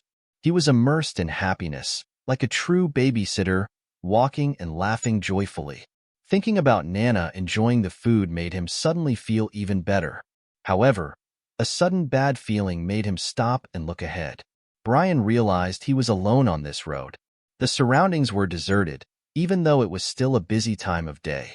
Feeling uneasy, he thought, "The streets are strangely quiet. Am I making a big deal out of nothing?" Turning at an alley corner, he nervously glanced into the dark and cold alley, which gave him an overwhelming sense of uneasiness. He felt something vague around him. Looking straight into the alley's darkness, he muttered, "Come on out." From within the alley's shadows, someone slowly approached. Brian was stunned, eyes wide, staring at the emerging figure. Furrowing his brows in confusion, he exclaimed, "You are?" Brian's bag of snacks fell to the ground with a thud. He disappeared from the street, leaving only the scattered food behind. After this, the scene shifts to Cyan. Reflecting on his agreement with the dean, he thought, "I agreed to attend my lessons. This is my last class of the day. I'm so damn bored." He couldn't sit up straight, lying on the desk and sleeping to the point of drooling. Frustrated, he groaned, "I'm so damn bored." He decided to sneak out of the classroom. As he quietly closed the door, he muttered, "Learning something I already did 30 years ago is basically torture." He resolutely turned away, thinking, "I don't have any mission either. I'll just go train." However, Cyan's plan to sneak to the headquarters of the Mist Guild was shattered at that moment. Erin unexpectedly intervened. She stood behind him, her eyes bright as she asked, "Where are you going, Cyan?" She stepped closer with a prickly attitude, continuing to question, "The lessons aren't over yet." Cyan, startled, glanced behind him and turned to look at Erin, who was fuming. He quickly made up an excuse, "To the bathroom, Your Highness." But the princess wasn't fooled and bluntly judged, "Lies. That's not the way to the bathroom. Are you sure you're going to the bathroom?" Lexus hurriedly intervened upon seeing the princess being too strict. "Miss Erin, you need to behave better as a princess." But Erin ignored him and continued questioning Cyan, "Are you sure you're going to the bathroom?" Not knowing how to respond, Cyan diverted the topic to Lexus. "Did you permit Lexus to call you by your name?" The girl was startled and confused, but the princess calmly replied, "What, are you changing the topic right now?" "Yes, I allowed her to do that in private." Immediately afterward, she pressed closer to him and asked irritably, "So why do you still call me Your Highness? Aren't we friends?" Cyan turned away, flustered, and replied, "I'm just a civilian, and Your Highness is a princess. How could I just call you by name?" Erin began to criticize Cyan. "You're too serious." He lazily retorted, "I'll take that as a compliment." At that moment, someone came down from upstairs. Erin was startled upon hearing her name called. She turned her head and was instantly stunned. Cyan noticed the princess trembling, sweat dripping from her forehead. Curious, he looked as well and saw two senior students of the academy leisurely walking towards them. These two seemed to know her, and they sneered at her. "Long time no see, Erin," they mocked. Erin looked at each of them and uttered, "Pavian and Nerovian." The princess with silver hair respectfully bowed and lifted her dress. "It's been a while." Pavian stepped forward, disdainfully looking at her and clicking his tongue mockingly. "Are you hanging around peasants now?" Nerovian chimed in with a smirk. "Are you going around with servants now that you're all grown up? Birds of a feather flock together." "Huh?" Erin simply bowed her head, unable to utter a word. Beside her, Lexus also bowed hastily upon recognizing the two in front of him. Cyan realized who they were as well. They were the third and fourth princes, sons of the current queen. Cyan furrowed his brow, thinking, "They're of the Nepellus family. They're very clear about not liking her." At this point, the two arrogant princes finally noticed Cyan. Pavian exclaimed in surprise, "That's..." and Nerovian stammered in confusion upon recognizing Cyan. Cyan introduced himself straightforwardly. Nice to meet you. I'm Cyan Vert, the youngest of the Verts. The two princes ignored Aaron completely, stepping past her to warmly greet Cyan. There's no way I wouldn't know a son of Duke Vert. I was impressed by your duel, Pavian said. They saw this as a rare opportunity to recruit someone as talented as Cyan to their side.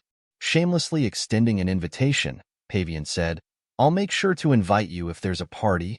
Cyan, uninterested in these royals, glanced at Aaron and noticed her dejected and ignored demeanor. She was still bowing, not having moved or spoken since her initial greeting to her royal brothers. The two princes continued their haughty chatter. Let's talk more then. We should become friends, Nerovian said, patting Cyan on the shoulder arrogantly, adding, This is a rare opportunity, you know? Not wanting to waste words on these shallow royals, Cyan responded dismissively, Yes, thank you. Satisfied, Pavian said, Well, see you later then. Aaron remained silent. Suddenly, her brother's voice came from behind her. He placed a hand on her shoulder and whispered in her ear with a malicious, arrogant smile. Not you, though, Aaron. Her eyes widened in shock as he continued mockingly. Know your place, Aaron, and don't get too arrogant. The princess clenched her fists, trembling with anger at his contemptuous reminder. She realized he must have eavesdropped on her earlier conversation with Cyan.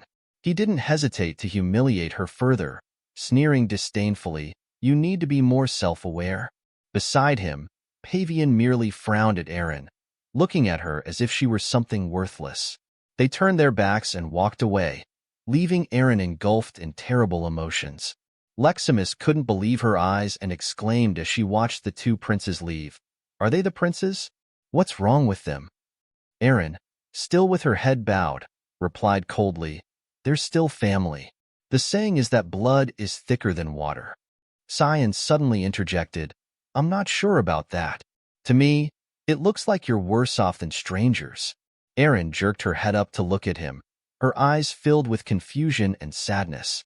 He continued calmly, Be it blood or water, it's all meaningless in the face of power. Cyan knew well that in the royal family, everyone would eventually kill each other for the throne.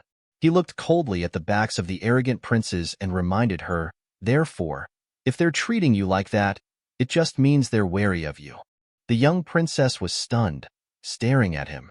Cyan paid no attention to this and continued calmly, They're just trying to keep you in check. Don't feel so down. Then see you, Cyan said. Hearing these words, the princess's cheeks flushed red, and her heart began to flutter. She couldn't focus on stopping Cyan from skipping class and felt like fainting from the heat on her face. Lexus saw Aaron's flushed face and foolish expression and worriedly shook her, asking, Miss Aaron, are you all right? Having lost interest in training, Cyan returned to his dormitory and called out loudly, I'm here. But he only saw Nana, the dragon girl, sleeping soundly. He looked around the room and muttered, What? No one's here. He then called out loudly again, Brian? Kiram? At the mention of his name, the lazy demon's sword floated over, grumbling, Yes, coming. I can't even get a break around here. Seeing Kiram now as a flickering flame, Cyan asked, Why are you in that form? The demon's sword lazily responded, Because it's more convenient when I need to hide my presence. Why did you call me? Not bothering to be polite, Cyan pointed at Kiram and ordered, Look for Brian. Stopping abruptly and frowning irritably, Kiram angrily shouted, Am I a damn dog? Why should I search for someone? That's not how you ask for favors. I'm sure he'll find his way back. Fine. Cyan silently endured Kiram's outburst without a word. Suddenly, Kiram sniffed the air and remarked, I smell blood.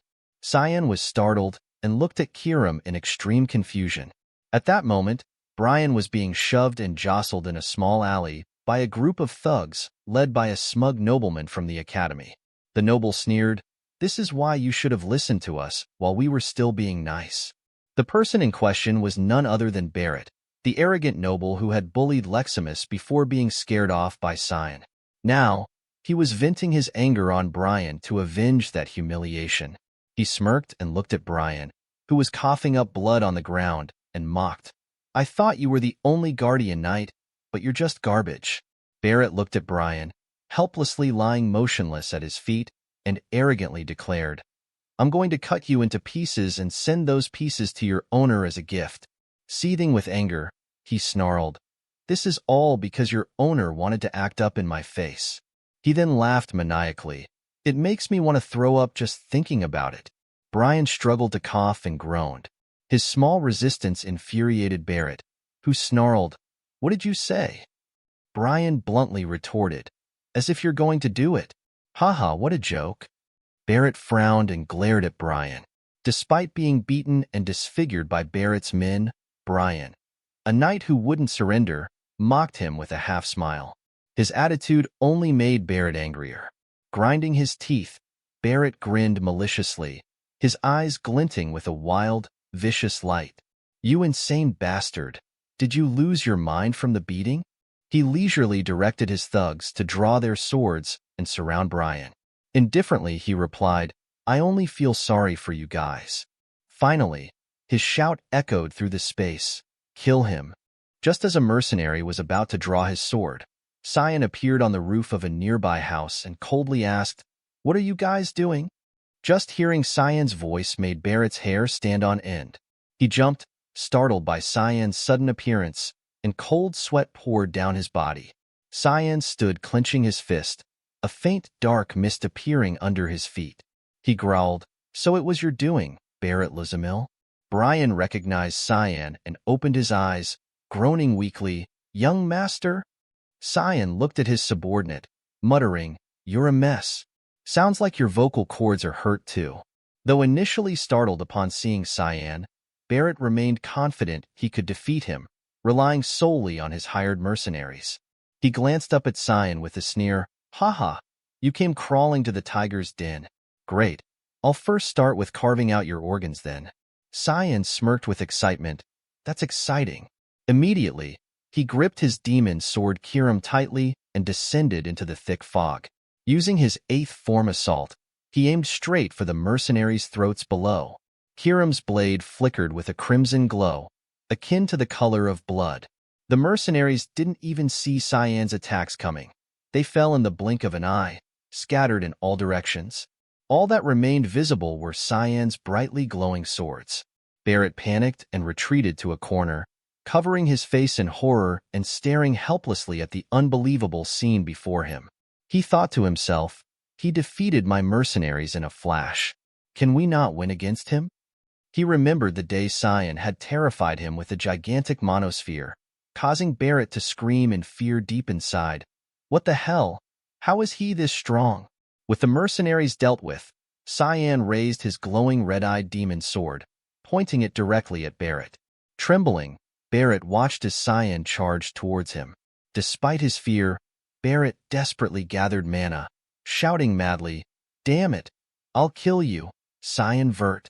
Before he could finish the incantation, Cyan rushed forward, delivering a swift kick to Barrett's stomach. The force of the kick sent Barrett flying backward, tumbling several times before crashing at the end of the alley. He writhed in pain, unable to get up, groaning in agony. Approaching Barrett coldly, Cyan passed his judgment. "You really don't change, huh?" He walked away calmly, then turned back to interrogate. "Is it really that fun to harass people weaker than you?"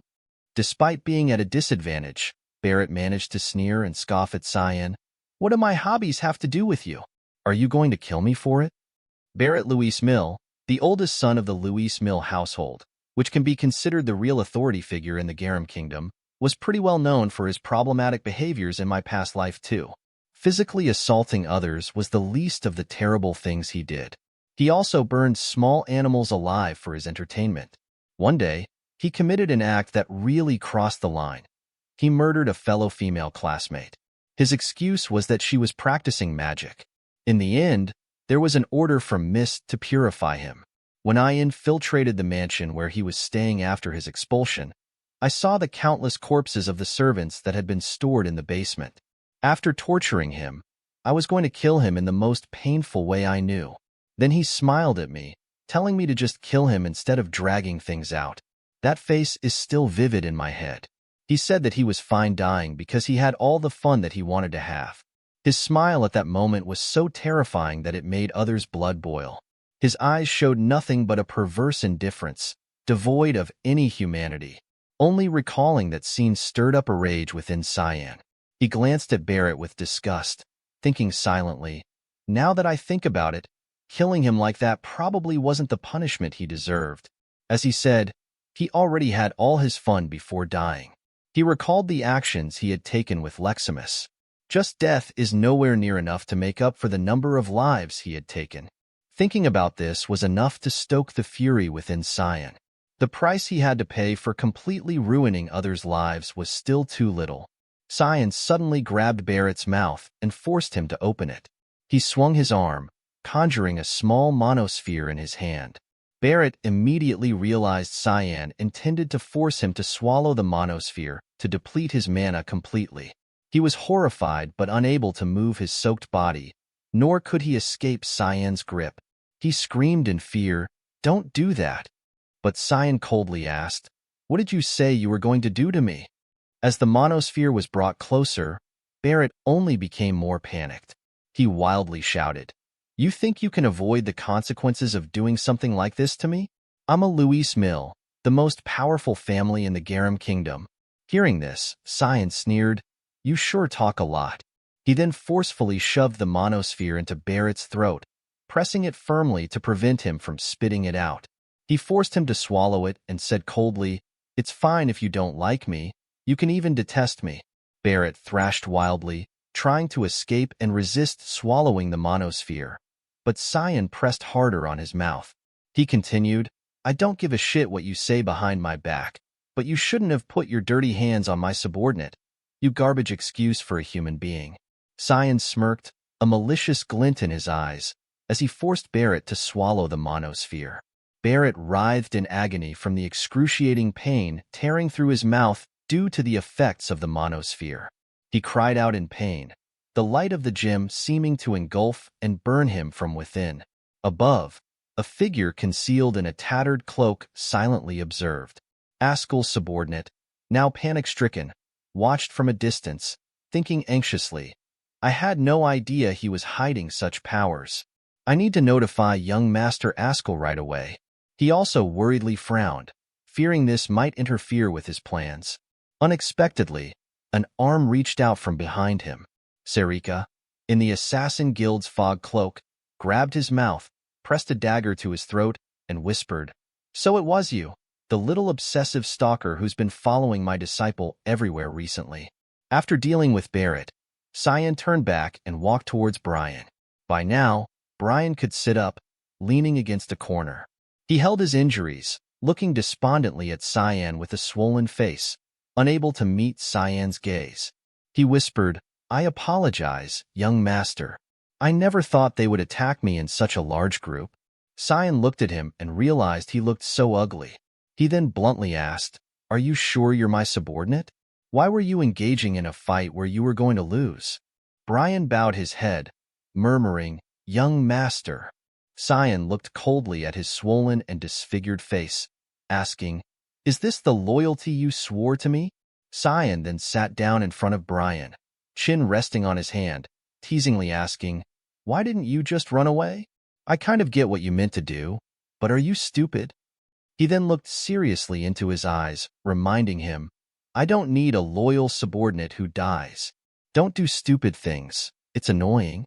Cyan stood up and sighed, "Anyway, you're in for a lecture when we get back." Brian was still bowing and whispering, "I'm sorry." Cyan had resolved all personal issues by now. He then raised his voice, "Why don't you come out now, Hallmaster Sarika?" She chuckled in amazement, "Oh, you noticed." Cyan glanced at her and all the members of the Mist Assassins Guild hiding around, calmly responding, "How can I not tell when you brought all your hall members with you?" The other guild members silently withdrew at that moment. Sarika appeared, leaping down and grabbing the person following Cyan by the collar. Sarika amusedly said, "I brought a gift." She then tossed him to the ground, leaving him dazed. Cyan showed no surprise. He calmly stated, "He's the guy who's been following me lately." Sarika exclaimed in surprise, "What? You already knew? Cyan nodded calmly. Sarika sighed and admitted, well, I do admit that you're talented. She then thought about how she had secretly observed Cyan all this time and praised him. Powers surpassing that of a mist assassin. Intellect that allows you to strike a fair negotiation with the Dean. A mental fortitude that allows you to handle the demonic sword perfectly. You're an ideal fit for a successor. She then frowned seriously and looked at Cyan as a reminder. But these kinds of things cannot continue to happen. There will be more people who find you suspicious. Cyan calmly looked at her and confirmed, I will be careful. Suddenly, Cyan narrowed his eyes and spoke coldly, however, I don't intend on living like an idiot taking from others. If anyone puts a hand on my people like this, I will crush them no matter what. Sarika bowed her head and laughed, haha, I see. She then silently thought, so he will protect his own people. Deciding it was unnecessary to intervene further, she waved goodbye to Cyan and said, well, I'm sure you'll take care of it. I'm going now. Cyan was perplexed by her unexpectedly calm reaction, feeling suspicious inside. Just before leaving, she suddenly turned back, pointed at the person still lying on the ground, and added, don't forget about him. I'm going to take care of Barrett and his minions. Cyan accepted and confirmed this with Sarika. He then glanced at Ascal's subordinate, who was now squirming and crying out, what are you going to do to me? Cyan smirked slightly and asked, kill you? I think that's too easy. Despite sweating profusely, Ascal's subordinate refused to speak. Cyan sneered and pointed out, aren't you Ascal's #1 subordinate? I already knew. The subordinate was bewildered. How did you? Cyan silently thought, how could I forget? He never leaves Ascal's side. He used to be jealous of my relationship with Ascal in my past life. Cyan then smiled knowingly to himself. This guy might be dangerous in a different sense. He gradually gathered dark energy in his hand, watching the subordinate on the ground. He thought, it'd be fine to kill him right now, but he's Ascal's subordinate. Cyan grinned mischievously, realizing he should be pretty useful for my plans. The subordinate was terrified by Cyan's calculating and frightening expression, as well as the creeping violet-black mist surrounding him. He screamed in fear. Huh? What's that? Get away from me. Cyan chuckled, his eyes shining brightly. His body radiated mana, and he used creation. Shadow personality, which then flowed into the subordinate. The dense black mist surged into the subordinate's mouth and eyes. Within moments, the black smoke engulfed his entire body, causing him to convulse and scream in horror. The sounds of wooden swords clashing echoed through the academy that morning. Lexus gripped her wooden sword tightly and charged forward, resolutely swinging a strike straight at Princess Erin. The princess managed to parry it just in time, but the force of Lexus's attack still made her struggle and cry out. Princess Erin tried to shake off the sword and push Lexus back, shouting that it was no big deal. Yet, Lexus was one step ahead.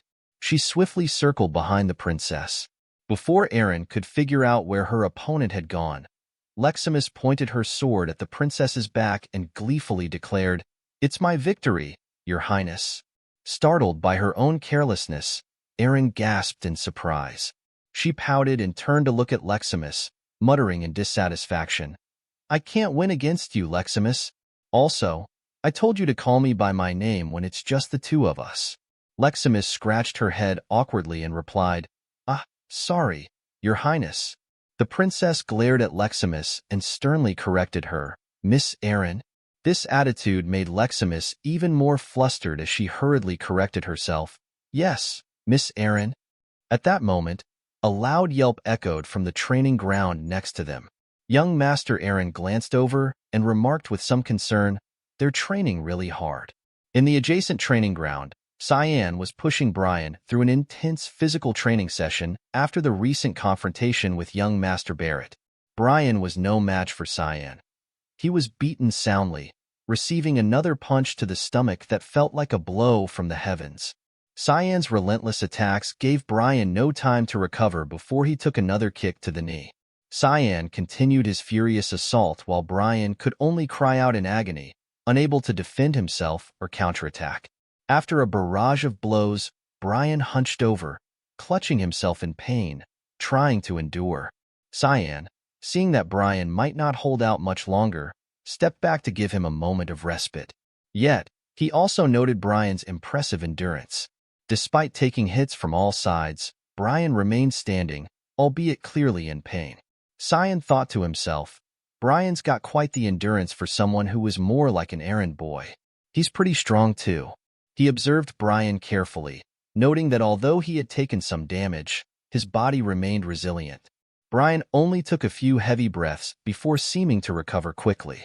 Cyan thought with satisfaction, he'll be useful later on. Then he asked sharply, "Are you tired?"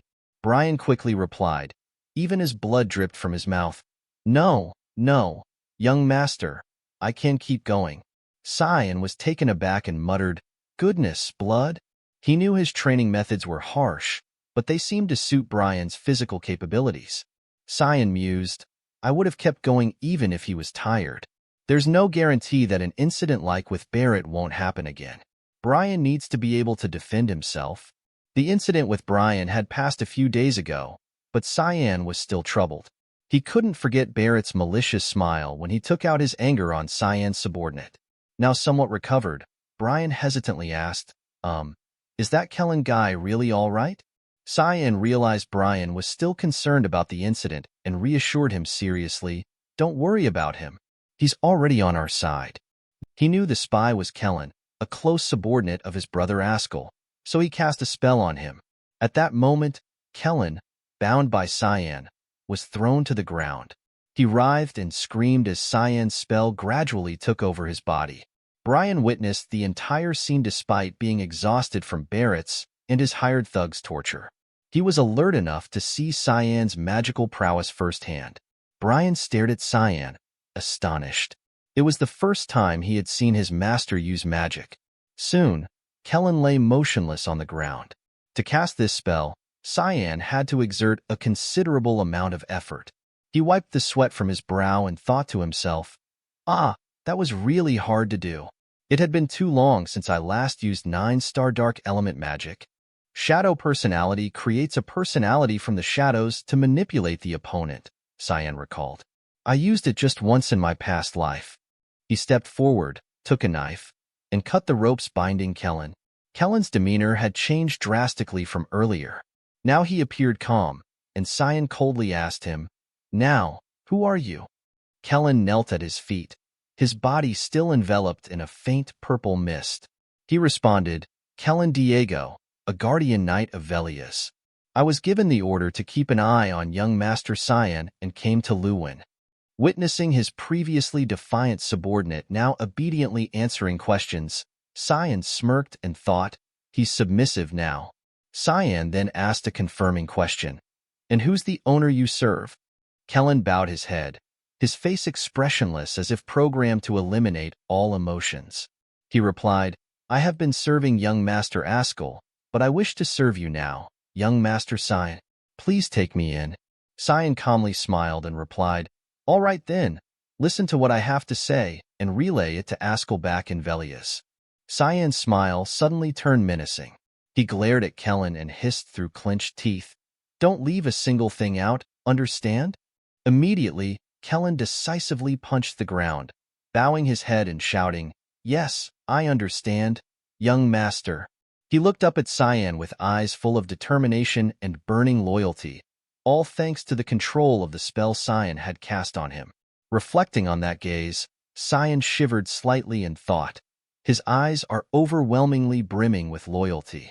Something's dangerous about this guy. Seeing Cyan not respond and remain lost in thought for a long time, Brian nervously called out, "Young master?" Cyan, still deep in thought, reassured himself, "But I'm sure it'll be all right." At that moment, Princess Erin and Leximus arrived at the training ground. She stood with her hands on her hips, looking at the two and calling out, "Did you come here to train with your guardian knight? I didn't expect to see him here." Brian, seeing the princess, quickly bowed and greeted, Your Highness." Cyan turned to the girls and indifferently replied, "Yes. Did your Highness come here to train as well?" The princess approached him, smiling enthusiastically, "Yeah, I come here to train every weekend with Leximus. I thought it'd be a good idea given that incident that happened recently. Hearing the princess mention the incident, Cyan glanced away and thought, is she referring to what happened a week ago? Barrett Louis Mill was found in front of the nurse's office, completely out of his mind. He was beaten to a pulp, but nobody could get him to say who had done that to him. Well, it's because he couldn't say who it was, not that he didn't want to. And the thing is, he won't be able to use magic ever again. But Leximus's reaction wasn't what he had anticipated. He had forced Barrett to swallow a mana stone, a trick Barrett had used to destroy all mana and push Leximus into a harsh fate in a past life. Cyan thought, surely she would be pleased to hear that news, but in reality, the opposite was true. He looked at Leximus and thought, but Leximus's reaction isn't what I had anticipated. I thought she would feel happy. Leximus didn't feel joy or satisfaction. She simply bowed her head in silence whenever someone mentioned Barrett's incident. Suddenly, the little girl Nana shouted loudly, "Papa!" All 4 people on the training ground were startled and looked up at the source of the call. Nana was floating in the air right above them. Brian exclaimed in panic, young master, over there." Even Cyan was startled and exclaimed, "Nana! I left her with Kiram." He didn't know that at this moment, the demon sword Kiram was still busy sleeping, snoring loudly with a toy in hand. Nana then let herself fall freely, landing straight into Princess Erin's arms. Confused, she held the little girl and asked, "Huh? Where did she come from?" The little girl paid no attention to anyone else but Cyan. She looked straight at him and joyfully shouted, "Papa!" Nana found Papa. The princess froze, looking up in the direction of the little girl's gaze, mumbling in disbelief, "Papa?" The little girl pointed at Cyan and shouted once more, affirming to the princess, "Papa?" Princess Erin stared at him in astonishment. She furrowed her brows, sweating in anger as she asked, "Papa?" Frustrated, she thought to herself, "When? With whom?" Caught off guard, Cyan had no choice but to sigh deeply and think to himself, how could this happen? Finally, he had to recount the story of how he had accidentally found the child to the princess, including that the girl was a dragonkin. However, he did not mention that he found her during an assassination mission. After listening attentively, the princess breathed a sigh of relief and exclaimed, "So that's what happened." She wiped the sweat from her forehead and said with relief, "Then it's not really your kid. I had all kinds of ideas about where she could be from." By this time, they had returned to the princess's dormitory room. Leximus was playing with the little girl, and the princess believed Cyan's story, cheerfully exclaiming, "I didn't know you could be so kind. That's unexpected." But Cyan didn't feel happy at all about being praised. He broke into a cold sweat, thinking gloomily, "This is bad. She might blackmail me for this." Brian, sitting next to Cyan, was just as worried, his face turning pale as he anxiously thought, "We'll get kicked out if the Academy finds out about this." She even knows that Nana is a draconic human. However, Princess Erin proactively reassured Cyan. She confidently smiled at him and said, "Don't worry, Cyan. I won't tell anyone." Both Brian and Cyan were stunned by the princess's firm declaration. Cyan asked in surprise, "Is your highness serious?" Erin turned to Leximus and replied firmly, "Yeah, right, Leximus?" She glanced at Leximus beside her. Leximus was still happily playing with Nana and immediately looked at the princess, smiling innocently, and replied, "Of course. I don't have anyone to tell anyway since I don't have friends." The princess froze, realizing her question had been a bit insensitive. But before she could react, Cyan bluntly asked her, "What's your reason?" The princess tilted her head lightly, frowning, and answered with a gentle smile, "Reason? I just feel bad for her." She turned to look at Nana, who was extremely happy in Leximus's arms, and continued with a smile, "She won't fit in with the dragons or humans. She won't be accepted by anyone." The princess then turned to Cyan and sincerely praised him. "But you want to take care of her. That's a good thing." Taking this opportunity, the princess mustered all her courage and asked directly, "But can I come over sometimes?" Cyan, confused, asked, "To my room?" The princess suddenly blushed, bowed her head, wiped her sweat, and awkwardly replied, "Don't be mistaken. I just want to see Nana sometimes." Realizing the princess had no ill intentions towards the girl, Cyan frankly accepted, "Well, it doesn't matter to me." With just his affirmation, the princess's cheeks turned rosy. He looked her in the eye and frankly suggested, "Then this is our secret, okay, princess?" Erin quickly nodded, "Yeah, I swear." She misunderstood Cyan's words and shyly thought to herself, "Our little secret?" Brian then picked up little Nana. Cyan stood up, ready to leave with them, and told the princess, "Then I'm going to get going." Lexus ran over, bowed politely, and said, "Take care, Mr. Cyan." After Cyan had left, Lexus noticed that the princess was still silently pondering. She turned to the princess and asked in confusion, "Miss Erin?" But the princess was still lost in her own fantasies. The smile froze on her lips, her cheeks still flushed, and her heart pounded as she happily thought, "That means I'm closer to Cyan, right?" Lexus, alarmed by the princess's strange demeanor, shouted, "Miss Erin, are you feeling unwell?" When Cyan returned to his dormitory and woke the demonic sword Kiram, he finally learned what had happened. Kiram merely smirked and raised an eyebrow, saying, "What? Something that fun happened while I was sleeping? Why don't you reveal that you're living with the sword too then?" Cyan was furious, pointing accusingly at Kiram, "Shut up. You need to reflect on your actions. You fell asleep while babysitting her." Kiram showed no remorse, casually sitting back and muttering, "She just does whatever she wants because she takes after her father." Brian held the little girl in his arms, but she kept wriggling to be held by Cyan. He suggested, "Why don't we take her on walks? I'm sure she's stressed from being here all the time." Cyan crossed his arms and pondered before agreeing, "Oh, that's not a bad idea." Brian was relieved that his suggestion was accepted, saying, "Thank you. Then I'll get going." That evening, far in the distant mountain range, two dragon-like figures soared through the air together. Suddenly, one dragon halted, sensing something unsettling and stopping midair. It startled the other dragon, who asked, "What's wrong, sir?" He looked at her unhappily and told her, "I smell something sickening." "Where are we, Catalina?" she replied cautiously. "It's not that close, but we're in the vicinity of Lewin, sir," she responded. He continued to feel uneasy, furrowing his brow. "Is this smell coming from the Lewin Academy?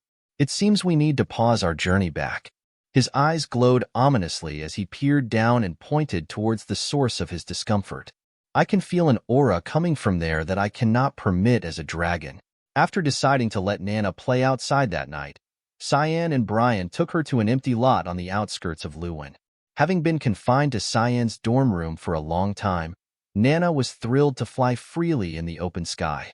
Flapping her small wings excitedly, she darted ahead, prompting Brian to hastily chase after her, shouting, "Wait, wait, Nana, that way's dangerous." Cyan followed calmly, watching Nana joyfully exclaim, "This place is so huge." Nana's so excited. Seeing Nana enjoy her newfound freedom, Cyan smiled to himself, thinking, "She looks like she's having fun." He looked at her radiant face and said, "This place is 10 kilometers from the center of Lewin. It should be fine for her to play around here all she wants." Kiram overheard this and mocked, "Goodness, you're a real father now, huh? Why don't you get her a mom too, like that princess from earlier?" Cyan gritted his teeth, about to retort when Kiram suddenly felt a chilling sensation run down his spine. Kiram also sensed something, muttering, "Wait, something's coming." Just then, two dragons appeared right in front of them. One of the dragons sneered disdainfully, "Sickening." Brian recognized the danger immediately. He panicked and yelled to Nana, "It's dangerous, Nana." Rushing towards her, he grabbed Nana and held her tightly in his arms. In that instant, a tremendous force crashed down dangerously close to them. Cyan hurried over, anxiously asking Brian, "What about Nana?" He scanned them both quickly. Nana clung to Brian, visibly frightened but thankfully unharmed. Brian hugged her tightly, shielding her from the flying debris, and nervously replied, "She's okay." In the midst of this sudden appearance, Cyan stepped forward, sword drawn, calmly telling Brian, "Both of you stay behind me." In the open lot, the ground shattered into pieces as two shadowy figures of dragons emerged amidst blinding light and thunder. Cyan stood protectively in front of Brian and Nana, looking at the high-ranking dragons that had arrived and wondering aloud, "Why are there high-ranking dragons here?" He quickly recognized their identities despite their human form, thinking to himself, and two of them too. The dragons glanced towards Brian and Nana with calculating eyes. Brian understood their malevolent intentions immediately. He held Nana close, his arms tightening protectively around her, and glared back at them with vigilance. High-ranking silver dragon Lucian narrowed his eyes, full of displeasure and disgust, sneering, "The source of this sickening stench? It's disgusting." His companion, high-ranking red dragon Catalina, also glared at them with contempt, exclaiming, "A mix? How can such a vile creature dwell here?" She glanced at Cyan and his Kirim blade mockingly. "Are you the owner of that halfling human? You even have the demonic sword." Cyan only looked at her with caution and defensiveness. Meanwhile, Kirim felt insulted and grumbled angrily. "What? Objectifying me?" Catalina immediately shouted irritably, "Shut it! You're an inferior thing that's degraded yourself to be a human slave." Her arrogant and contemptuous words infuriated Kirim. She glared at her angrily, snapping, "Do you want to die?" Kirim's attitude provoked Catalina. She snarled furiously, "How dare you?" She was about to rush forward, but Lucian quickly raised his hand to stop her. He stepped forward, looking at Cyan and Kirim, his tone filled with disdain. "Fret not. I'm not interested in you guys. I do not wish to fight against inferior beings unnecessarily." He turned to look at the child in Brian's arms and growled, "However, hand over that halfling to me." Nana seemed to understand their malice towards her, clutching Brian's shirt tightly and trembling in his arms. Brian turned fully as if to use his body to shield her. He glared at the two dragons, even though he was somewhat frightened himself.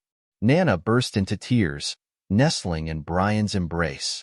The dragons did not relent, uttering heartless words, "A half-human, half-dragon. It's worth experimenting on."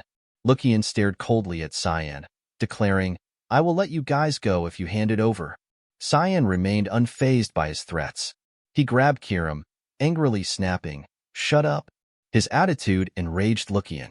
He frowned, struggling to contain his anger. "What did you just say?" Cyan glared at him, his eyes glowing red with fury. He coldly replied, "I said shut up, you lizard piece of shit." Lucian lowered his head, a smirk forming on his lips as he laughed. Suddenly, he swung his sword, slashing the ground next to Cyan. He did not intend to attack directly, but wanted to intimidate him. Though it wasn't enough to make Cyan flinch, Brian startled, hugged Nana and dodged, shouting worriedly, "Master Cyan." Cyan calmly ordered Brian, "It's fine. Just get far away from here." Seeing that Cyan was still okay, Brian immediately carried the girl away, hastily responding, "Yes, sir."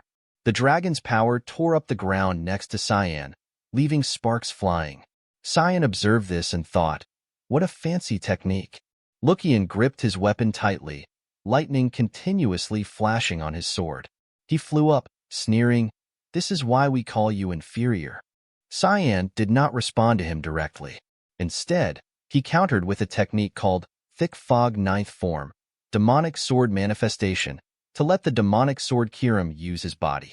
Merging with Kirim, his skin darkened, and his hair turned into blazing red flames. The dragons immediately recognized Cyan's new form. Catalina exclaimed in shock, "Sir, that power." Lucian, only slightly surprised, calmly replied, "It's the power of the exile." He frowned disdainfully, grumbling, "Today has been full of surprises." However, he's still just an inferior human. In an instant, Cyan had already soared up beside him, ready to strike with his sword. Lucian was startled when his opponent disappeared from his sight. He glanced around in surprise. When did he? Cyan remained silent, immediately launching a series of attacks that forced Lucian to hurriedly raise his sword to defend passively. This enraged Lucian greatly. He gritted his teeth. "You little." He swung his sword towards Cyan, but Cyan quickly evaded backwards to dodge. Seeing his attack ineffective, Lukian thrust his hand forward, activating his shock wave technique. Flickering lightning sparked in his palm as a massive magic formation appeared in the sky above Cyan. Startled, Cyan looked up at the bright rays emanating from the magic formation, crashing straight towards him. In an instant, he was engulfed in a colossal pillar of light from the magic formation, blasting down to shatter the earth and rocks beneath his feet.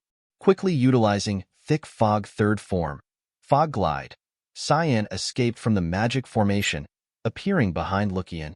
Sensing his presence, Lukian was shocked as Cyan unleashed another technique, Fog Sword. Rushing Fog Storm, attacking continuously towards him. However, Catalina swiftly flew up to shield Lukian's back using Fire Barrier. She confidently laughed, "I'll block this one." But Lukian sensed something amiss and urgently shouted, "Back off, Catalina! You're no match for him." She stubbornly ignored him, arrogantly believing she could defeat Cyan. Smirking amidst sweating, she replied, "Don't worry, sir. I won't lose against him.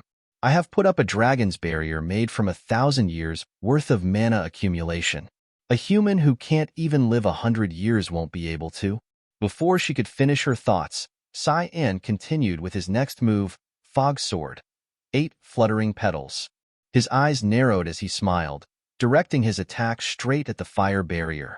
Catalina's eyes widened in shock, her confident smile fading. Cyan's consecutive strikes, focused on the center of the fire barrier, caused a loud explosion with blinding light. Catalina's barrier shattered into countless pieces. In her utmost horror, she couldn't believe her eyes, thinking to herself, "There's no way he can pierce this?" Before Catalina could recover, Cyan swiftly used double serial slash, slashing dozens of times across her body. She could only scream in despair as Lukian helplessly watched his close subordinate torn into countless pieces. Her voice faintly echoed in his ears, "Master!" Seeing Catalina disintegrate into dust pushed Lukian's anger to its peak. He gritted his teeth in frustration. "Just what are you? The god of fog has no authority at all. How is it that you can have this much power?" Ignoring his questioning, Cyan remained silent as Lukian deployed a new magic formation in the sky. His eyes glowed fiercely red as he coldly exclaimed, "I guess you don't want to answer. All right, I must admit that you're a worthy opponent." Cyan immediately understood his intentions. He silently observed, preparing for the confrontation. Lukian rushed into the magic formation, his body glowing amidst a swirling vortex of lightning. Quietly witnessing the transformation, Cyan thought to himself, "A spell that makes a dragon abandon its human form and return to its original one." Lukian's body gradually transformed. His jaws extended to reveal sharp dragon teeth. His hands turned into clawed talons, and dragon wings spread behind his back. He transformed into a white dragon, roaring fiercely and shaking the heavens and earth. Calmly facing him, Cyan leapt off the ground, rushing towards Lukian's head, surprising him with his actions. Lukian gritted his teeth. What are you trying to do?" Cyan was now right above his nose, staring down at the large horn on his head. Lukian realized in shock, "No. Does he know the weakness of polymorph? An inferior species like him?" Without hesitation, Cyan swiftly dove down in front of him, firmly planting his demonic sword into the dragon horn. The dragon cried out in pain, Lukian's eyes glowing red from agony and disbelief. Then Cyan used another technique, Fog Sword. Unshakable roots of a great tree. The black fog around the dragon turned into sharp blades, slashing all over its body. Lukian struggled, paralyzed, roaring in immense pain. Within moments, his body disintegrated under the terrifying fog's continuous stabs. Lukian collapsed to the ground, raising a cloud of dust over the area. Brian worriedly ran towards his master, hugging little Nana in shock and calling out anxiously, "Master, are you all right?" He froze as he clearly saw the scene ahead, gaping speechlessly. Immediately, he shielded Nana's eyes. The bewildered girl exclaimed, "I can't see." In front of them, Cyan calmly butchered Lukian's corpse, enjoying a sizable piece of meat. He casually held out a piece to Brian, cheerfully saying, "Eat it, Brian. It's precious meat." Brian stood stunned, unsure how to react. Nana, curious, exclaimed, "Nana wants some too." Cyan sternly warned, "Children shouldn't eat this. For a great dragon like this, it's just nourishment." After being exposed by Cyan and placed under a spell, Kellen, one of Ascal's subordinates, has now switched allegiance to Cyan. Following Cyan's orders, Kellen returns to report everything he knows about the recent tailing mission. Upon hearing the report, Ascal contemplatively asks, "So, you think some unknown force is supporting my brother?" Kellen bows his head and calmly replies, "That's right. I believe the informants we sent were eliminated by them too." Ascal looks up at him, frowning slightly, and asks, "Is that all?" Kellen calmly replies, "Yes, I apologize for the lack of information." Despite Cyan's order for him to reveal everything, Kellen genuinely doesn't know much more. However, it is Kellen's unusually calm demeanor that captures Ascal's attention. Ascal thinks, strange. This guy usually loses his composure and gets anxious easily, but the person standing before me now is very composed and quite different from usual. He wonders, I don't see the sense of desperation that Kellen had before leaving. It's as if he's a completely different person. Maintaining his calm exterior and concealing any suspicion, Ascal bows his head and says, "I see." Then Kellen, "I would like to ask you a question." Hearing this, Kellen starts and freezes. He looks up immediately, meeting Ascal's cold, scrutinizing gaze. Without a word, Kellen realizes the situation instantly. He frowns slightly, revealing a hint of worry, and thinks, this is a test. He's starting to doubt me. Kellen immediately punches his chest and bows deeply before Ascal, solemnly reciting his usual slogan, "Let the blessing of Luminal be with you."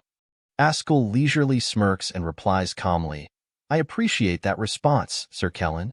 He only wanted to check if the Kellen before him was genuine. Seeing Kellen's nervousness and cold sweat, Ascal says slowly, "Don't take this the wrong way. It's just a kind of regular ritual. You're excused." Kellen turns to leave, still in a state of alertness. He is lost in confused thoughts. I better be careful. Once his doubts fully bloom, I won't be able to get out of this. As he opens the door, deep in thought, he is startled to find someone standing right behind it. Shocked, he thinks, this woman. She's young Master Cyan's maid, Emily. Emily, who was about to knock, smiles awkwardly upon seeing Kellen and says, "Hello?"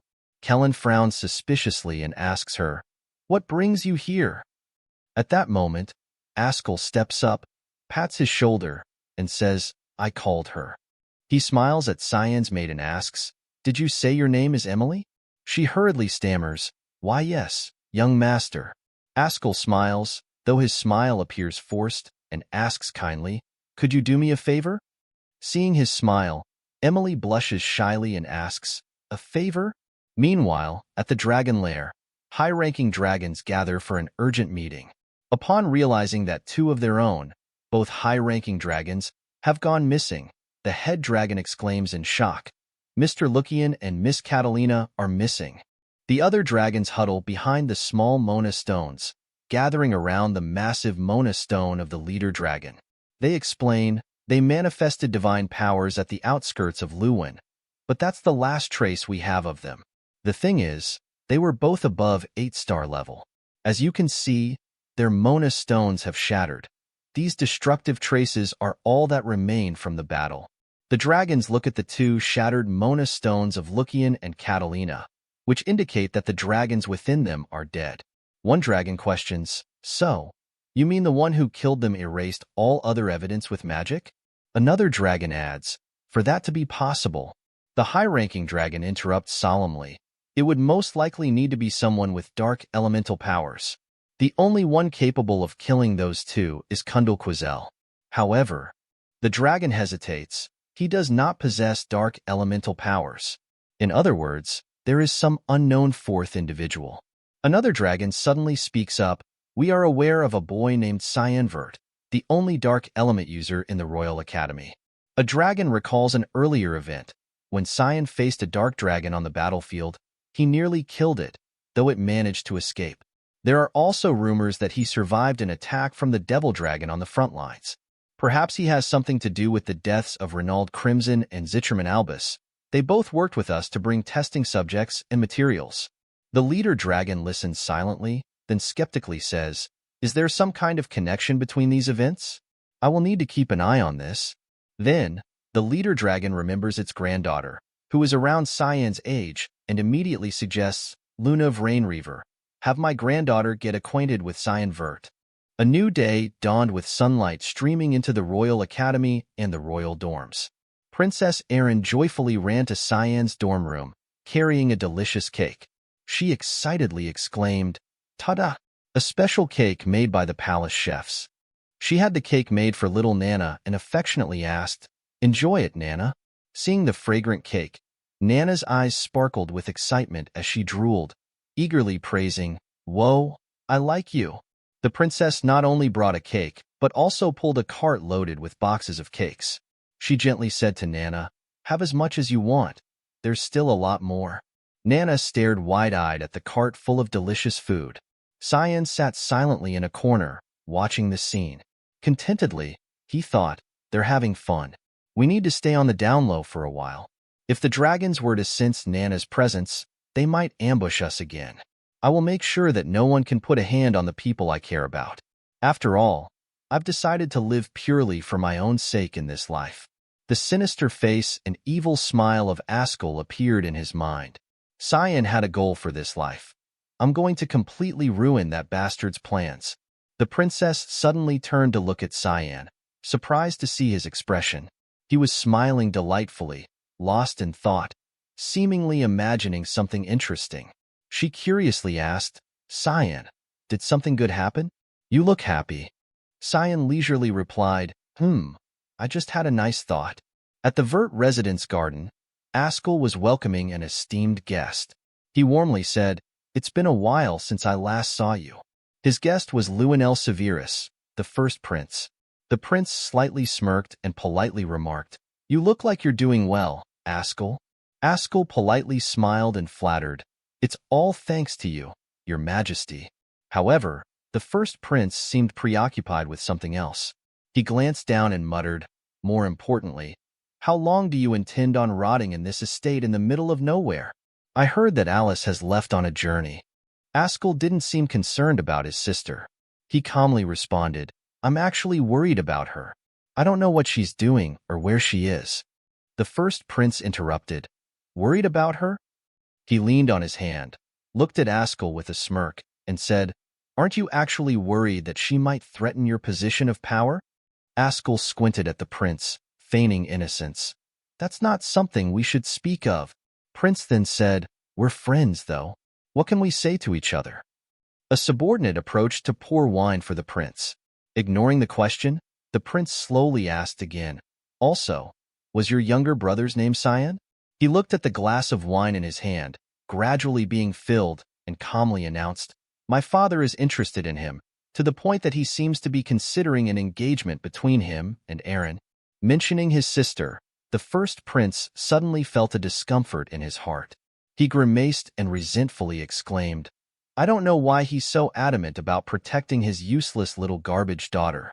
Ascal leisurely smiled and glanced at the first prince with a calculating look, confidently affirming, "Don't feel rushed. The more attention she receives and the more power she gains, the more useful she will be to us." The first prince seemed satisfied with his answer and smirked appreciatively. "I like that you get how I feel." The prince's subordinate suddenly pointed the wine bottle towards Ascal and asked, "Will you have some, sir?" Ascal looked up at the subordinate and unexpectedly exclaimed, "I haven't seen this guardian knight before." The prince realized Ascal was curious about his subordinate and turned to look at the knight beside him. He proudly introduced, Right? He's a jewel that I found while scouting the slums." This seemed to pique Ascal's curiosity and interest. He glanced at the subordinate eagerly and asked, "Oh, you found the most exquisite of jewels?" The subordinate smiled at the compliment and introduced himself. "My name is Borislelm. Nice to meet you, sir." Boris's smile carried a sinister, dark aura. Fate had repeated itself. He had been Ascal's most capable assistant in a previous life. 2 years passed, and at the academy, students turned their heads to look at the person striding across the yard. Over time, Cyan had somewhat concealed himself and gradually adapted to life at the academy. By now, his sister Alice had returned, and her presence caused all the male students at the academy to turn their heads in admiration. Alice glanced at a boy who had just been tapped on the head by his girlfriend for daring to glance at another girl. She smiled awkwardly and headed straight to the principal's office. The academy remained peaceful and calm that day. Alice knocked on the principal's door and naturally walked in. Principal Kundal seemed relieved to see her and greeted her politely. "It's been a while." Alice laughed, and he asked with concern, "So, did you enjoy your travels?" Alice nodded and replied, "Yes, I visited Frunia." Principal Kundal seemed surprised by her answer. He exclaimed, "Frunia? That's not a place where a human would have been welcomed." Alice set down her backpack, approached him, and replied, "You're right. It took me a year to adjust, but I really wanted to find the meaning of harmony you mentioned. Since you said that place would hold me back from growing, I needed to think of where I belong." Hearing her affirmation, Principal Kundal became contemplative. He frowned slightly and asked, "You seem to have made up your mind." Alice looked at him resolutely and declared, "Yes, I'm going to join the Knights of Light." Kundal hesitantly asked, "You're going to continue on with the will of your family?" Alice confidently looked at the principal, her eyes full of determination, and replied, "Well, someone had to take on the duty. I'm worried about my younger siblings too, especially Cyan. He's so shy." Hearing this, Principal Kundal suddenly burst out laughing. Alice was stunned by his reaction and asked in confusion, "Why are you laughing?"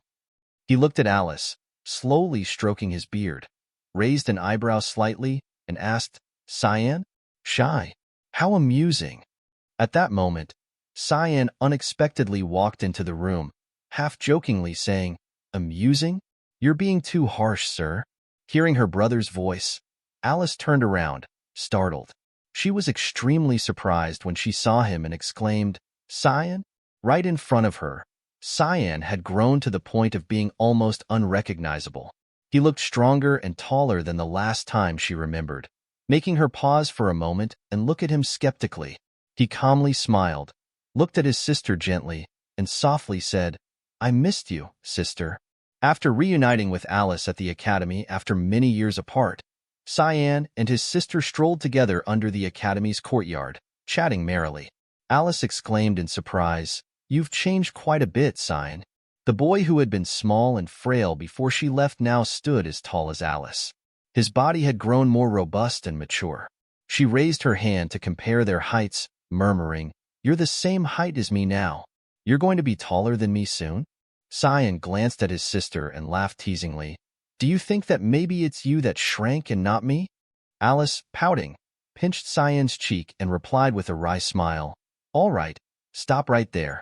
This joyful moment made him nostalgically recall the 2nd of July, year 988. "I remember this day in my past life too," he thought. He looked at his sister's radiant smile and thought uneasily, "It was the last day I saw my sister alive." Alice, showing concern, asked, "Aren't you going to go home? It's summer break." Cyan smiled sadly and answered, "No one other than you would welcome me there." Alice, visibly surprised by his response, widened her eyes and asked worriedly, "No one? Is that why you haven't gone home for 2 years?" Cyan lowered his head, not answering, as thoughts of his older brother surfaced. "There are more than a couple of reasons why I'm not going back," he thought. "Ascal is there, plus the Duke's wife is trying to kill me any chance she gets. Father doesn't do anything about that." As he walked quietly toward the academy gates, he thought to himself, "Going back to that place would be an act of suicide. I probably won't return until I graduate." While he was still lost in thought, Alice suddenly asked, "Are you good friends with Krantz?" Cyan immediately replied in a cold and displeased tone, "That can never be possible."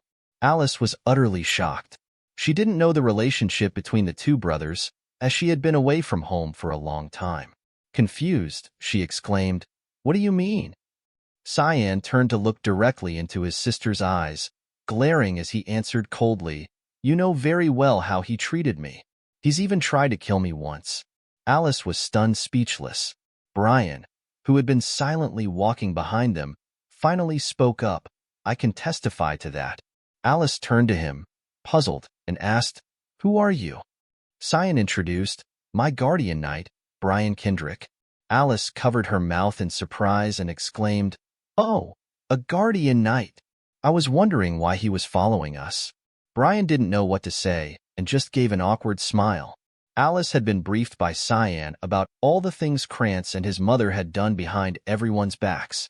She was utterly shocked now that she had learned about these events. She exclaimed, That happened?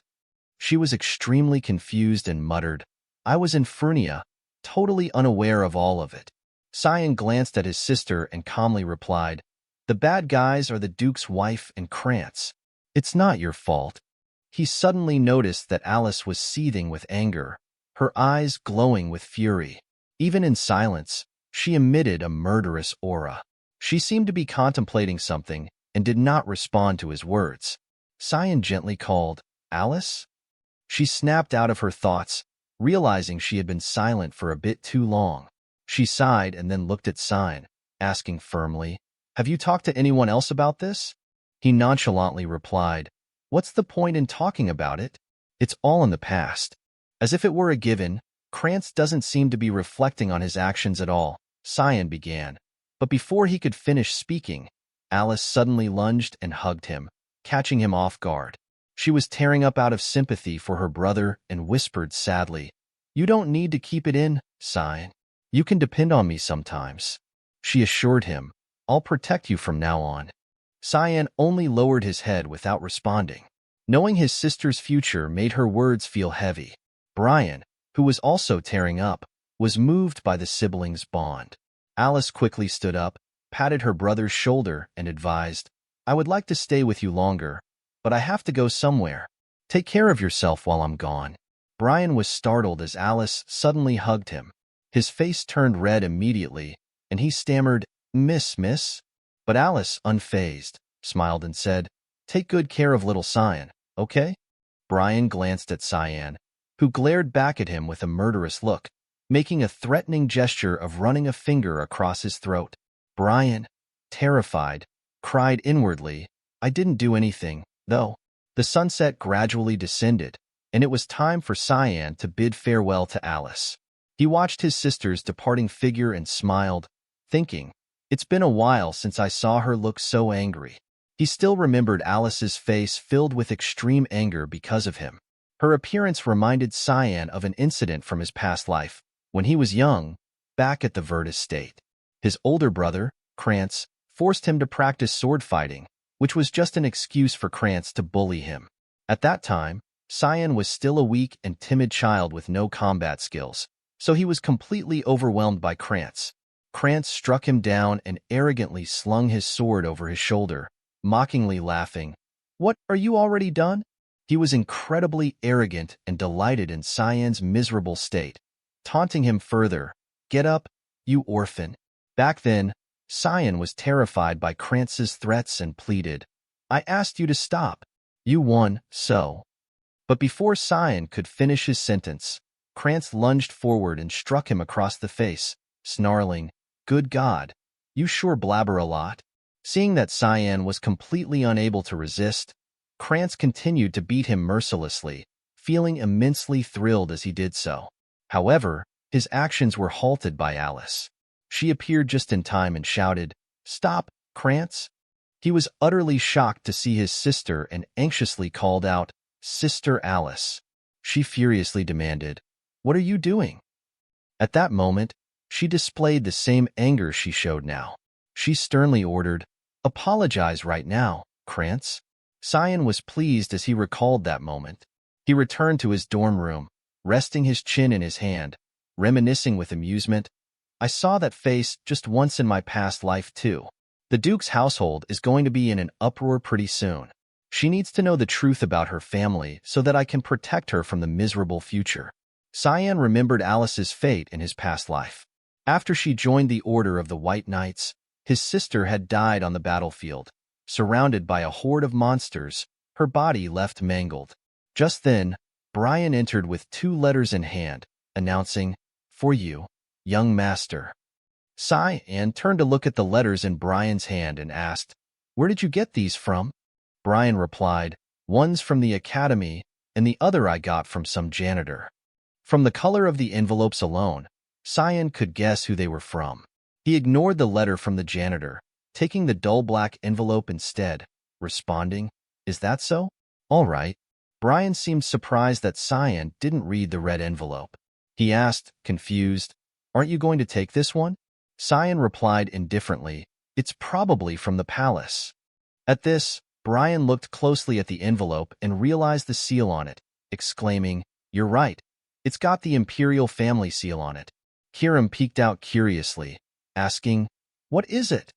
Even Brian was very curious. "I wonder what they sent." Cyan, seemingly already knowing the contents, casually responded, "They hold a banquet around this time of the year." He opened the black envelope, which contained a mission card from the Mist Guild. Reading the request on the card quickly, he thought, the other one is an assassination order, to assassinate Drini and Nephilis. It was a pretty big incident that happened during the palace's banquet. He pondered, since he's the younger brother of the current empress, it came as quite a shocker too. Kiram, seeing his master deep in thought, asked directly, "Will you be going?" Cyan looked up at Kiram and replied, "Yeah, I have some business there." Receiving this mission made him immediately think of Sarika, grumbling to himself, "Now that I think about it, someone else was put on the mission in my past life. I guess our hall master likes me. It's annoying, though." Kiram looked through the red royal envelope and announced, "Oh, this is from Princess Erin." But Cyan seemed uninterested and responded indifferently, "Really?" Kiram seized the opportunity to tease, "I thought you were just a little kid, but I guess not. Oh my, you've got a love letter." He didn't bother arguing. Instead, he glanced at Kiram and recited, "Demonic sword restriction." Kiram was immediately pressed to the floor, groaning in frustration. Cyan turned to Brian and commanded, "Make preparations to go to the palace." Brian, startled, bowed in panic and responded, "Understood." At that moment, the door to the room opened, and little Nana emerged, sweetly calling out, "Papa, I'm hungry." Brian, shocked by her appearance, exclaimed, "Young master." Cyan irritably looked up and mumbled, "What's the matter?" He was taken aback to see Nana. The girl had grown significantly. She now looked almost like a young woman of Cyan's age. Seeing him turn to look, she rubbed her sleepy eyes in confusion. Cyan, still in disbelief, exclaimed, "She's grown even more." The very next day, Alice returned to the Vert family mansion. She stormed in, each step filled with anger. She pushed open the main door without any announcement, leaving the entire household taken aback by her sudden and unannounced return. The butler, startled, exclaimed, "Miss Alice, you're back?" Alice didn't bother responding to him. Her anger was palpable as she marched towards him and demanded, "Mother, where's the Duchess?" The lady of the house was leisurely reading a book in her room at the time. Startled by the commotion outside, she turned her head in worry. Alice barged into her room, causing her shock and confusion. The lady asked in a flustered tone, "Alice?" Sensing Alice's hostile attitude, she immediately felt a wave of panic. She forced a worried smile and asked, "It's been so long. How have you been, daughter?" Alice didn't reply. Instead, she raised her hand and delivered a resounding slap to the lady, channeling all her pent-up resentment into that single blow. Alice slapped Margaret, causing the Duchess to fall to the ground in shock. The maids were stunned, and one of them quickly called for the head butler. He entered the main hall, fists clenched, and ordered the guards to take action. Margaret, holding her face, looked at Alice in disbelief and asked if she had lost her mind. Alice, filled with anger, accused Margaret of trying to kill Cyan. Margaret was taken aback, sweating nervously as she asked Alice if she had any proof. Alice didn't respond directly, but made it clear she knew the truth.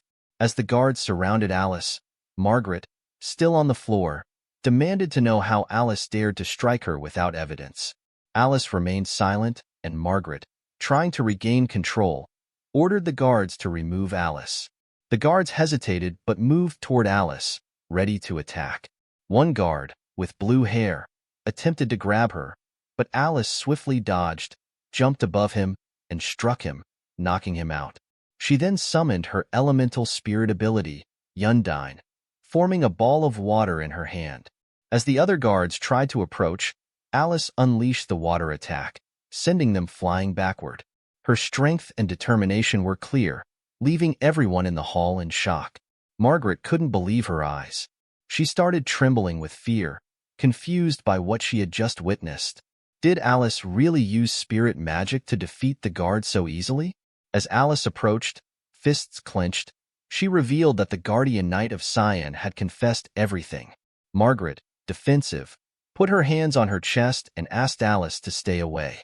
But Alice kept her gaze fixed on Margaret and mentioned that the knight had accused her of attempting to assassinate Cyan 2 years ago. Alice questioned whether Margaret really thought she could get away with it if Cyan remained silent. Margaret was stunned but tried to stay calm. Pointing at Alice, she asked if Alice truly believed the words of those she considered inferior over hers. Margaret couldn't understand if Alice had lost her mind. Alice, with a serious expression, called Margaret by her full name, Margaret Erzith, and told her to keep quiet. Alice said she would inform their father and advised Margaret to prepare for the consequences. Staring intently into Margaret's eyes, Alice shouted that she was finished. As the guards slowly recovered from Alice's attack, she turned her back on Margaret and began to walk away. Margaret watched in silence, looking down at the ground. She muttered under her breath, calling Alice stupid, believing she was still unaware of everything that had happened. Sweating and with an evil smile, Margaret taunted Alice, saying that Duke Villiers only cared about his child. Meanwhile, Alice went to Duke Villiers' office to report what had happened. The Duke, noticing her entrance, calmly turned his head and told her that he already knew about Margaret's attempt on Cyanvert's life. He asked what more there was to say. Alice, shocked and confused, couldn't understand how he could be so indifferent. His own son had almost been killed, and this was all he had to say? The Duke, standing by the window, turned to face her and explained that he didn't intend to make excuses. He thought it would be fine as long as Cyan was okay. Alice, losing her composure, extended her hand and told him that Cyan had faced 6 official knights and would have died if it weren't for his knight, Brian Kendrick.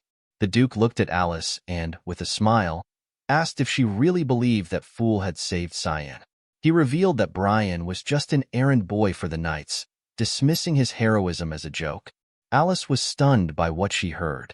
She asked the Duke if he was implying that Cyan had defeated the 6 official knights himself. The Duke, walking towards her, concluded that she didn't truly know Cyan. He took out a red envelope with an imperial golden seal and extended it towards her. Alice, surprised, asked what it was. The Duke explained that it was an invitation to a banquet hosted by the imperial family. Since he couldn't attend, he wanted Alice to go in his place. Alice carefully took the envelope with both hands and examined it. The Duke told her to go and relax, reassuring her that she didn't need to worry about Cyan. Alice was confused and asked why. The Duke revealed that Cyan was stronger than she thought. After this, he decided to return to the barracks. Alice was left in shock, wondering if Cyan was truly as strong as the Duke suggested. Holding the envelope, she watched as the Duke left and closed the door behind him. She remained silent for a moment, then left his office and walked down the hallway, deep in thought. She questioned whether she really didn't need to worry about Cyan, especially considering he was only 13 years old. As she walked, a pink-haired woman in knight armor caught her attention. Hearing her voice, Alice turned and soon recognized her. It was Cecilia. Alice smiled, her eyes lighting up with joy. Cecilia welcomed Alice back with a smile of her own, though she struggled to stay calm. Overcome with emotion, Cecilia lunged at Alice, hugged her tightly, and, with tears in her eyes, asked where Alice had been all this time and why she hadn't even sent a letter. At first, Alice was surprised, but then she apologized. Cecilia Rain was a high-ranking knight of the Knights of Light, and she had been Alice's exclusive maid, teacher, and friend. Alice gently took Cecilia by the shoulders and moved her aside, saying it was time for a change of scenery. Cecilia was confused and asked what she meant. Alice then took out the red envelope the Duke had given her, closed her eyes, and with a smile, suggested they go together to the Imperial Palace. Meanwhile, in a forest, a black carriage moved along the path. Inside was Nana, now dressed in maid's clothes. She looked out the window, amazed at the beauty of the forest.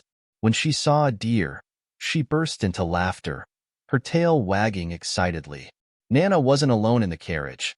Cyan was there too, dressed in an elegant black suit. With a serious expression, he asked Nana to put away her tail. Hearing this, Nana closed her eyes and started growling, an evil aura briefly surrounding her.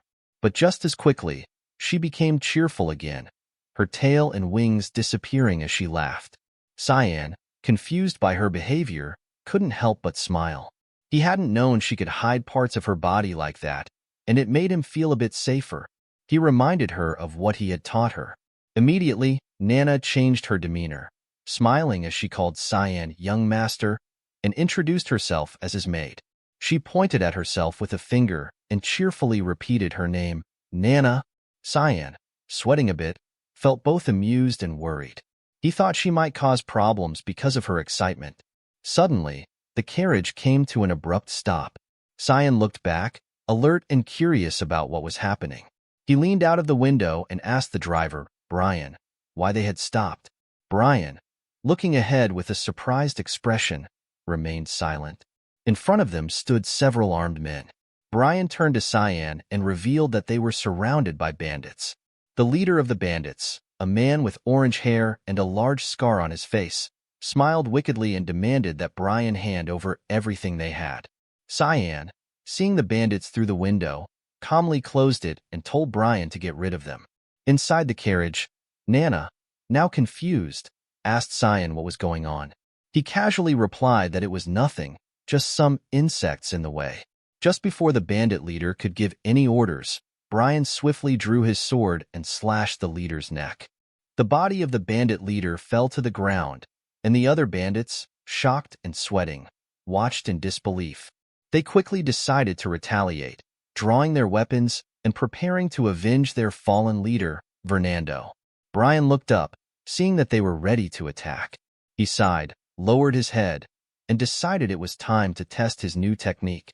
Just before the bandits could strike, Brian opened his eyes and, with swift precision, used a technique called serial slash.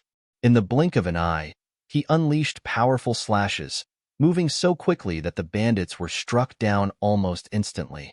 Their lifeless bodies collapsed to the ground. As Brian sheathed his sword, he looked down and remained silent for a moment. A proud smile crossed his face as he thought about how he had grown stronger, no longer the weak Brian he once was. However, Cyan, irritated by the delay, ordered him to get moving immediately. Brian quickly returned to the carriage, started driving again, and responded with a simple, understood. At the same time, in another location, a large stack of reports was placed on a table in an office. Sarika, who was sitting in a chair reading the reports, thanked the woman who brought them. The woman, with her hands resting on her abdomen, explained that more people than usual were expected to attend the upcoming banquet. She suggested to Sarika that it might be better to postpone their plans. With a distant look, Sarika glanced down and firmly replied that the plans had to go ahead now. The woman, nervously sweating, asked why Sarika was so eager to hasten the assassination of Drini and Nephilis. Sarika, resting her elbow on the table and holding the report in her other hand, read it carefully. She revealed that Nephilis was a disgusting man, a rapist who preyed on married women using his powers. In her view, he needed to die as soon as possible. As she picked up another report with a photo of Nephilis, she stared at the image and revealed to the woman that this vile man was her fiancé. The woman couldn't help but be shocked by this revelation. Sarika picked up another report, this one featuring a photo of a girl with blue hair. She was surprised to see that the child, Lunav Rainreaver, would be attending the grand banquet. Lunav, a rare genius with all elemental stats at 20%, was known for her delicate health and had rarely appeared in society. She was the granddaughter of Rigens Rainreaver, the head of the Garam Mage Association. Sarika studied Lunav's report with growing concern. She wondered why someone so reclusive was attending the banquet. The woman standing before her revealed that the president of the association had instructed Lunav to attend. This news shocked Sarika, who began to suspect that something troubling might be planned for the banquet. She felt uneasy about the upcoming event. Meanwhile, in the city where the grand banquet was to take place, Cyan and his group arrived. Nana, excited and amazed, extended her arms to take in the surroundings. Brian, walking beside her, noted that the roads were wider. Cyan, trailing behind them, remained silent. Distracted, Nana accidentally bumped into a man. The man, with his hands in his pockets, glared at Nana, gritting his teeth, and demanded to know who she was and to watch where she was going. Nana, apologizing, looked at him with concern and asked what she could do to make it up to him. The man, caught off guard, blushed deeply. He closed his eyes, scratched the back of his head, and laughed, calling Nana, "young lady," and saying it was fine. Nana pointed to the man and told Cyan how kind the people were here. Cyan, however, felt disappointed and asked Nana to stay away from such people. He turned away, remembering that she was still inexperienced and needed to be more cautious in the world. Cyan was worried, feeling that the situation was bad. Brian, next to him, started sweating and looked confused. He pointed out Nana and told Cyan to look at her. Cyan, snapping out of his thoughts, turned to Nana with a puzzled expression. Nana, with her pupils back to normal but her body radiating an intense aura, told Cyan she was hungry. Her aura made Cyan anxious, fearing that people might notice something unusual about her. Panicking, Cyan pointed at Nana and ordered Brian to take her to a restaurant immediately. Brian quickly understood the urgency, picked up Nana, and ran towards a nearby restaurant. Cyan watched, bewildered by how a simple issue of hunger was causing such chaos. He realized this wasn't a good situation. Several hours later, in a city restaurant, Nana sat at a table covered in a mountain of plates. She placed her hand on her belly, closed her eyes, and smiled, feeling relieved and satisfied after eating. Brian, standing behind her with a plate in hand, was astonished by how much she could eat. Across the table, Cyan watched, shocked by the amount of food Nana had consumed. He was glad he had brought extra money, recognizing that taking care of her was proving to be quite a challenge.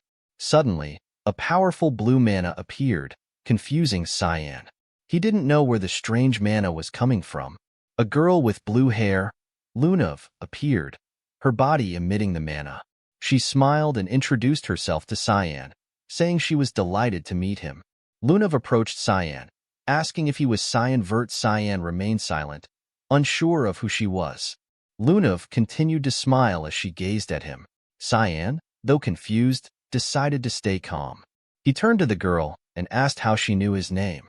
With a serious look, he answered her question, saying yes, he was Cyan, and then asked who she was. The girl, Lunav, smiled and asked if she could sit next to him. Cyan, with a calm demeanor, told her that she still hadn't answered his question.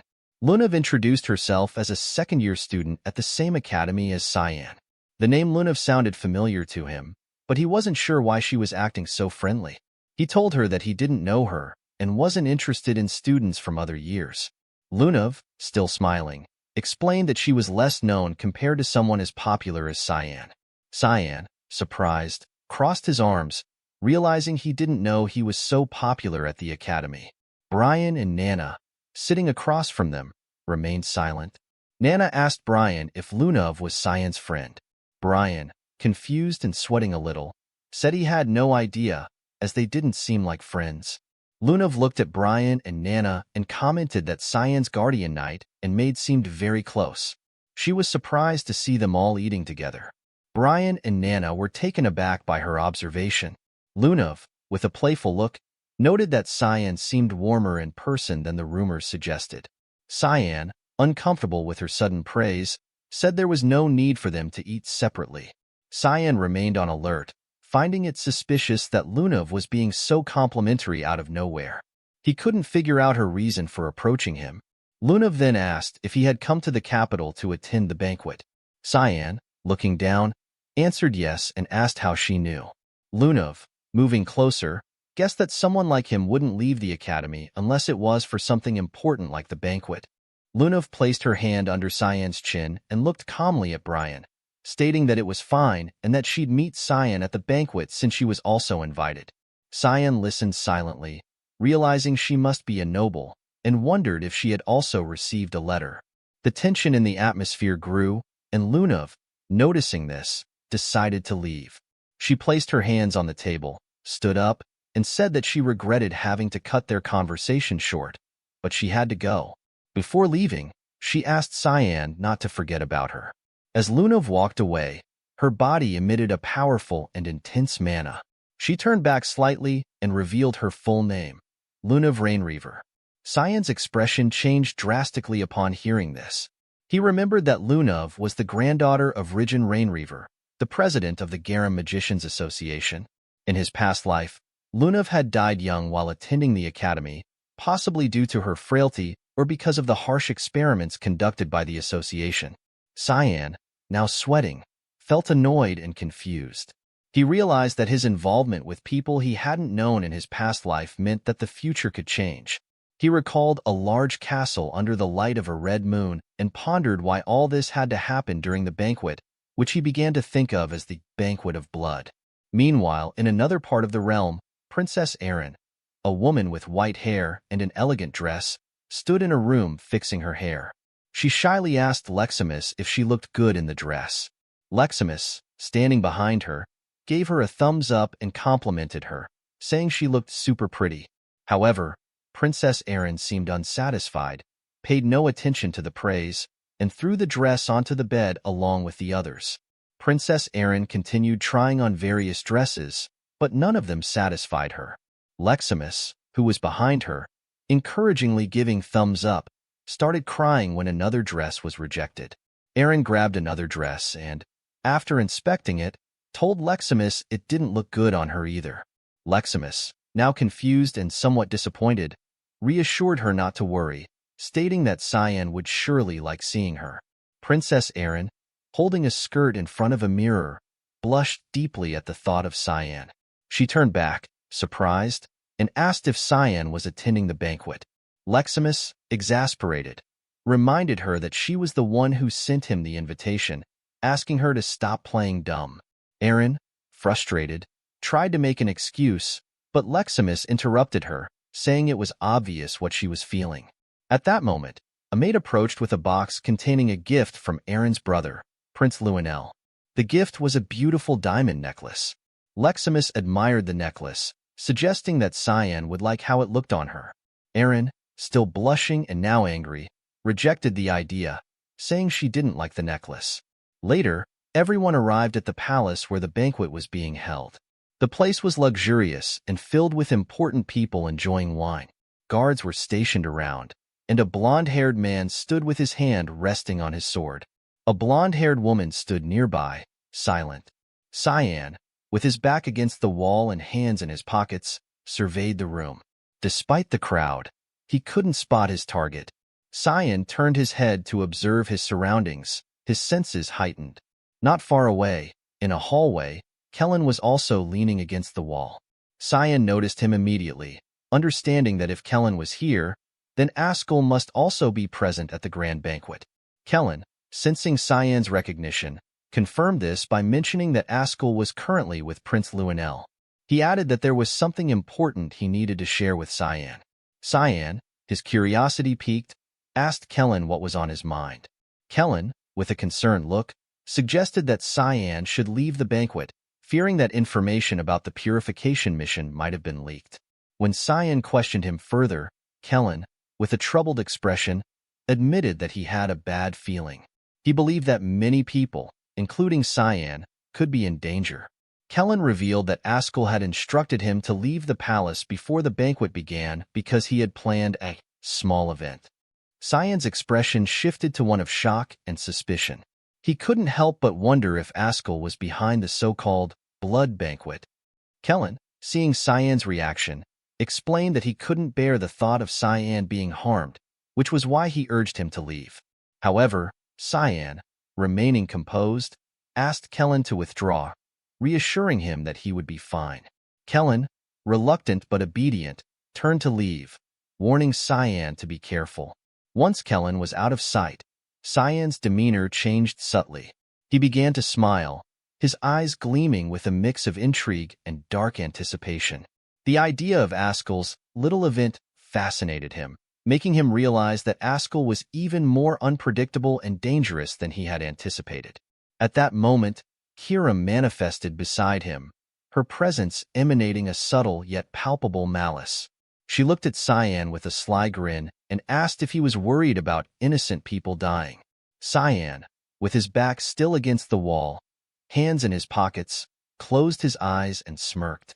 He replied to her calmly, saying that he wasn't worried at all. In fact, he found it almost endearing, the way things were unfolding. Cyan opened his eyes, his gaze distant and contemplative, as he realized that the most important task at hand was to postpone the purification mission. Using his technique, psychological influence, he began to send out subtle mental signals throughout the banquet hall, a method of psychic communication that only the members of Mist could use. Sarika, who was present at the banquet in an elegant dress, felt the influence and turned her attention towards Cyan. She responded to his mental message, feeling somewhat unnerved by the sudden contact. Cyan praised her, commenting that her dress suited her well, but Sarika, with a serious look, demanded to know what was going on. Standing before Cyan, who was leaning against the wall, she listened as he explained that they needed to postpone the mission to avoid drawing unwanted attention. Sarika, grabbing a glass of wine, asked him why they needed to delay. Cyan, with a calm demeanor, revealed that he had just received information indicating that the banquet would soon turn into an ocean of blood. This revelation caused Sarika's expression to change drastically. She began to tremble, her fear palpable, and asked him if what he said was true. Cyan, with a serious look, told her that there was no time for detailed explanations. They needed to first ensure there were no monsters nearby. Sarika, clearly shaken, pressed him further, asking if he was sure of his information's reliability. Cyan's eyes gleamed with a confident smile as he explained that he knew the person who could be behind this and had anticipated such a possibility. He added, with a smirk, that her perverted fiancé was also going to die in the chaos, and asked her if that wasn't good news. Sarika, blushing and confused, demanded to know how Cyan knew about her fiancé. Cyan turned away, casually telling her that he had to get to work, leaving her standing there with a mix of anger and confusion. Sarika watched him walk away, furious and sweating, but she managed to calm herself, agreeing to his request for an explanation later. Meanwhile, at the banquet, Alice was also present, standing behind Sarika. When she saw the instructor, she couldn't help but be shocked, her mouth hanging open. A drop of sweat formed on her cheek as she turned her head, recognizing the voice. As she turned around, she saw Alice in a very elegant dress. Alice, holding the skirt with both hands, approached Sarika with a smile, clearly pleased to see her. Alice, with a joyful look, told Sarika that it had been a long time since they had seen each other. Sarika, still confused and a bit wary, asked Alice what she was doing there. Alice placed her hands on her abdomen, closed her eyes, and with a smile, explained that she had only come to get some fresh air, as it was part of her duty. Sarika, however, couldn't shake off her fear. She was deeply worried that Alice, too, would be dragged into the impending disaster. Absorbed in her thoughts, she didn't immediately notice Alice calling out to her, asking if she was okay. Just then, a man wearing a blue outfit appeared, advancing toward them with a graceful stride. He extended a hand to one side and, upon seeing Alice, remarked inwardly that it was like looking at two beautiful flowers. Alice forced a smile, while Sarika, clenching her teeth tightly, grew angry. She thought to herself that she was already overwhelmed, and now this man had shown up. This man, Drenian Nephilis, was the target of their mission. He approached them, placed his hand over his chest, and bowed his head as a sign of respect. He then introduced himself. Meanwhile, in another part of the palace, Cyan, wearing boots and a black suit, was walking down a hallway. He passed through a door and encountered Brian. Turning to him, Cyan, with a calm voice, explained that he was going to assign him a task. Brian, who was standing attentively beside him, responded with a resolute, "Yes, young master." He placed one hand behind his back and the other over his chest, adopting a serious expression as he declared that the knight Brian Kendrick would fulfill any mission.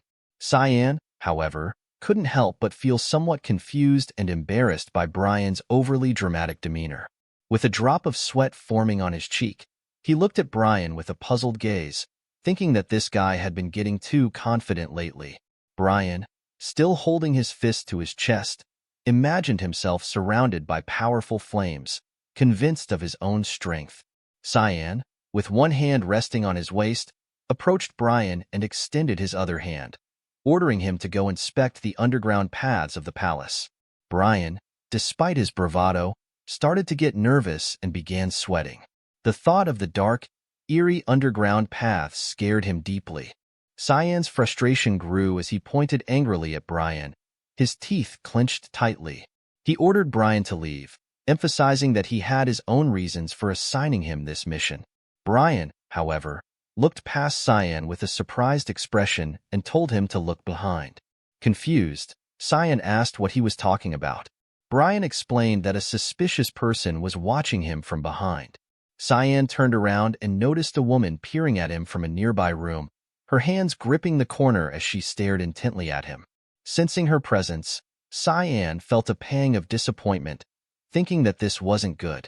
Brian's eyes lit up with determination as he dashed toward the woman, ready to take her down.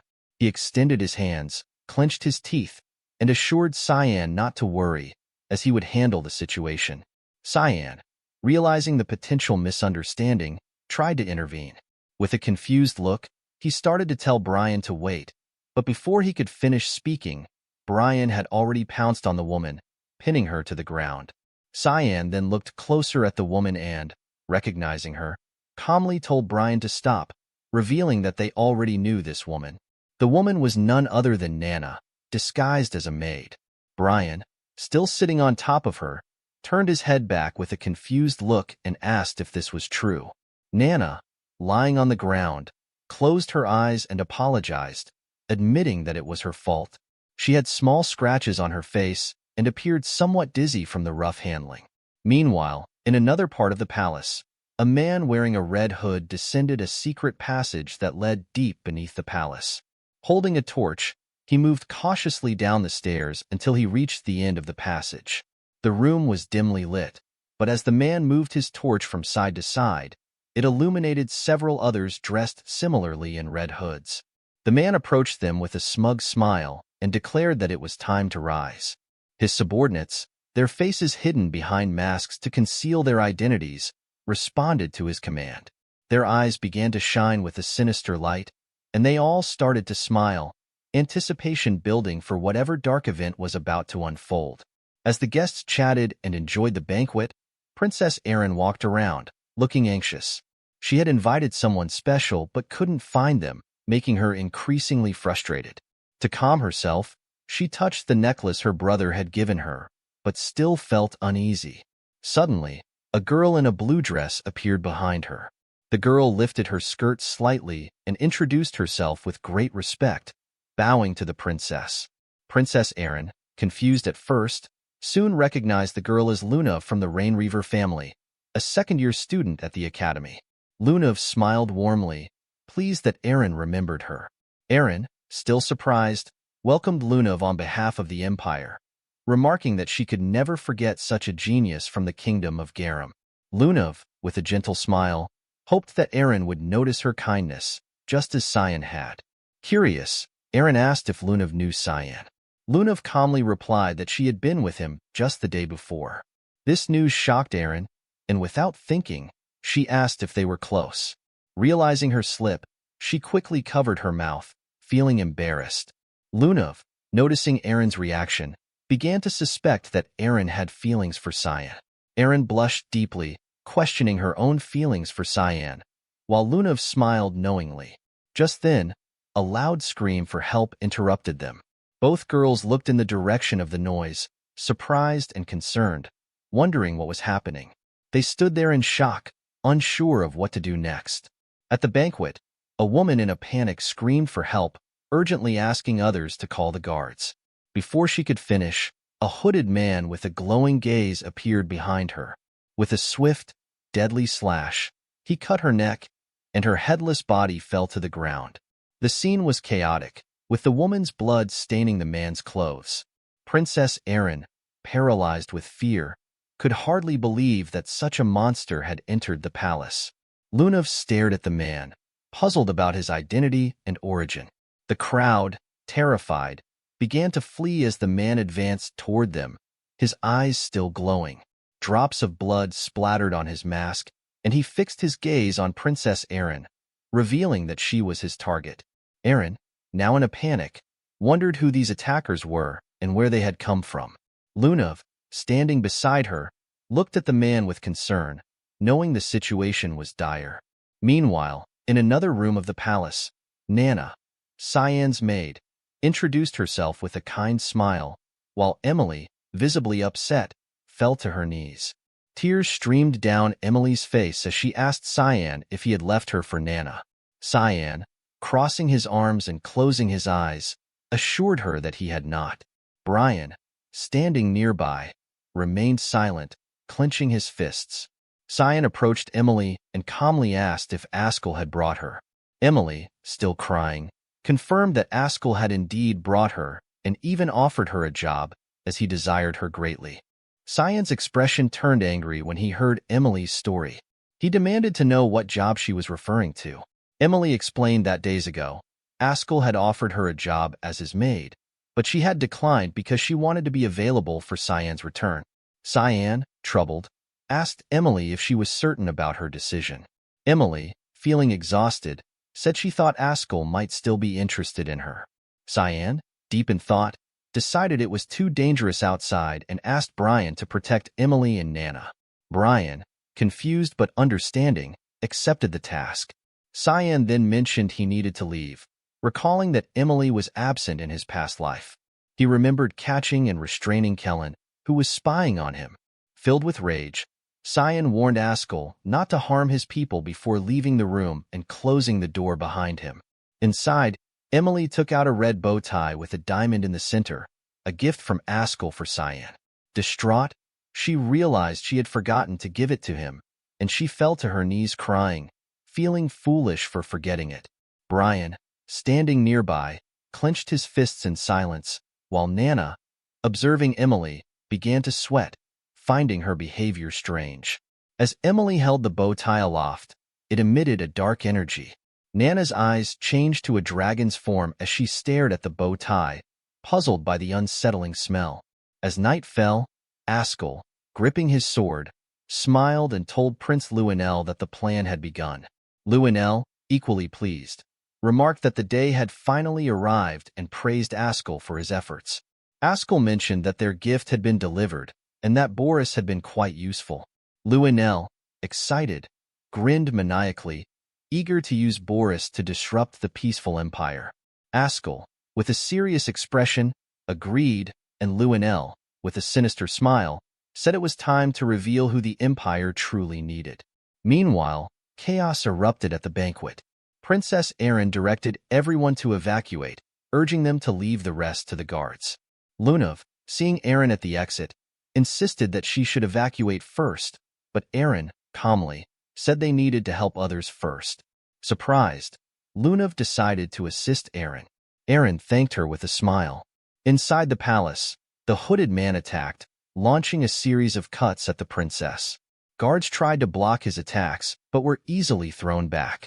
A determined black-haired guard shouted orders to stop the attacker. Suddenly, he heard a scream behind him and saw more hooded men appearing from the stairs. A giant man, holding a guard's severed head, was crushing it with brutal force, causing the guard to scream in agony. Horrified, the black-haired guard, the captain, could hardly believe the violence unfolding. Another guard's shout brought him back to reality, and he turned to see demonic beasts with sharp teeth attacking and slaughtering the guards with ease. The ground was littered with the corpses of guards, as high-level demonic beasts called mandrakes, normally seen only on the front lines, attacked. The captain, overwhelmed and in despair, realized they were doomed. As the beasts prepared to attack, Sarika intervened. Using a burst of mana, she created a large hole in one mandrake's mouth, killing it instantly. As the beast's remains fell, Sarika landed gracefully, ordered the others to use the moment to evacuate, and took a defensive stance. The captain, recognizing Sarika as an academy instructor, was momentarily distracted. A hooded man appeared behind him, surrounded by malevolent energy, preparing to strike. Alice, however, was ready. She jumped in, unsheathed her sword, and executed a quick blade technique, cutting the attacker in half. The captain, stunned, watched as Sarika, now emitting powerful green mana, took a defensive stance. Alice, landing beside him, urged him to leave the area. Shocked but understanding, the captain turned to the other guards and instructed them to focus on protecting the evacuees. Just then, a demonic tree extended its sharp branches, attacking. As the branches neared, Sarika and Alice prepared to defend. However, the branches abruptly changed direction and headed towards the ceiling, prompting both women to turn and assess the new threat. They were shocked and quickly went on alert when they saw the sharp branches advancing towards the door through which they were evacuating people. Erin, seeing the attack aimed at her, panicked. Lunav, confused, tried to understand the situation. Sarika soon realized that Erin was the target. Desperate, she alerted Erin to the imminent danger. As the sharp branches neared Erin's face, she was paralyzed with fear. Just in time, the captain appeared, wielding his sword with both hands. He cut the branches in half, saving Erin. Despite his efforts, a small branch grazed Erin's cheek, causing a minor cut and a trickle of blood.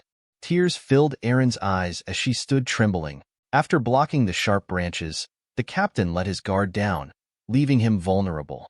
The demonic trees seized this opportunity and launched a powerful attack, piercing his ribs and chest with sharp branches.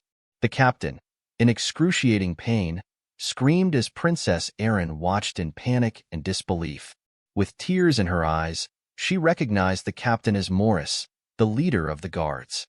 The trees withdrew their branches, and Morris collapsed to his knees. Before he could fall completely, Erin rushed to him, holding his body to prevent him from hitting the ground. He was gravely injured and bleeding from his mouth. Erin, also kneeling, pleaded with him to wake up, but Morris, knowing he was dying, avoided looking into her eyes to spare her pain. Overcome with guilt, Erin tearfully blamed herself. Lunav then appeared, standing protectively in front of them. With one hand clenched and the other extended toward the demonic trees, she used the Aqua Blast technique, summoning a small ball of water in her palm. She followed this with the combo wind spear ability, firing a powerful burst of water at the sharp branches.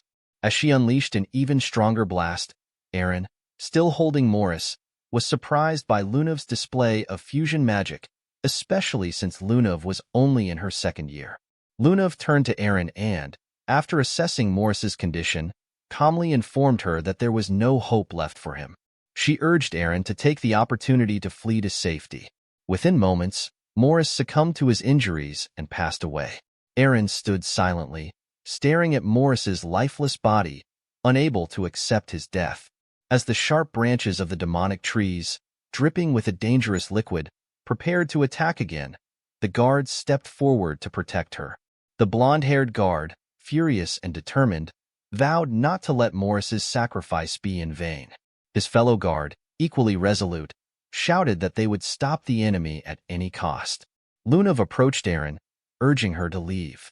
Erin, fists clenched and eyes downcast, finally agreed but vowed never to forget Morris's sacrifice.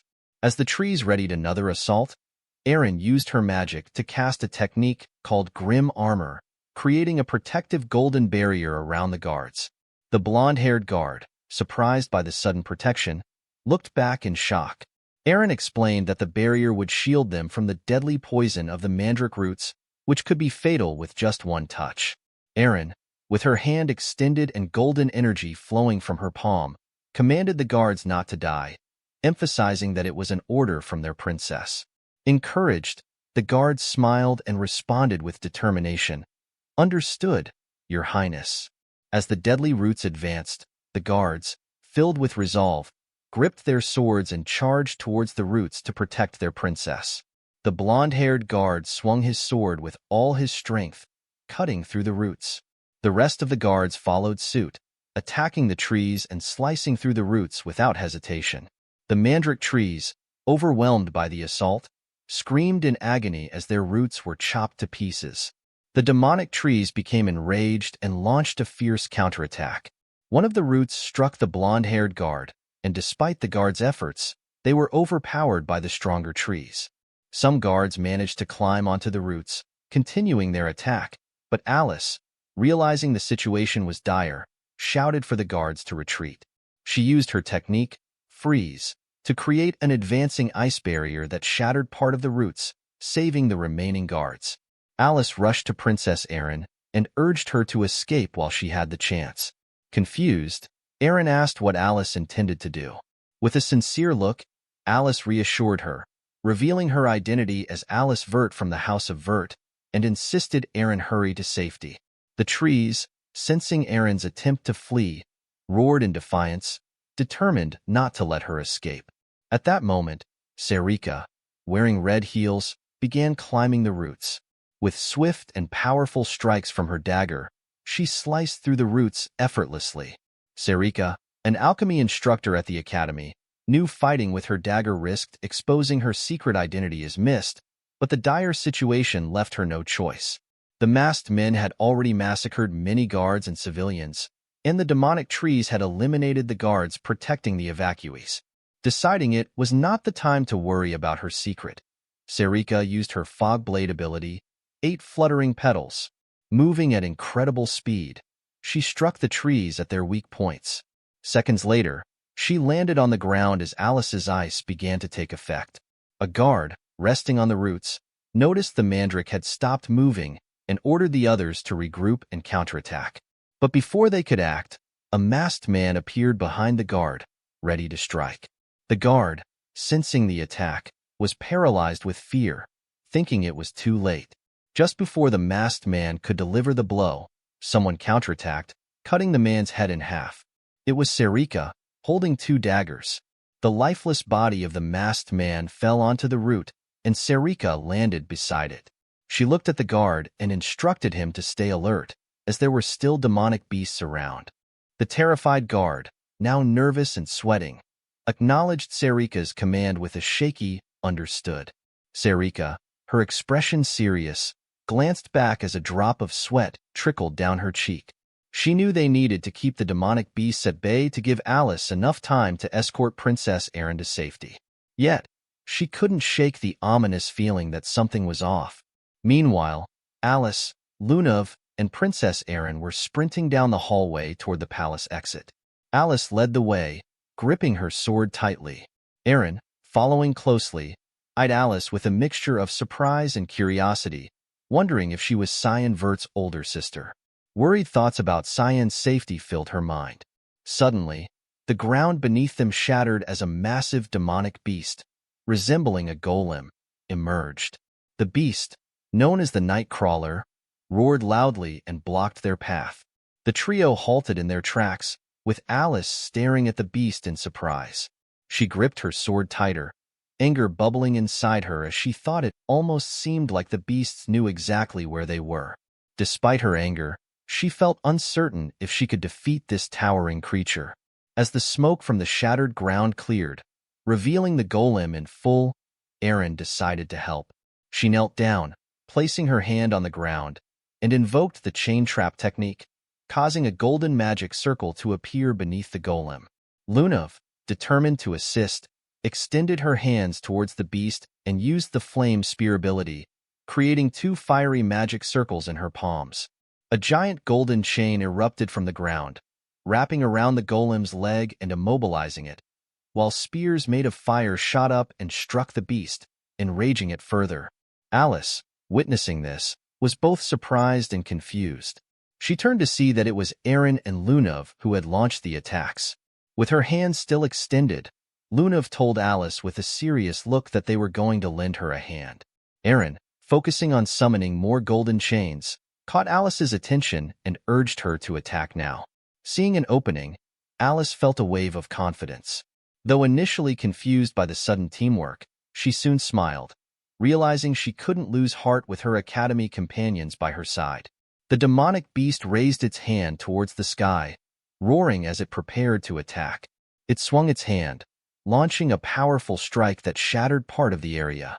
But just before the attack could reach them, Lunav quickly extended her hands and used the protection technique, creating a barrier that shielded them from the blow. Alice seized the moment. She leaped to the roof, crouched down, and gripped her sword with both hands, preparing to strike. The beast below sensed the danger and went on high alert. At that moment, the blade of Alice's sword transformed into a powerful burst of blue fire. With a determined glare, she declared herself a member of House Vert, Guardians of the Empire, and promised the beast it would regret getting in her way. Using the skill Aqua Blade, she launched a devastating attack at the beast's neck, striking it directly and sending it crashing to the ground.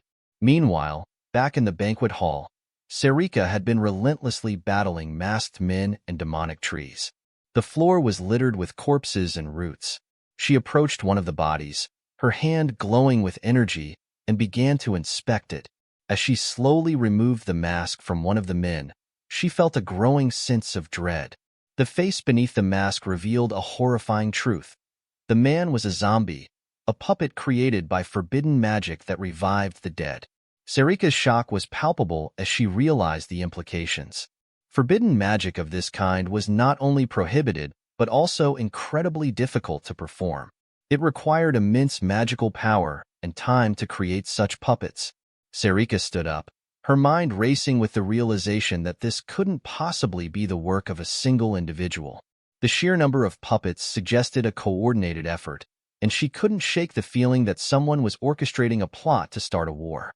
Elsewhere in the palace, more masked men appeared, but they were quickly cut down by a series of powerful golden slashes.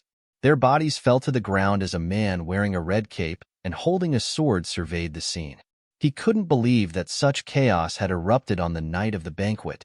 As he looked around, he wondered if the battle was finally over, though uncertainty lingered in his mind. Aaron's father, exhausted but resolute, knelt on one knee with his sword embedded in the ground. Despite his formidable appearance, the strain of the battle had taken its toll. As several guards and Ascal rushed to his side, they were alarmed by his posture, thinking he was injured.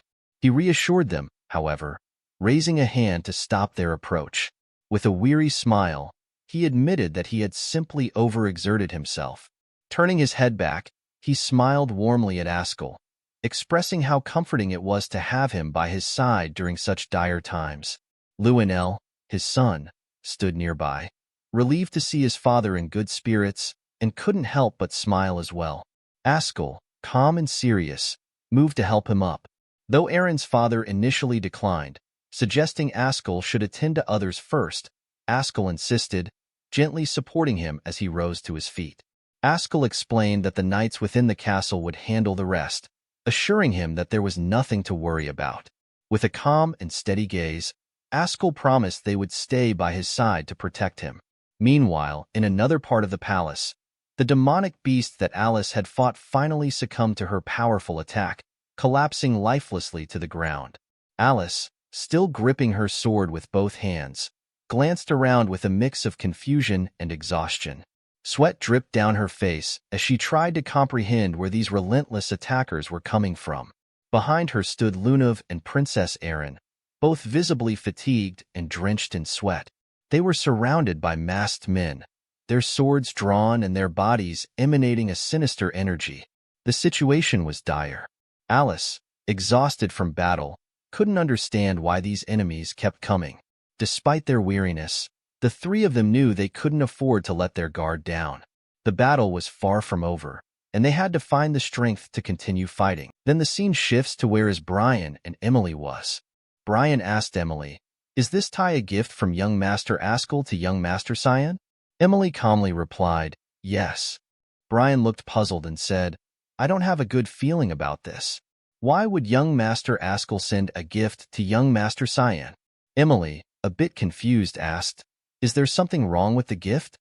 Still curious, Brian said, "No, but it's strange. Young Master Ascal has never sent gifts to young Master Cyan before.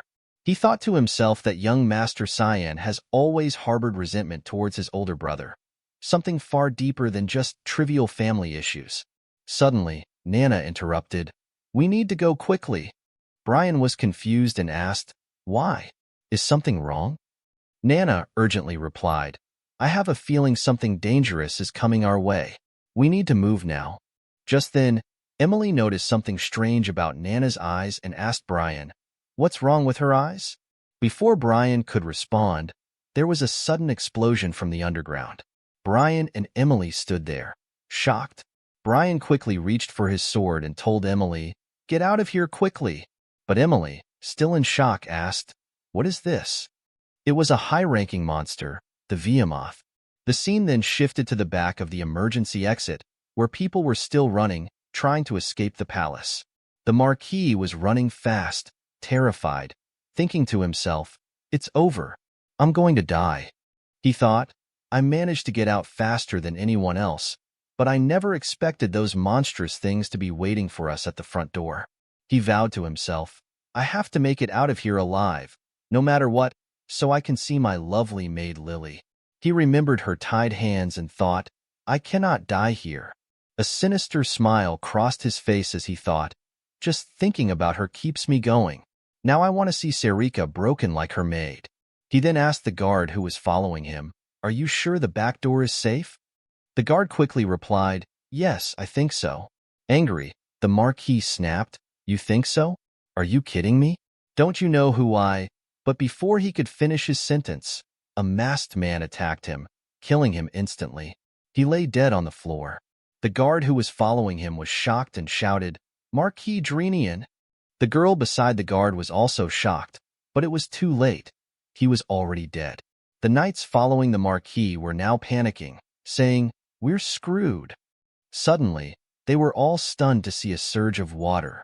It was Alice, who used her water mana ability, Aqua Explosion. She then turned to Lunav and said, "Now it's your turn." Lunav used her ability, Freeze, and in a moment, all the masked men were taken out by their combined mana abilities. The knights were astonished, with one exclaiming, "Amazing! They killed them all in an instant." "Who are they?"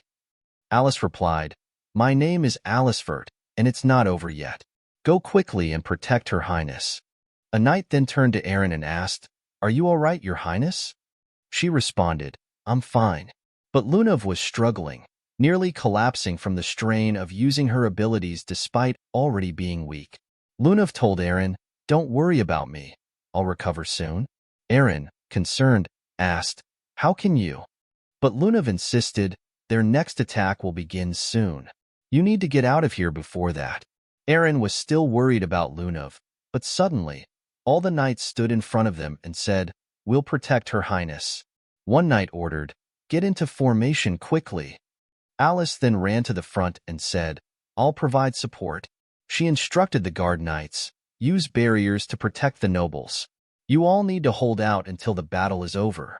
Turning to the royal knights, she added, "Protect Her Highness and back me up if I go down." Blue mana began flowing from Alice's body, and she declared, "I will do everything in my power to stop these things." But Alice thought to herself, "Even if I keep taking them down, more keep appearing from elsewhere. It's as if they know where we are at all times." Lunav and Aaron stood behind the royal knights, with Aaron saying, "Here they come again. Prepare to attack with all your might."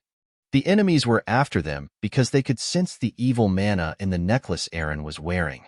The scene shifts to Emily and Brian, who were facing a monster. Emily, terrified, stood behind Brian as he aimed his sword at the creature. "Brian, you need to do something," she pleaded, her voice trembling. Brian kept his focus on the monster and replied, "Just stay behind me."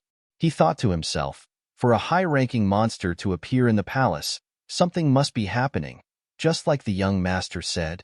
"I've had the young master by my side to protect me, but now I need to be able to defend myself." However, she was standing so close to Brian that his face turned red. She then said, "I believe in you, Brian. You can save us." The high-ranking monster suddenly prepared to attack them. Emily, shocked and trembling, warned, It's coming. Brian gritted his teeth and told her, "Don't get separated from me." As the monster lunged at them, Brian struck its right arm, halting its advance. He smiled and said, "I stopped it. This should be doable." But then the monster counterattacked, pushing Brian back. Emily, worried, asked, "Are you all right?" Brian, still trying to stay brave, responded, "Of course I am. I won't even let it scratch you." As the monster came closer and opened its mouth to devour them, Brian thought to himself, "Is this it for me?" In his mind, he apologized to the young master. But suddenly, Nana appeared in front of them and attacked the monster. Both Brian and Emily were shocked, with Emily asking, "What's that?" After defeating the monster, Nana landed on the ground with purple mana swirling around her. The monster was dead, and Nana looked towards them with a crazy smile. The scene shifts to Aaron, who was trying to hold back the masked men while the royal knights attacked them, but their efforts weren't enough. Alice was also fighting and managed to strike down several enemies, but she was getting tired and sweating. "This will never end at this rate," she thought. "I don't know who's behind this, but they planned it really well. The knights will be exhausted soon. We need a different solution." During the battle, Alice struck a masked man, knocking his mask to the ground. She was shocked to see that he was an undead, resurrected using black magic.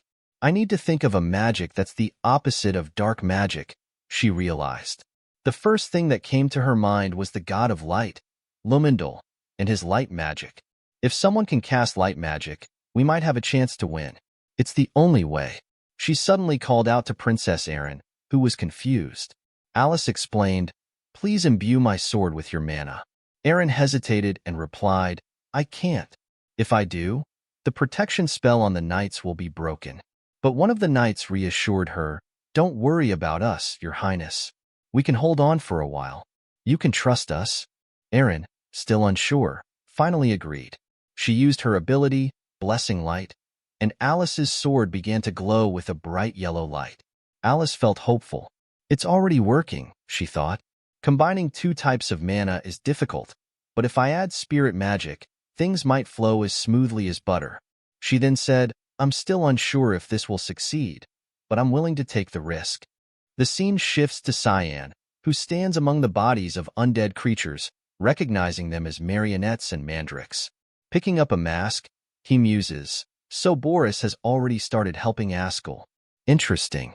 This must be when Boris becomes Ascal's subordinate." Suddenly, Kiram appears and asks, "Is this necromancy? A human using ancient dark magic. How is that possible?" Cyan responds, "Boris has a way. He often uses dazed stones to accelerate monster strengthening, which attract monsters with their mana." Kiram then says, "I can sense the mana from those dazed stones coming from that direction." Cyan nods. "It looks like the entire palace is turning into a bloodbath. We should move before things get worse." Suddenly, he pauses and adds, "Wait, I need to change so no one recognizes me." He quickly changes clothes and puts on a mask to cover his mouth. The scene shifts to Alice, who summons the spirit Marion using her magic. Lunav notices and says to Aaron, "Did she use light-type mana to summon Marion temporarily to kill all the masked men? But mixing mana like that is dangerous. She won't be able to hold out long in such an unstable state." Worried, Lunav continues, "We need to stop her quickly, or her body will break down, and the spirit will consume her." The spirit then places her hands on Alice's head and says, "Child, why are you sacrificing yourself?"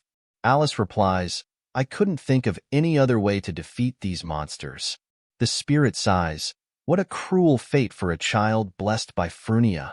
Just then, the masked men attack Alice, but the spirit intervenes, telling the monsters to stay away from Alice. She raises her hands and uses magic, sending the monsters flying backward. Lunav and Aaron, watching in shock, are stunned by the power. Aaron says, "Just a swing of her hand has that much force? How is this possible?" Lunav interrupts, "But it's not enough. The monsters are getting back up." Aaron, worried about Alice, pleaded, "That's enough.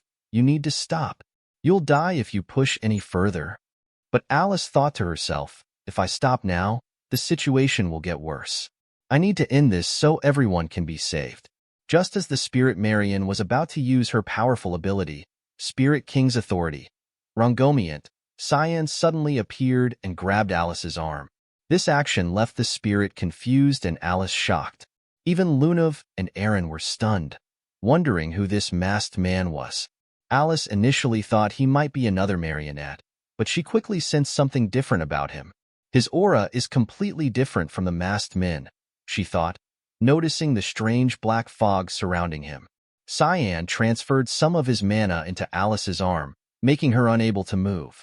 Panicked, Alice cried out, "No, I'm going to be consumed by the fog." The Spirit Marion then said to Alice, "Goodbye, Alice." Alice, sweating and confused, couldn't understand what was happening. Marion continued, "I think this is the end of your journey here. Goodbyes can be sad, but they can also be joyous." Cyan released Alice's arm, causing her to collapse to the ground, her stamina completely drained.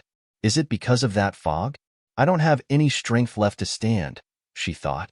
Before disappearing, Marion told Alice, "Remember, Furnia will always welcome you with open arms, so never lose hope."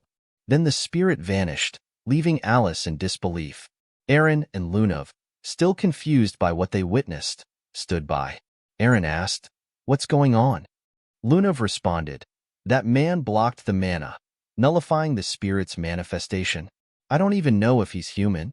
Kneeling and exhausted, Alice watched as the scene unfolded, despairing. "It's over for us now. They're coming again." The undead began to attack Cyan, but he quickly moved back, placing his dagger on his shoulder. In the blink of an eye, Cyan launched a rapid attack, so fast that the undead couldn't even tell where they were hit. Alice, shocked, realized, "Is he on our side?" Cyan continued his strikes, then took a step back, thinking, "I knew it. If I even take a small step back, they'll all be drawn to the princess's group. It's like they're strongly attracted to something." Cyan then asked Kiram, "Can you sense any special mana in the princess's group?" Kiram replied, "Other than Lunav?" "No, just tell me if there's anything else," Cyan urged. Kiram quickly recognized that the mana from the monsters and the princess's necklace were the same. She informed Cyan, "I can feel a similar mana coming from the princess's necklace." Cyan responded, "Got it. I'll close the distance between us in one go. Help me out quickly." Kiram, a bit annoyed, said, "You only need me in situations like these." Cyan then placed his hand on the ground and used the ability Creation Space, covering the area around him with a black-red fog. He followed it with another ability, Fog Domain, which spread the fog quickly around everyone. One of the royal guards warned, "Be careful, we don't know what might be inside this fog," while another knight noted, "It feels like we're in a different place." The black-red fog began consuming the masked men, starting from their feet and slowly engulfing their entire bodies. The marionettes were shocked, as was Alice, who observed, "That black fog is absorbing all the undead." Right before her eyes, all the marionettes were consumed by Cyan's fog. The area fell silent, as if nothing had happened. Still confused, Aaron asked, "He killed all those marionettes? Just who is that masked person?" Suddenly, Lunav collapsed to the ground, and Aaron, shocked, called out, "Lunav, get it together." But Lunav couldn't even move. Cyan quickly approached Aaron, placing his right hand on her shoulder, causing her and the guards to react with alarm. The guard shouted, "What the hell are you doing?" as Cyan used his right hand to grip Aaron's neck while holding his dagger near it.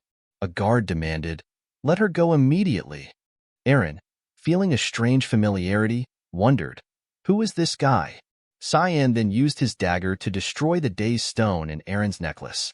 The guards were stunned, and one asked Aaron, "Are you okay, Your Highness?" Another guard angrily told Cyan, "You bastard. What do you think you're doing?" Alice, also shocked, called out, "Aaron." The royal guards prepared to attack Cyan, but the black-red fog reappeared, stopping them. Cyan then moved to Lunav. Aaron, fearing for Lunav's safety, shouted, "Get away from her." But Cyan didn't move. Instead, he used his mana to transfer energy into Lunav's body. Aaron tried to use her ability, God Stinger, to attack Cyan, but he dodged swiftly and turned into fog. Cyan reassured Aaron, "Don't worry. I'm not trying to harm you. I destroyed the jewel so the monsters shouldn't be attracted to you anymore." Aaron, touching her necklace, asked, "Are you saying this necklace, given to me by my brother, was attracting the monsters?" Cyan urged her, "It's not the time for explanations. You need to get out of the palace through the front gates quickly. I've cleared the path for you, so be careful." As the black-red fog began to disappear, Aaron thought, "The place is returning to normal." A guard asked, "Are you hurt anywhere, Your Highness?" Aaron, still wondering about the mysterious man, replied, "I'm fine. What about Alice and Lunaf?" Alice reassured her, "We're both okay." Aaron was relieved and said, "Let's recover and head out through the front gates as that man advised." She thought, "Getting these kids to safety is my priority right now. I'll think about that man later."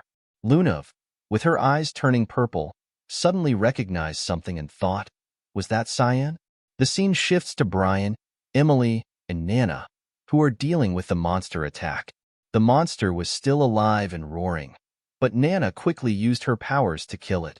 Emily asked Brian, "What is that kid? Are you sure she's just a maid?" Brian, still confused, replied, "I'm not sure. I've never seen her like this before." Nana, still in dragon form and surrounded by purple evil mana, was consuming the monster. The scene shifts to Cyan, who is having a serious conversation with Kiram.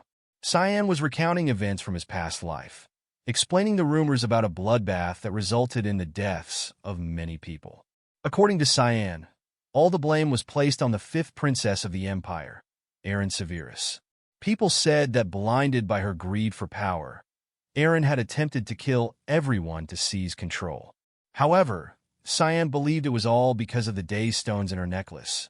Even back then, he suspected that the necklace had been given to Aaron by Ascal or her brother, Lionel. After that bloodbath, Cyan continued, both Ascal and Lionel were praised as heroes of the empire. And it was those two who benefited the most from that incident. Kiram's eyes widened with shock and disgust. Are you saying those two orchestrated the whole incident for their own benefit, sacrificing their own kind for power? She shook her head in disbelief. Sometimes I think humans are worse than demons. Cyan nodded gravely. This is nothing compared to what they will do in the near future, he said ominously. In his mind, he added a thought he didn't dare voice. Yeah, I've helped with worse massacres than this in my past life. Maybe I'm even worse than them. Suddenly, Cyan stood up, ready to leave. Kiram looked up at him, puzzled. Where are you going? I'm sure Nana is waiting for me in the room, Cyan replied. The palace knights will handle the rest. Kiram hesitated for a moment, then spoke up. Cyan, there's something that's been bothering me about the princess's necklace. Cyan turned to her, his expression one of confusion. What do you mean? Kiram bit her lip, then said, I think her name was Emily? Your maid. I noticed she smelled like Daystone too. Cyan's eyes widened in shock. What? The scene shifts back to Nana, who had just finished eating a monster. Blood dripped from her mouth as she stood there, catching a strange scent. Her gaze turned to Emily, Cyan's maid. Emily, Nana said slowly, her voice dripping with hunger. You smell very delicious. Unbeknownst to them, Emily had a tie bow given to her by Ascal, and it contained a day's stone. Nana was instinctively attracted to it, drawn by the stone's mysterious power. Suddenly, Brian noticed Nana's strange behavior. He quickly stepped between her and Emily, trying to calm Nana down. Please, Nana, calm yourself, he urged. Emily, pale with fear, stammered. No, I don't taste good at all. Please stay away from me. Brian's mind raced. What is going on? Why is Nana acting like a crazed monster? He could feel the evil aura emanating from her as she took a step toward Emily. For some reason, she's targeting Miss Emily. I have to stop her somehow, he thought desperately. Nana's eyes were locked on Emily, her gaze hungry and intense, as if the girl were prey. Brian knew they were running out of time. He had to do something before Nana lost control completely. As Nana lunged toward Emily, a past memory flashed through Brian's mind. He saw a vision of Nana as a baby, cradled in his arms, her innocent eyes looking up at him. How could I attack her? He thought desperately. There's no way I can hurt her. Nana's crazed hunger overtook her, and she ran toward Emily with frightening speed, shouting, I can't wait anymore. Emily trembled, fear evident in her eyes, sweat forming on her brow. Brian, torn between his duty and his love for Nana, was paralyzed by the conflicting emotions. Just as Nana was about to strike, Cyan leaped in front of her, shielding Emily with his body. Nana's claws slashed across Cyan's back, and he cried out in pain. Brian and Emily stood frozen, shock written on their faces. Young Master Cyan, Emily screamed, her voice breaking. You got attacked by Nana? Cyan gritted his teeth, fighting through the pain. Kiram, hurry up, he shouted. Kiram, who had been watching from the shadows, moved quickly. She pulled the tie bow from Emily's pocket. I've got it, she called to Cyan. Emily's eyes widened as she clung to Brian's arm. Oh my goodness. Who are you? She asked, bewildered and terrified by Kiram's sudden appearance. Kiram didn't respond. She dropped the tie bow on the ground and stomped on it, shattering the dazed stone embedded within. Emily gasped, her shock evident. That's the necktie young Master Ascal gave me. It was meant for young Master Cyan. Why are you destroying it? Kiram shot her a fierce look. You have no idea what you're carrying around, do you? She turned her attention back to Nana. Hey kid, get it together already. Your beloved Papa is here. The sound of Kiram's voice seemed to reach Nana, cutting through the haze of madness. Her wild eyes focused, and she whispered, Papa. Recognition flooded her face. She blinked a few times, and the dark aura around her dissipated. Papa, what happened? Seeing Cyan's injury, Nana's eyes filled with tears. Did Nana do that to Papa? She asked, horrified. Cyan knelt beside her, wincing in pain, but trying to keep his voice soothing. It's okay, Nana, he said gently. It doesn't hurt at all, and I know you didn't mean to hurt me. You didn't do anything wrong. Nana's legs gave out, and she sank to her knees, her small frame trembling with sorrow, her voice breaking with sadness. I'm so sorry. Brian stepped forward, concern in his voice. Young Master, are you all right?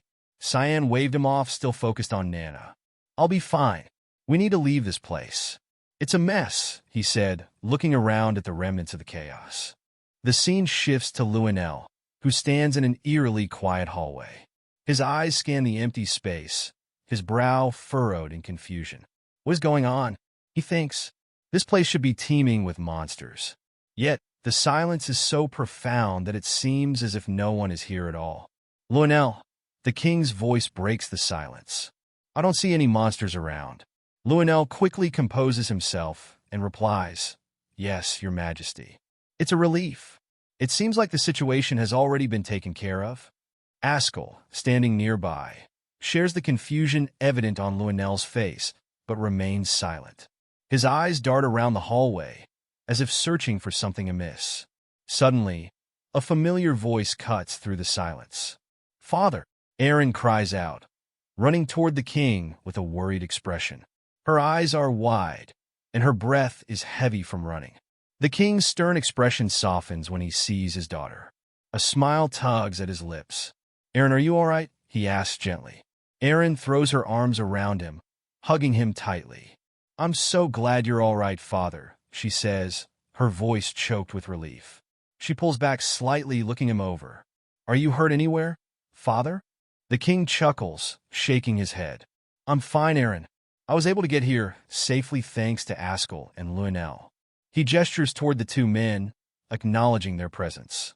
Erin's gaze shifts to Lionel, and her expression hardens. A cold, unreadable look settles in her eyes as she regards her brother. Sensing her stare, Lionel meets her gaze with one of his own, his expression equally icy. I'm glad you're not dead, Erin, he says with a hint of sarcasm. Despite the tension, I'm glad you're all right too, Lionel, she replies. Inwardly, her mind races.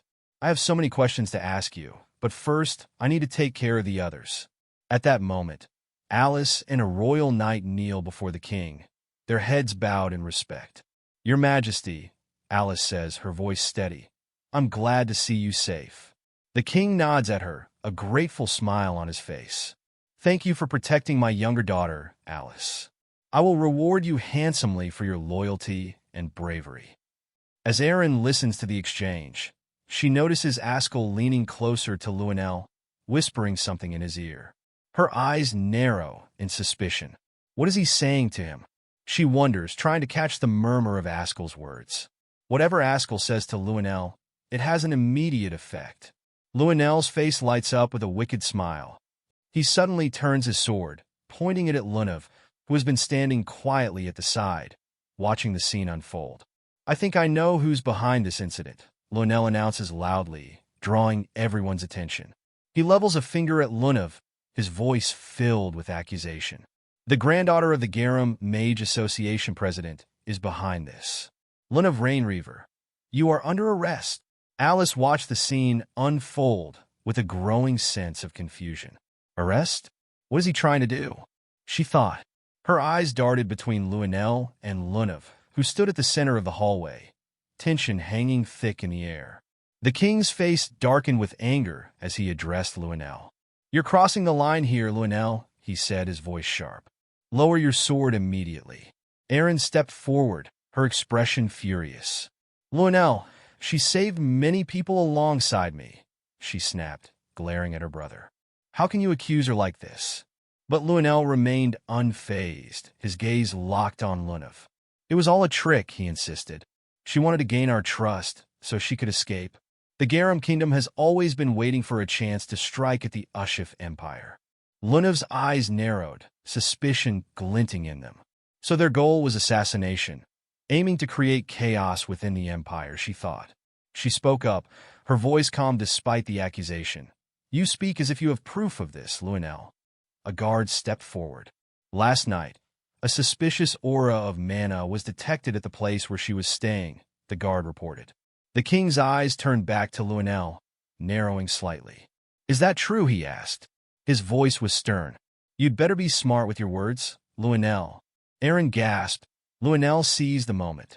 I invited the Garum representatives to try and convey our desire for peace, he said smoothly. But I also kept an eye on them as a precaution. Give me some time, and I will find the evidence to prove this plot. The king, after a moment's hesitation, nodded. All right, he said. Find the evidence and present it quickly. Luenell's face lit up with a satisfied smile. Leave it to me, father. I will find it, definitely, he promised.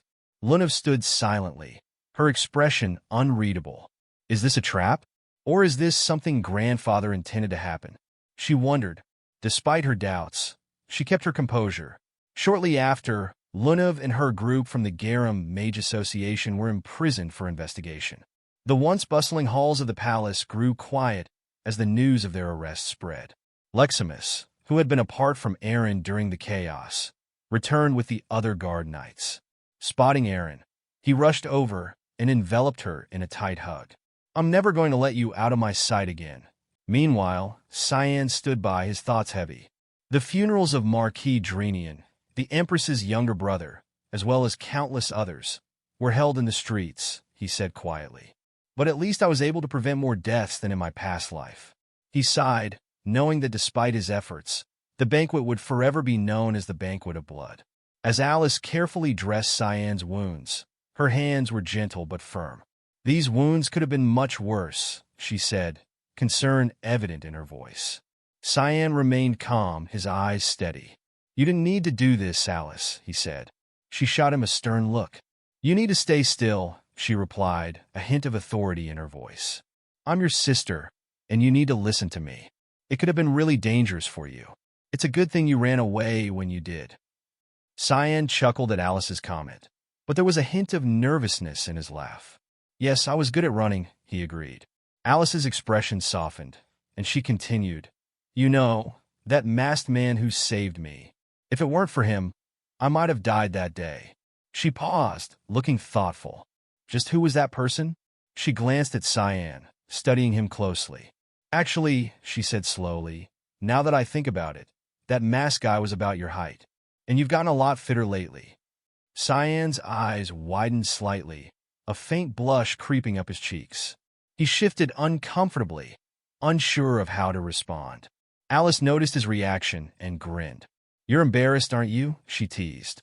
"Come on, can I touch your muscles?" Cyan's blush deepened, and he groaned. "Stop making fun of me, please," he muttered, turning his gaze away. At that moment, Ascal entered the room. His eyes flicked to Cyan, and he smiled. "You've recovered quickly," he noted, his voice smooth. He glanced between Cyan and Alice, a faint smirk playing on his lips. "You two are still as close as ever, I see. I'm almost jealous." Ascal's presence seemed to drain the room of its warmth. Cyan turned to face him, his expression cold. "Yes, thanks to you," Cyan replied tersely. Alice noticed the tension in Cyan's response, and she thought to herself, he seems wary of Ascal. Could it be that Cyan knows about Ascal's cruel side too? Trying to shift the conversation, Cyan asked, "How is the investigation going?" Alice kept her eyes on Cyan, her mind racing. Does Cyan also know that Ascal has a vile, cruel side to him? Ascal's demeanor grew serious as he reached into his pocket, pulling out a bracelet with an embedded day's stone. "I actually came here because of that," he said, holding the bracelet up for Cyan to see. This was found in Lunav Rainreaver's room. Ascal's voice was calm, but there was a sharpness to his gaze. "Lunav claims that it was gifted to her," Ascal continued. Cyan's eyes narrowed as he examined the bracelet. "Then the person who gave her that bracelet should be on the list of suspects," he said thoughtfully. Ascal nodded approvingly. "You're very clever, Cyan," he said. "Do you remember receiving anything from anyone during the banquet?" Cyan shrugged nonchalantly. "I don't know," he replied, his tone evasive. "Do you know who gave that bracelet to Luna?" Ascal's eyes glittered as he answered. "I heard there was a merchant in the palace, but he was found dead today," he said. "I'm looking for more clues." Ascal leaned closer, his voice dropping to a low, serious tone. "Are you sure you didn't receive anything during the banquet, Cyan?" Cyan's thoughts raced. This isn't an investigation, he realized. He's trying to find a scapegoat. The scene shifts to Emily, who was sitting on a bench outside, softly singing a tune to herself. Suddenly, she felt a presence behind her, and her song faltered. Turning slowly, her eyes widened in fear as she saw a shadowy figure standing there. The scene shifts to Cyan, where Ascal is trying to interrogate him, hoping something of interest will come out of Cyan's mouth. Suddenly, Cyan starts acting like his head is still hurting, which confuses Ascal. Alice quickly approaches Cyan, lifting him up with her hands. "Are you okay, Cyan?" she asks. Cyan replies, "I'm sorry, I don't feel better. It's like my head is still hurting." Alice angrily turns to Ascal. "Can't you see Cyan has lost a lot of blood? The doctor said he needs to rest, but here you are, asking questions and pressuring him to answer." Then Alice looks at Cyan. "You need to lie down and get some rest." Ascal sighs and says, "All right, you should rest. I'll leave." But then, Cyan suddenly says, "Answer Ascal's question?" "I don't remember receiving anything." Ascal is caught off guard by Cyan's sudden response. "Even if someone tried to give me anything, I'm sure they couldn't have survived that hellish situation," Cyan adds. Ascal smirks and replies, "Got it. Thanks for the answer." In his mind, he thinks that's true. If he had gotten the gift I prepared for him, he might already be dead. Well, that's good for me, since there isn't anyone left I need to eliminate. He also thinks, what a shame, brother. This would have been my chance to get rid of you once and for all. Anger is clearly visible on his face, frustrated that he couldn't kill Cyan. On the other side, Cyan is also feeling anger towards Ascal. Alice notices the change in Cyan's expression and asks, "Cyan, are you all right?" "Yes," he replies. Suddenly, Alice gets angry and says, "Just lie down already." She hits him where his injury is, causing him to groan in pain. "Ack! Listen to your sister," she scolds. The scene suddenly shifts to a maid who had given the necklace to Aaron from Luenel. She is falling to the ground, blood spilling everywhere because of Boris's attack. Desperately, she asks him, "Why are you doing this to me? I did what I was told to do. I gave the princess the necklace too. So why are you doing this?" The maid, now bleeding and on the ground, pleads with Boris. "The princess won't even know the purpose it served, so please spare me." Boris replies coldly, "Yes, you did fulfill your role. He continues, but unfortunately, I have yet to play my part, so I have to do this. He adds, the more I think about it, the more unpleasant it all seems. I prepared so thoroughly for everything. But, with those words, he slits her throat with his sword. As he turns to leave, he says, rest in peace. The maid lies on the floor, covered in blood. Suddenly, he stops and says, I almost forgot. He thinks if a corpse is found like last time, it could be bad. He pulls out a book that has an evil aura around it. I need to make sure that doesn't happen again, he says. Suddenly, a snake-like dragon emerges from the book, roaring. He commands the creature, eat that corpse. The scene shifts to Emily, who is sitting on a bench outside, singing softly to herself. A knight appears behind her, startling her for a moment, but she quickly recognizes him. It's Brian. Miss Emily, he calls, holding a shopping bag filled with apples. I picked up some apples from the town on my way back. Emily smiles and says, oh, thank you, Mr. Brian. That's very kind of you. She takes one of the apples and starts eating it. Brian sits down beside her and comments, the weather feels very pleasant today. Emily asks, how long do we need to stay here? While eating an apple, Brian replies, the young master said, don't come back until I say so. He adds, so it's hard to predict. The scene shifts to a few days earlier, where Cyan is holding Ascal's gift in his hand. He asks Emily, is this a gift from Ascal? She quickly replies, yes, to congratulate you on your first society event. Without hesitation, Cyan destroys Ascal's gift with his powers. He mutters, he sure tried to make it as complicated as he could. Emily was shocked when Cyan destroyed the gift. Ah, the precious gift, she exclaimed. Cyan looked at her seriously. Listen carefully to what I have to say, Emily, he began. The palace and Estate are not safe for you anymore. You need to stay hidden until I say otherwise. Cyan then turned to Brian. Brian was holding Nana, using a handkerchief to clean the blood from her mouth. Nana still seemed uneasy, likely because she had attacked Cyan unknowingly. Noticing Cyan's attention, Brian quickly responded, yes, young master? I have some business to attend to, Cyan said. You have to protect Emily. Brian nodded and replied, yes, leave it to me. I will protect her. While patting Nana on the head, Cyan added, you also need to take care of Nana. Nana looked confused, so Cyan smiled at her and said, it's only for a while. And don't cry, okay? Back in the present, Brian is lost in thought. I've never seen the young master make that kind of face. I need to make sure I can support him this time. Emily interrupts his thoughts, asking, is Nana all right? Brian replies, well, she struggled for a few days, but I think she's fine now. Emily nods and says, a lot happened with the young master while I was away.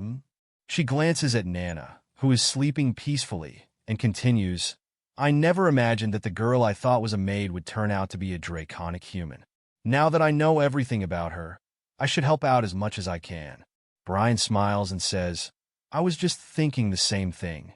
As his arm accidentally brushes against Emily's, a past memory flashes through his mind. Emily holding his arm tightly. He blushes, wondering why he suddenly remembered that. Still smiling, Emily says, then let's do our best for the young master, Mr. Brian. Brian, still blushing and a bit confused, smiles back and replies, yes, Miss Emily. The scene shifts to the king's room, where Lionel is speaking with his father. What do you mean, father? Lionel asks, confused. The king responds, I'm releasing Lunav and the other members of the Garum Kingdom that we arrested. Lionel is shocked. We have clear evidence against them, and you want to let those suspects go? The king's expression hardens. Watch your mouth, Lionel, he warns. I've already made up my mind, and I'm not changing my decision. Growing angry, Lionel retorts, how will you seize reign over the continent if you're so soft? What is it about the Garum Kingdom that scares you so much? The king slams his fist into the wall, his voice rising. Enough of this nonsense. At that moment, Lionel feels a flash of fear. The king continues, still hitting the wall. Reigning over the continent is a nice goal, but our Ushif Empire shares a border not only with the Garum Kingdom, but also with the Demon Realm, as well as Sparnia and Phrynia. If we make an enemy of the Garum Kingdom, We won't be able to hold back the demon realm any longer. The king's anger grows as he explains. The entire continent will suffer from all the monsters pouring out of there. Hearing this, Lionel is angry, but knows he can't argue against his father's reasoning. The king adds, even if I were to gain power over the continent, it would come at the cost of sacrificing too many people. Someone who does such a thing is a monster, not an emperor. Are you not even aware of something so basic? Lionel, frustrated, tries to argue, but letting go of suspects when we have clear evidence is just. The king cuts him off. Are you talking about the Daystones? Lionel is stunned, thinking, how does he know that? My people shouldn't be done with the investigation yet. The king notices Lionel's reaction and says, your face tells me everything, Lionel. The king continued, ever since you were young, you never gave up until you got what you wanted. Lionel was sweating, his nervousness clearly visible. I don't know what you're talking about, he stammered. That's enough, you fool, the king snapped. How the hell did you end up like this, Lionel? He turned away from him and said, Aaron is a better fit to be ruler than you will ever be. I don't even want to see you anymore. Get out of here. Lionel's face twisted in anger, his teeth gritting as he muttered Aaron's name in his mind. Aaron Severus, that damned wretch ruined everything I planned. Fueled by rage, Lionel stormed towards Aaron's room. The royal knights tried to stop him, but he barked at them. Move aside, quickly. He burst into Aaron's room, where Lexus stood guard. Her Highness needs rest. Please come back later, Lexus said calmly. Without warning, Lionel punched Lexus in the face. I said move, he shouted. Lexus fell to the ground from the blow. Aaron, shocked, called out Lexus. Her voice filled with concern. Lionel advanced toward Aaron, and she stepped back, fear showing in her eyes. Still, she gathered the courage to ask, what is all this, Lionel? He responded with a wild smile, which confused Aaron. Then he burst into loud laughter. I've come to talk with my precious sister, he said, his voice dripping with sarcasm. Thank you all for watching our video today. If you enjoyed it, please consider subscribing to our channel and turning on notifications so you won't miss any future uploads.